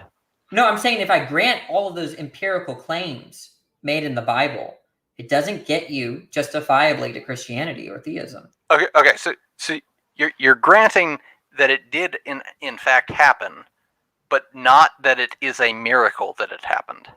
Right. I don't think you can get to God. Right. I'm with you now. Okay. But nonetheless, I probably would believe. Some guy did a bunch of real weird stuff. That's not proof that he's Son of God. I agree. But he is, yeah. But the thing is that I think I would just find myself believing anyway. Well, yeah, I can see it. But you see why everyone can see that for some reason, because of the anomaly of such events. But yeah, because it would be so weird, right? Yeah, but see, this is exactly how I feel about people that have religious experiences, right? Well, let's put it this way. Let's say I told you that I am the absolute world master of stacking a deck of cards, right? Like I can shuffle them together and stack them in the shuffle, and you'd never even see I did it, right? Okay. Make that right. That's a pretty bold claim. Okay. Okay. But let's say we start playing some poker, and 4 players get a royal flush. That's strong support, but it could just be that that's just the way the cards got shuffled. I didn't have anything to do with it. Yeah, that's but the let's problem. say we play 10 hands in a row, and it happens in all 10 hands. They're probably going to start to believe me. Yeah, I mean, what I'm saying is that in the case of minds, including human ones, there's empirical equivalence between there being a mind and not being a mind. That's why you can't use empirical facts to get to mental facts, necessarily, at least. Well, I mean, look, I just let me just immediately grant the fact that, like, you can explain all of the empirical facts, as we're saying it here, by just saying that Jesus was a wizard. Not even. You can just say there was things about science we didn't know about. Well, sure, but you could say it that way. But you could also even invoke a naturalistic explanation for that. Right, but I'm saying that you could also say that Jesus was a wizard, right? And then well, I don't know. What is that? You don't that need a god. That he has more power. He has not constraint. He has a different kind of body or something. He's an X-Man. He's a wizard. Yeah, I know this is going to sound really. He has the pedantic. constraints that wizards have. I don't know. Yeah, but what do you want from me? But the point is that the point is with that is that you can explain it, even if you grant that they're miracles here meaning not from God, but just deviations from the natural order. It still doesn't get you to God. No, yeah, we agree. Yeah, and that bothers me though, because there's the reason why it bothers me is because there's things that if I were to observe empirically, I would just come to the belief. And so, what am I gonna? It just feels like so. I feel like a rock rolling down a hill. Well, yeah, but what choice do you have? I do have a choice in some cases. Do you? Yeah, sometimes I intend to learn things. Sometimes I intend to be justified. But do you have a choice as to whether or not to intend? Yes, sometimes, not always. Not in these cases, though. Look, a very simple example is like I can learn calculus, right? And there I have a sense of control of my knowledge. But imagine not wanting to believe things that are unjustified, but then like falling down and suddenly finding a bunch of unjustified beliefs in your mind. And you're just like, damn, I'm guessing that way. And that's how I am with a lot of these empirical things. So I just try not to seek them.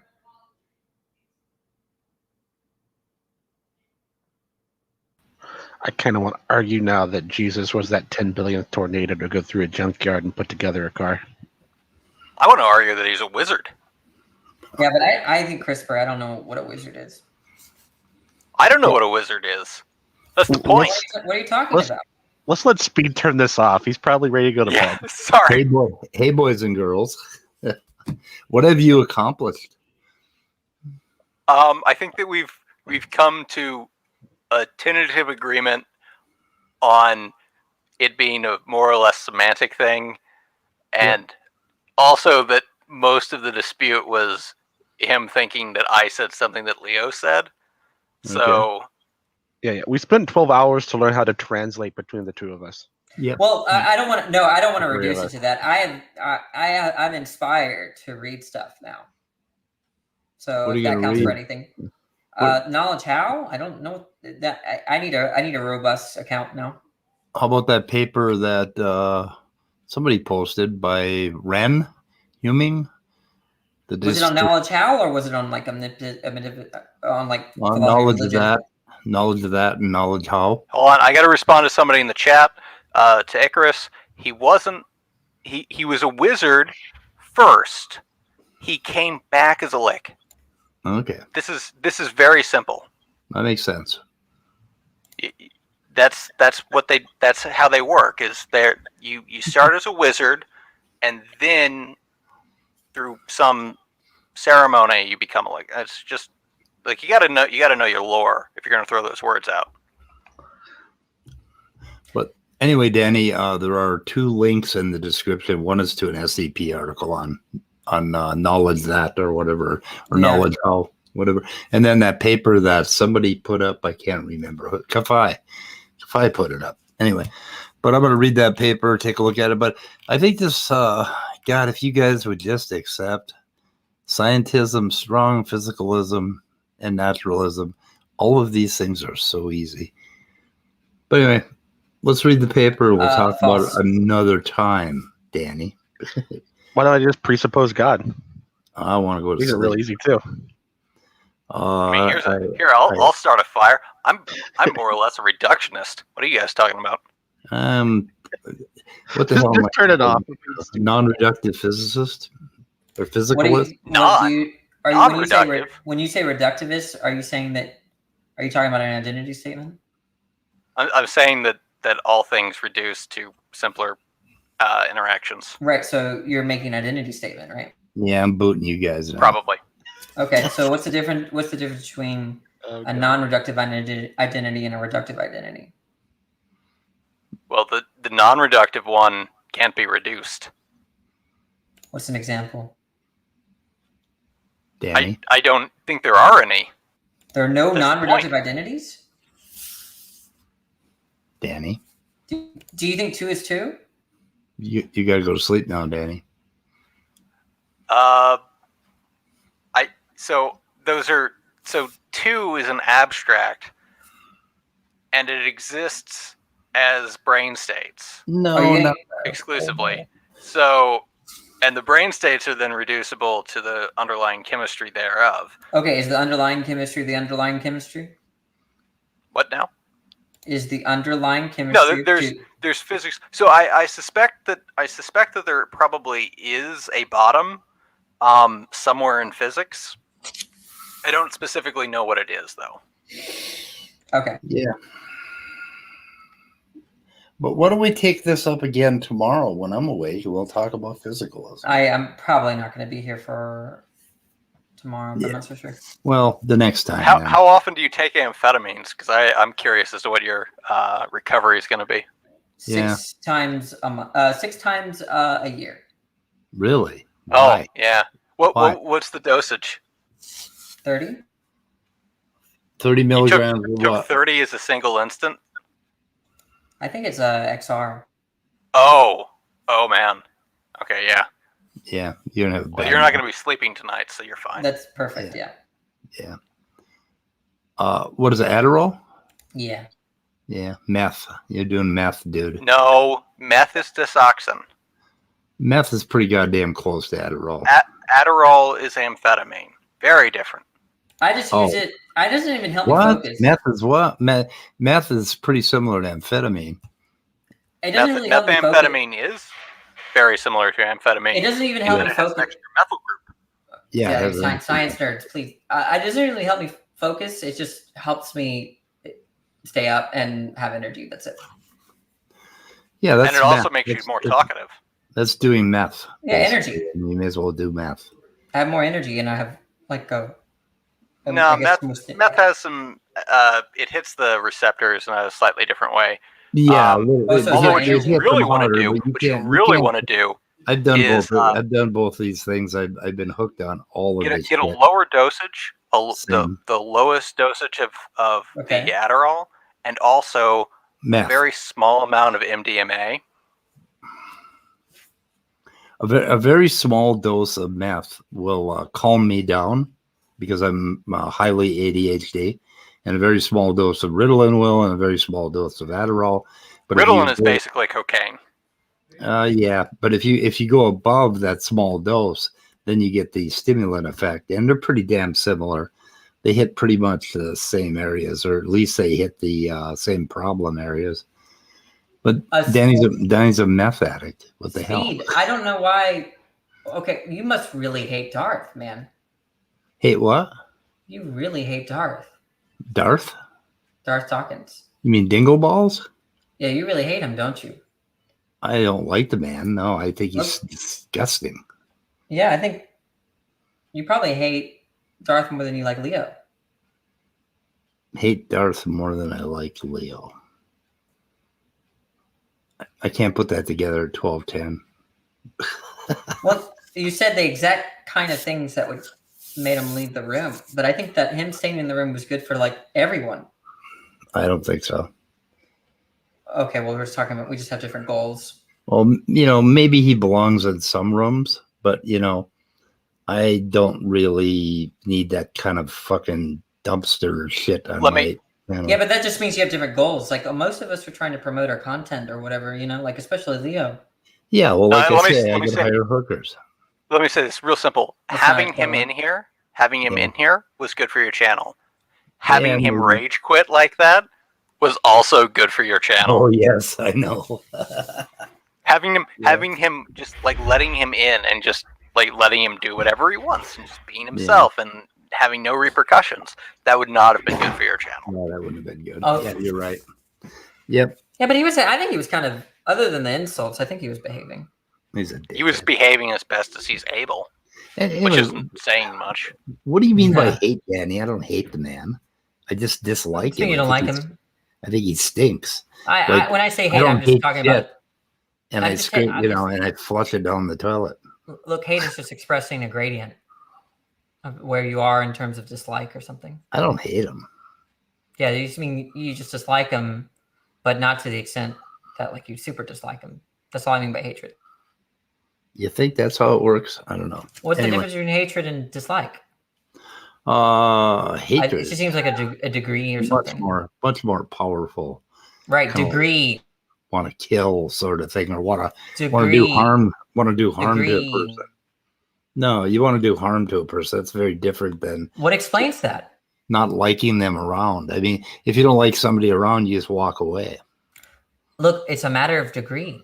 No, because not liking someone can explain your murder, your killing of them. Not liking, not killing somebody because I don't like them. That just seems harsh.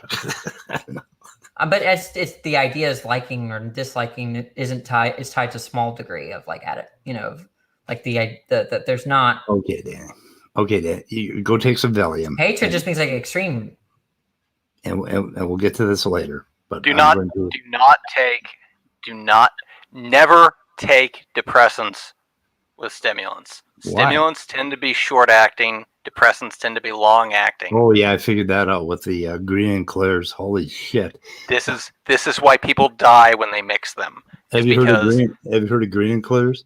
They mixed what the fuck was it? Cocaine and heroin's the common one. Barbiturates, and basically methadone or dexedrine, methadone. And they mixed them, and when you take the barbiturates, you would build tolerance to you take them and you get high like a speed high. Yeah, but you would build tolerance to the speed faster than you did to the barbs, and the barbs would just fucking take you down. Well, right, but also there's the fact that the duration of action for the stimulant is less than the duration for the depressant, and so what'll happen is that people will. They'll take the heroin, take some cocaine so that they can sort of enjoy the heroin more. Yeah. And then the cocaine stops working and then their lungs stop working. Yeah, I'm going to end this thing right now.